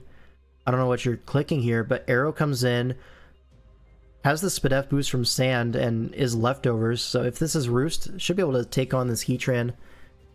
Oh, it's Sub, something far more sinister. This Hitmonlee has to go for a Mach Punch just to break the Sub, and we see a Roost. Really nice play. Get back up to full HP. Honestly, you take the Mach and just kill this. Oh, you don't kill this, you don't have Aerial Ace. So, but you can Roost until Sand takes it out. You know, Sand might be broken. Thoughts? Heatran comes in, once again, this time threatening a Flash Cannon, but I think it's pretty safe. Oh, you just hella live. That wasn't even close. I was gonna say you probably barely live, but it's a very bulky arrow. Looks to be max Spadef. Now you're in range of Mach Punch, so probably just gonna pivot out. The arrow is kind of important. And it's just gonna be a double down Starmie for the Hitmonlee. Totally fine as clean, you're up so much. Now Gyarados comes in, gets the Intimidate on the Aerodactyl, but due to the move order reveals that it's not Scarf Gyarados at least. So guaranteed to get a Stone Edge off if you do connect, which you do. +1 Gyarados, not super scary when you have something like Bullet Punch Scizor in the back. And no lefties means the Sand is going to put it very much in range of that. Pretty sure chipboard avatars the avatar ZFG players get for winning last DCL. Yeah, makes sense, yeah. It's really cool. I like it. But now Sceptile. Oh yeah, it's just a pretty free Protect, Sack, Protect.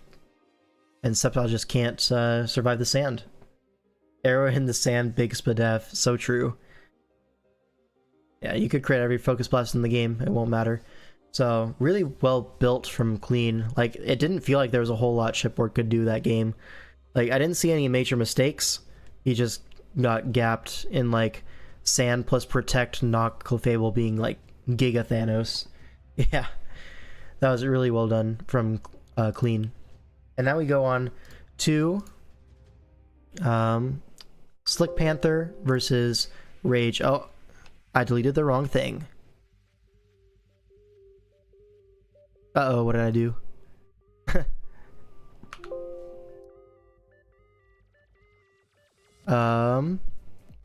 Well, that's not good.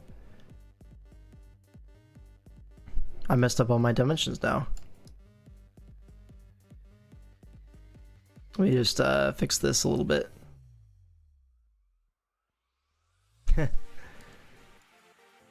A little bit bigger.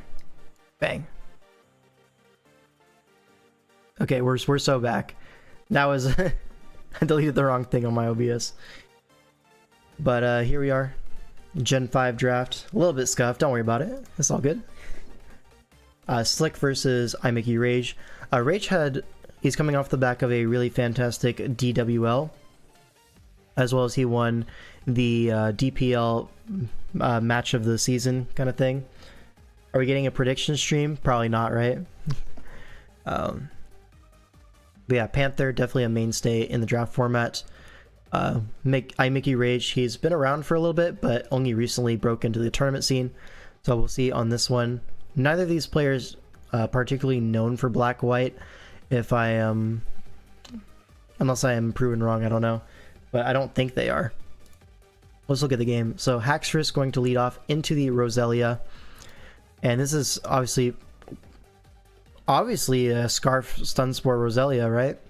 No, it's probably just a slow-ass Haxorus. Yeah, Sash Roselia gets the para off. That's crazy. And gets T-Spikes up against no T-Spike immunity.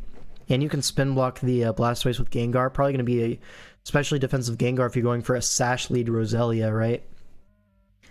At least that's my assumption. Now Scrafty able to check this Golurk very comfortably as rocks go up. And now Scrafty could go for, I guess, a foul play. Gonna give the Cobalion a justified boost.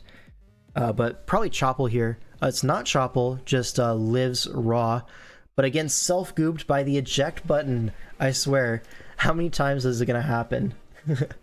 What a time to tune in. Yeah, just in time, right? How many times are we gonna get self-gooped by eject button? It's already twice this week, and it's only week 1. But now Raikou's gonna come in and go for a Volt Switch, pretty safe. Now Ment's gonna be the pivot into this Electros, threatens a, I don't know, Banded Outrage, Specs Draco. One of the two. It's gonna be a Draco. Misses the Golurk, but it should just kill the next one anyways. So no harm, no foul. Now Cobalion comes in as Raikou gonna pivot in. Do we see a close combat? We see a Volt Switch. But what's coming in on Raikou? Electros, it looks like. Oh, T-Bolts are play into Electros? That's a little bit sus, right? Wait, how are we slower? Is this Roar? Yeah, it's going to be Roar. Gets the T-Spike on both these guys, so that's good. But trying to scout for a Scarf Victini here, looks like. Sacks the Scrafty. Not a sack, because max defense Intimidate, but it is going to end up being a sack at the end of the day. Volt Switch into Electros to get leftovers is pretty nice, though. Now, Mence comes out, threatening a Specs Draco here. And Blastoise not going to be able to take that well at all. Freaking dies after poison. It's crazy. Mence is just so strong in black-white. I think it's like really quite good. Now Cobalion's going to come in. Close combat into Eviolite. Piloswine is going to pick up the 2-hit KO. But Ice Shard going to get huge chip. What can I say? But now Cobalion looks like it's going to be forced out by Raikou with -2 Spadef. Should just be a Volt Switch into the Electros, and now Specs Draco's going to claim another. Like, this Electros would just be Thanos if Salamence just wasn't around, but bang! Huge damage. Discharge is going to deal with this Mence, but at the cost of your Raikou check. Now Raikou comes in, the last switch into Rocks it looks like, but T-Bolt, it is just barely in range. And now it's looking like maybe you can T-Bolt this. HP Ice, is it probably Ice, yeah, for Mence, but Gengar comes in, so I guess it comes down to is it going to be Scarf Gengar, because you could live any Cobalion hit. I think if you're Scarf you click Shadow Ball 100%. Now if this is Scarf Victini it has to be Scarf Gengar, but I think Scarf Gengar does kill from 76. Let's see, it is Scarf Gengar, knocks out the Victini, and Cobalion is now in range. And that's going to be the game. Pretty crazy overtime put in by Salamence. That was really good. The Stun Spore Roselia with T-Spike honestly put in so much work. Severely choked after watching it back a bit myself. Yeah, I don't know exactly where you went wrong, to be honest. Feels like maybe just take the Eel for Salamance's trade earlier. And then you have a full HP Blastoise for the Gengar at the end, is probably the sequence that ends up being better, right? But at the end of the day, the Raikou was still a really big problem. Showing Victini on the Raikou first and U-turned? Yeah, probably. Like here. Yeah, definitely, like Scarf Victini, I'm assuming.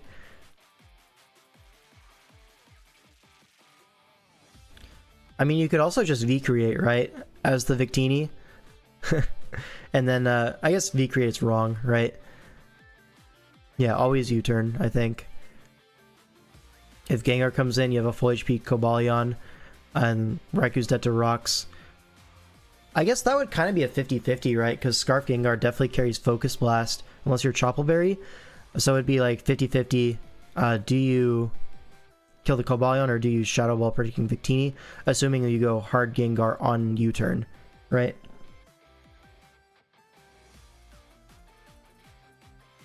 So I think probably the play was just V-create. Covers Raikou, stay in, covers Gengar swap. And if you're -1 Victini, that still doesn't open you up to like a Focus Blast lock.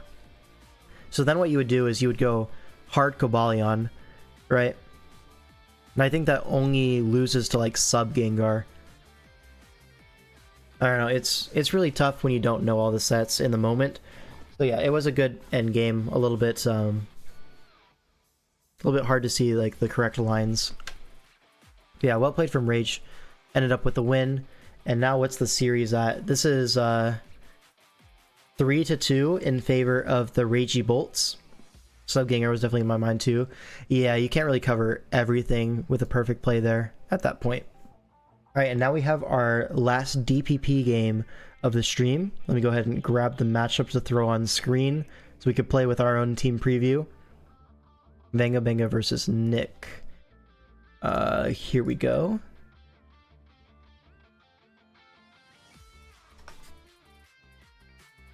And hopefully I don't mess up my my OBS again with this matchup stuff on the screen.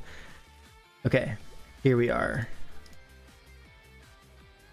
Alright, let's look at the leads. We have Grumpig versus Kingdra lead. That's interesting. Okay, so here's the stakes, right? If Nick wins, he guarantees at least a tie for his team. That'd be pretty big. Nick was telling me about this matchup while you were at the Raptors game. Yeah, he's locked in, Left for an hour, why is there a Grumpig on my screen? Look, he's shiny. He's pretty cool. But yeah, so this is Venga Benga versus Panda, AA. And yeah, I did see Panda in Toronto. That was pretty cool. Anyways, so we see Kingdra versus Grumpig lead. I don't know exactly what a lead Grumpig is telling me. Like, what Grumpig is like a viable lead? It's probably something anti-Infernape. Maybe anti-Bronzong. So that would be like a Scarf Trick.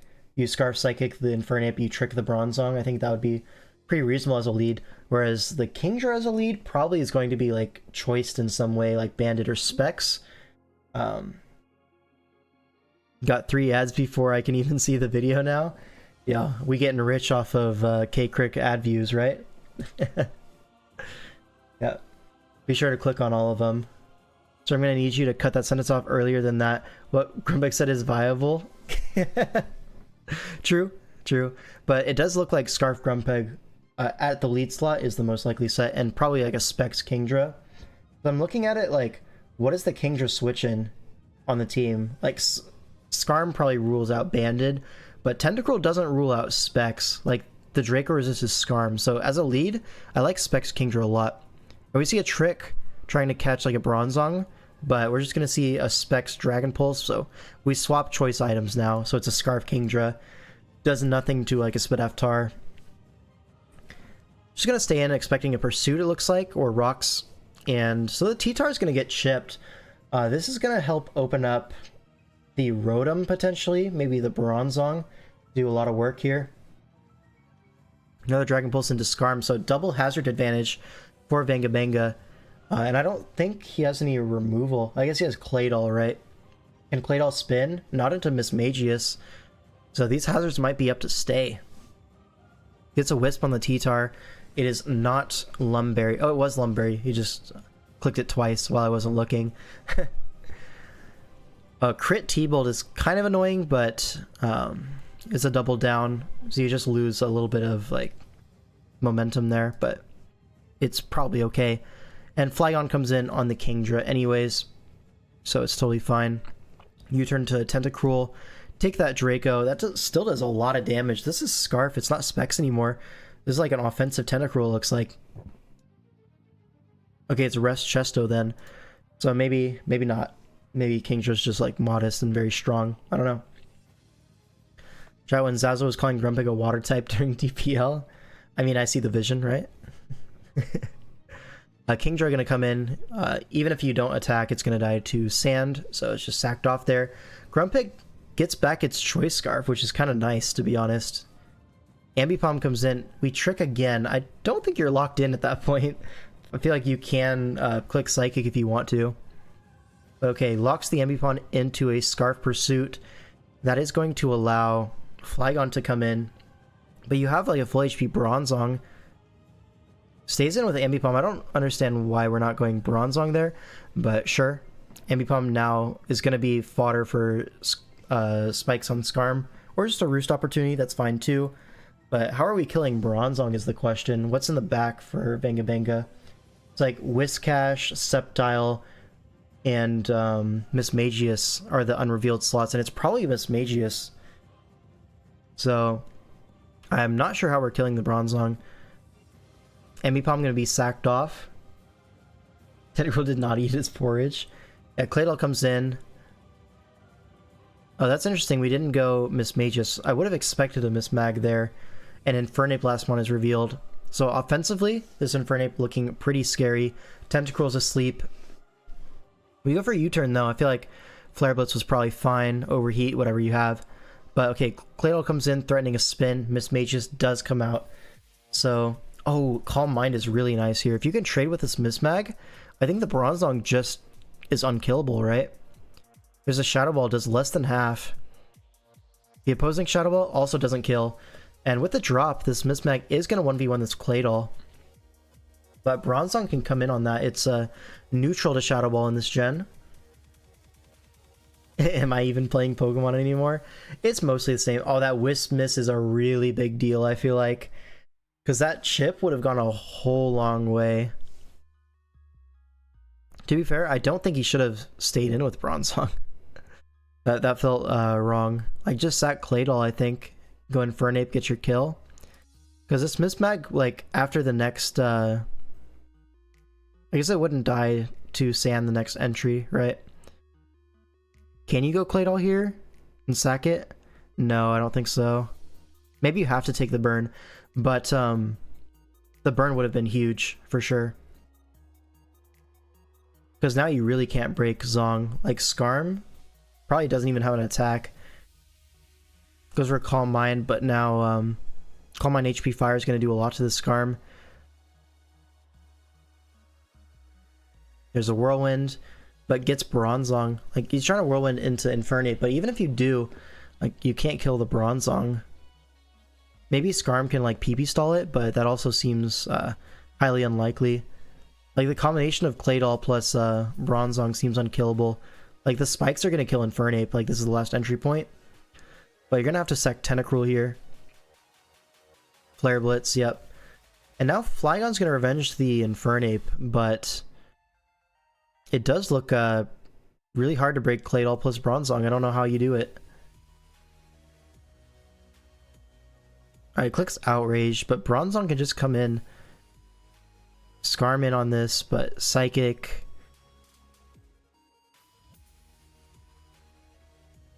Yeah, and the problem is, like, you can infinitely switch Claydol and Bronzong in front of Skarmory. You have leftovers on a Spikes Immune, Rock Resist. Like, the Skarm legally can't do damage, right? Unless it's Brave Bird, then it can, like, maybe 1v1 Claydol, but that wouldn't beat Bronzong 1v1 for sure. And now with the Spadef drops from Psychic, yeah, this is looking pretty over. And also DPP sleep mechanics. Like, now you just start spamming Hypnosis, right? To cover for the Wake. Sure. Don't do it. All good. Like, you can sleep the Skarm. Alright, well. And we just crit HP Fire immediately. Yeah, totally fine. This probably lives as well, yeah. There's just no way for Venga to break the Bronzong Claydol at the end. So, I mean, that's game. What can I say? So now this is going to guarantee at least a draw for the Ragey Bolts, but we have 2 more games to go. If they win at least one of these, they will win the week. Whereas Trick of Eye, they have to win both of these for even a draw. Who is allowing DPP Bronzong? I don't know. From what I heard, people were like kind of disrespecting it in the draft phase. Like, people don't really draft Bronzong that much. I don't remember if that was Black, White, or DPP, but people were saying that about one of the old gens. I don't know. I just work here. Boulder moment. Yep. So now we have Agent Flame versus Fagos, but crucially, this is Game 7 Fagos, not Game 8. I think it was Black, White. Yeah, that's probably correct. I don't know how DPP Zong could be ever be bad. But okay, Agent Flame, you see a Terra Fairy on the crown, but that's Fagos' side. And again, another Iron Valiant Ting Lu team. Kind of similar structure to those Torn teams, right? But your Fastmon is Val, and you have supporter of Iron Boulder as a win con.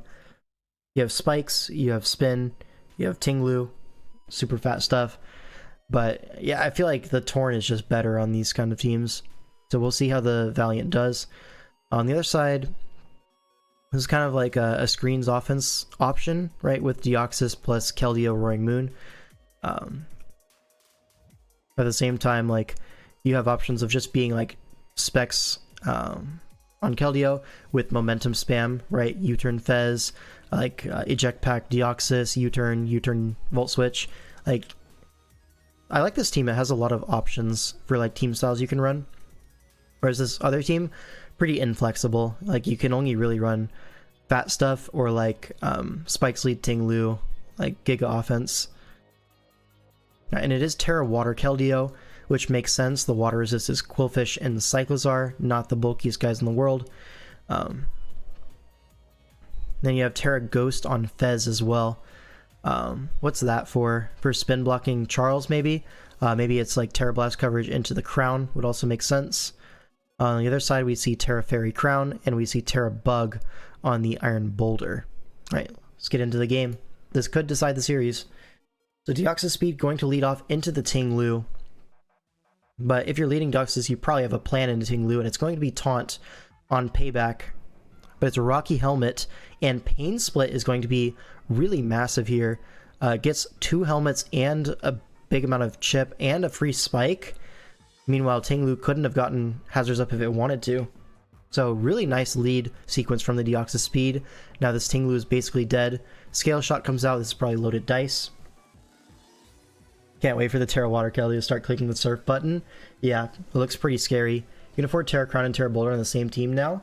Yeah, Boulder has really dropped in price over the past like year and a half. It used to be like pretty high up there, like 15, 16 points, but now it's like 13 or something, like 12 maybe. So you can definitely fit it with Iron Crown, which is probably about the same, like 13, 12 points. I think you could have fit it last season as well. But either way, Roaring Moon comes out, and now the check is going to be Iron Boulder with Speed Booster outspeeding the +1 Roaring Moon. Just Terra Megahorn going to blow that back. I remember watching this being like, wow, we're just going to sack our guy, but like, what's our good switch? And we don't have one, right? So nice play going for the Terra Bug Megahorn, pretty unguardable. And now it's Reflect Surf Keldeo, and that does 13 to the most AV Quillfish of all time. Like, that Quillfish got on like 7 vests. But yeah, Iron Treads comes in with Reflect up. It's able to 1v1 this Boulder pretty comfortably, especially with Chopple at 14, by the way. And Scary Face is definitely a choice, right? Earthquake can't be our strongest move into this, right? That just can't be correct. Either way, it's going to get the job done at least. Boulder 15 and Crown 13, so yeah, you can just barely afford it. I was wrong. Wow. Whoa. What just happened? Let's get an instant replay on that one. Val comes in, predicts the Fez swap, goes for a Psyshock, but Agent Flame does not care. Raw Steel Beam. knocks out the Val.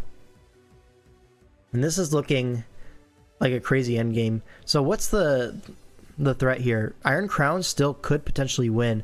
It kind of walls Ogerpon faster than Keldeo potentially, because this is like a very fat Keldeo, it looks like. But it could be like HP and speed. Either way, Crown can like set up on it potentially. Maybe Speed Booster Crown just can win here. But you still have the Terra available on Keldeo or the Fez. So Ghost Blast Fez might be able to 1v1 Crown. That's definitely a possibility. Like an AV Fez could do it. Tilt Plane to name the Keldeo Glogs as Misdirection. I didn't know it was that deep. My bad. Game 8 Faye would have got it right. Hey, let me know. Alright, Ogerpon comes in, but it's not Intimidate Quillfish, so no Defiant proc. Cycles are going to switch in on the Ogerpon, Ivy Cudgel. Does 36, but Jaboka Berry is interesting, and that actually lets you go for a full power Acrobatics. Encore comes out, but obviously that's going to be not great as the Ogerpon goes down. But now Pheasantipity comes in. The Cyclizar is locked into Acrobatics, a pretty weak move into this mon. So gonna have to switch into Quillfish, but Swords Dance Pheasantipity. Gonna go for the Terra Ghost Agility. There's no threat of T-Wave because this is AV. Dodges the Gunk Shot, didn't matter. That did probably 13%. And Terra Blast gonna knock out the Quillfish. Crown comes in, it is Special Attack Booster. Going to die to the Double Dance Fez. And now Cyclizar gonna be dead to a Play Rough, and that's gonna be a Pheasantipity sweep. How many times have you seen that in your life? Probably not much if you're like me. So yeah, it was a really great set. Able to take advantage of like the slow pace of Phagos' team, right? Not a whole lot is able to 2-hit KO Fez on this roster. Like Iron Crown probably can't do it. Ting Lu does, let's be real. But with the Deoxys set, you're able to lure in the Ting Lu quite early, chip it for this set. So really nice. Quillfish can't 2-hit KO you for sure. Boulder, probably not, right? Valiant, probably not. And Cyclizar, probably not. So tons of double dance opportunities. Ragey Bolts moment.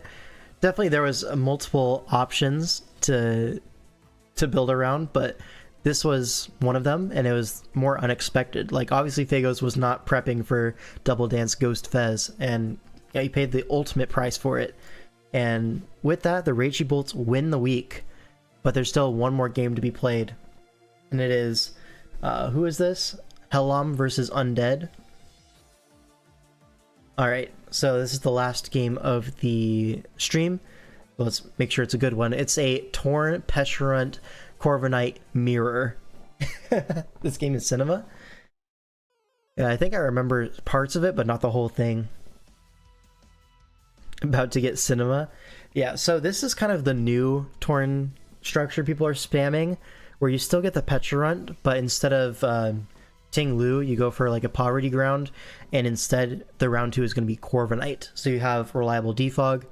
That being said, Ting Lu is kind of a big part of these like structures and how they work, so skipping out on it is a little bit tough. Like you see Deoxys Defense as like the replacement Spiker here, and on the other side you see no Spiker. So no Spikes is like kind of annoying, but two fat teams. We'll see if this is a long one or not. We see Terra Ground Torn from Hellam's side alongside a Terra Electric Deoxys. On the other side it is also Terra Ground.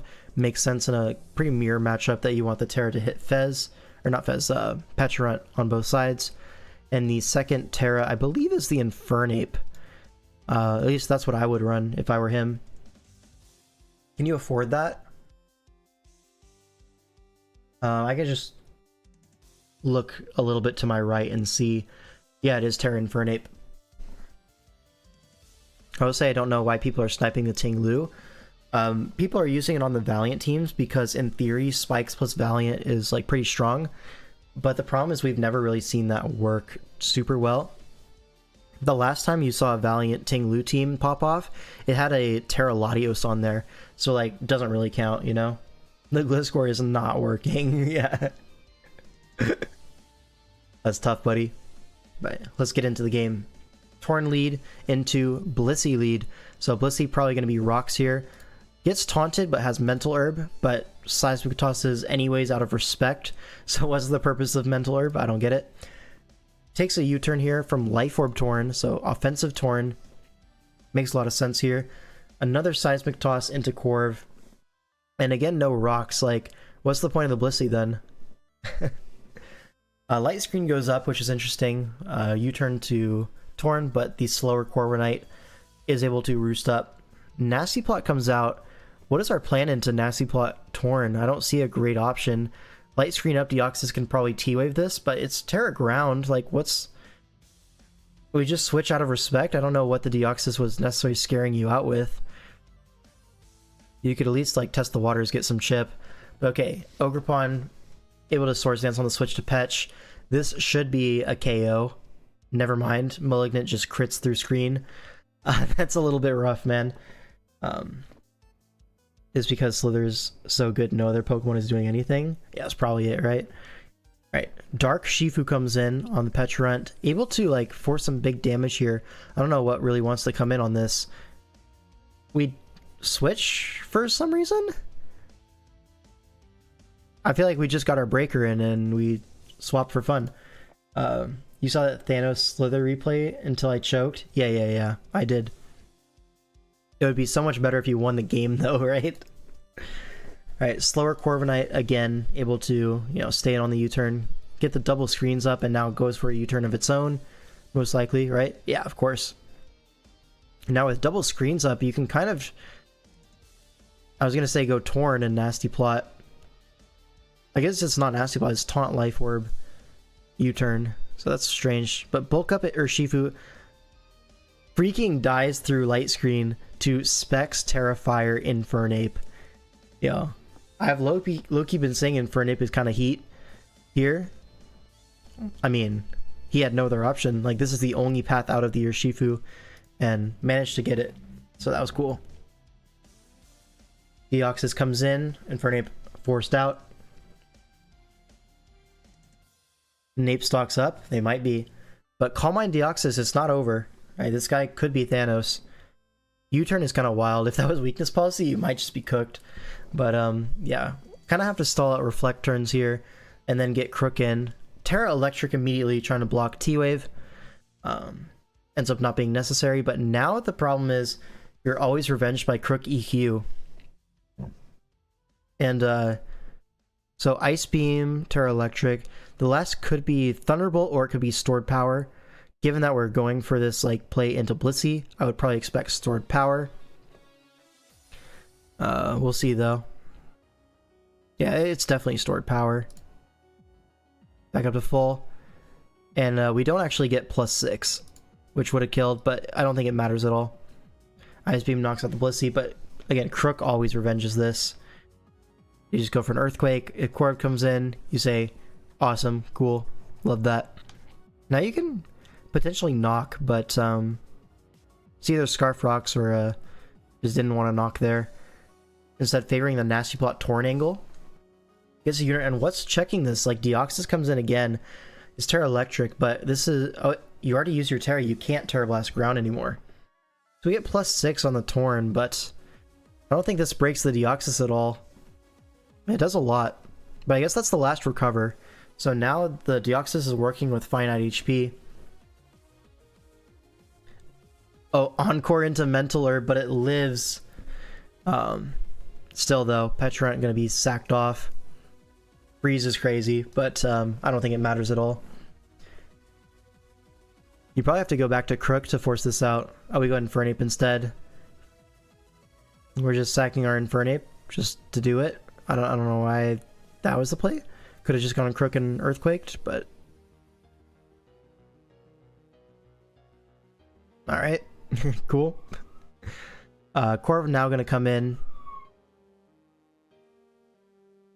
Torn in on this. Probably going to see a light screen and a Nasty Plot, but we're running out of Nasty Plot Torn checks at this point. Could just Nasty Plot again. Bag being blown alert. So true. So how does this Torn not win here? Like Petrarunt takes the +4 Bleak Wind, gets the Toxic off, which like that kind of sucks. But Bleak Wind connects, Petrarunt goes down. And now Corv comes in. I mean, you can just Heat Wave here, does a lot of damage. But with Roost, you can kind of stall out this Torn with Toxic, so probably should just go Corv here, as he does go Corv. And now this seems like you just U-turn with Corv forever, right? U-turn into Torn, farm your regen, and I think you win. Goes for another light screen, but you get Torn in on the light screen going down, so now you get a big Heat Wave, and by big I mean 37%, and does nothing. But yeah, you can just Corv, regen, pivot with Torn forever. That being said, the other side can also do that, so it's a little bit rough. Kind of a boring end game, I'm not gonna lie. Gets the U-turn onto Torn, so Torn on Torn.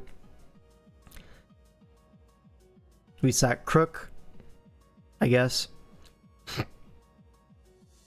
to go back to Torn in Nasty Plot.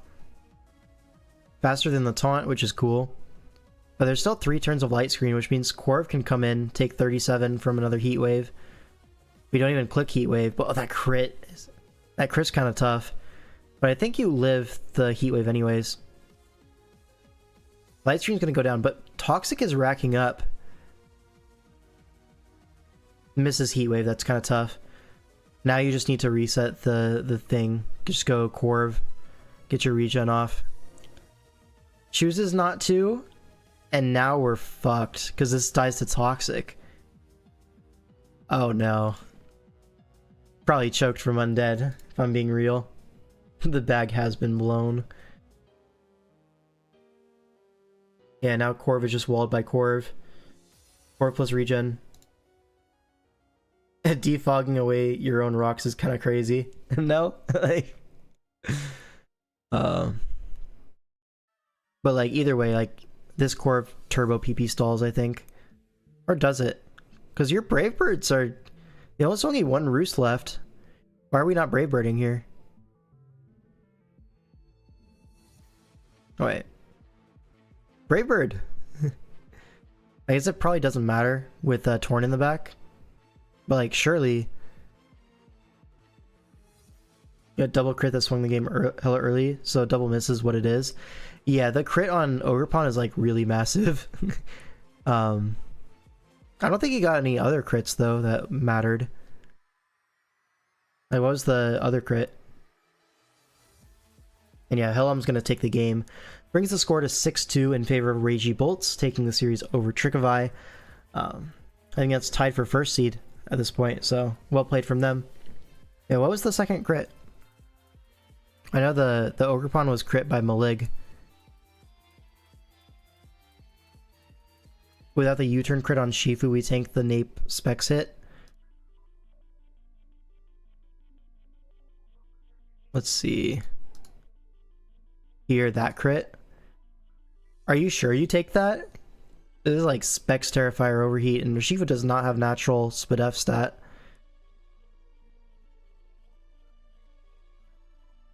Was still a roll.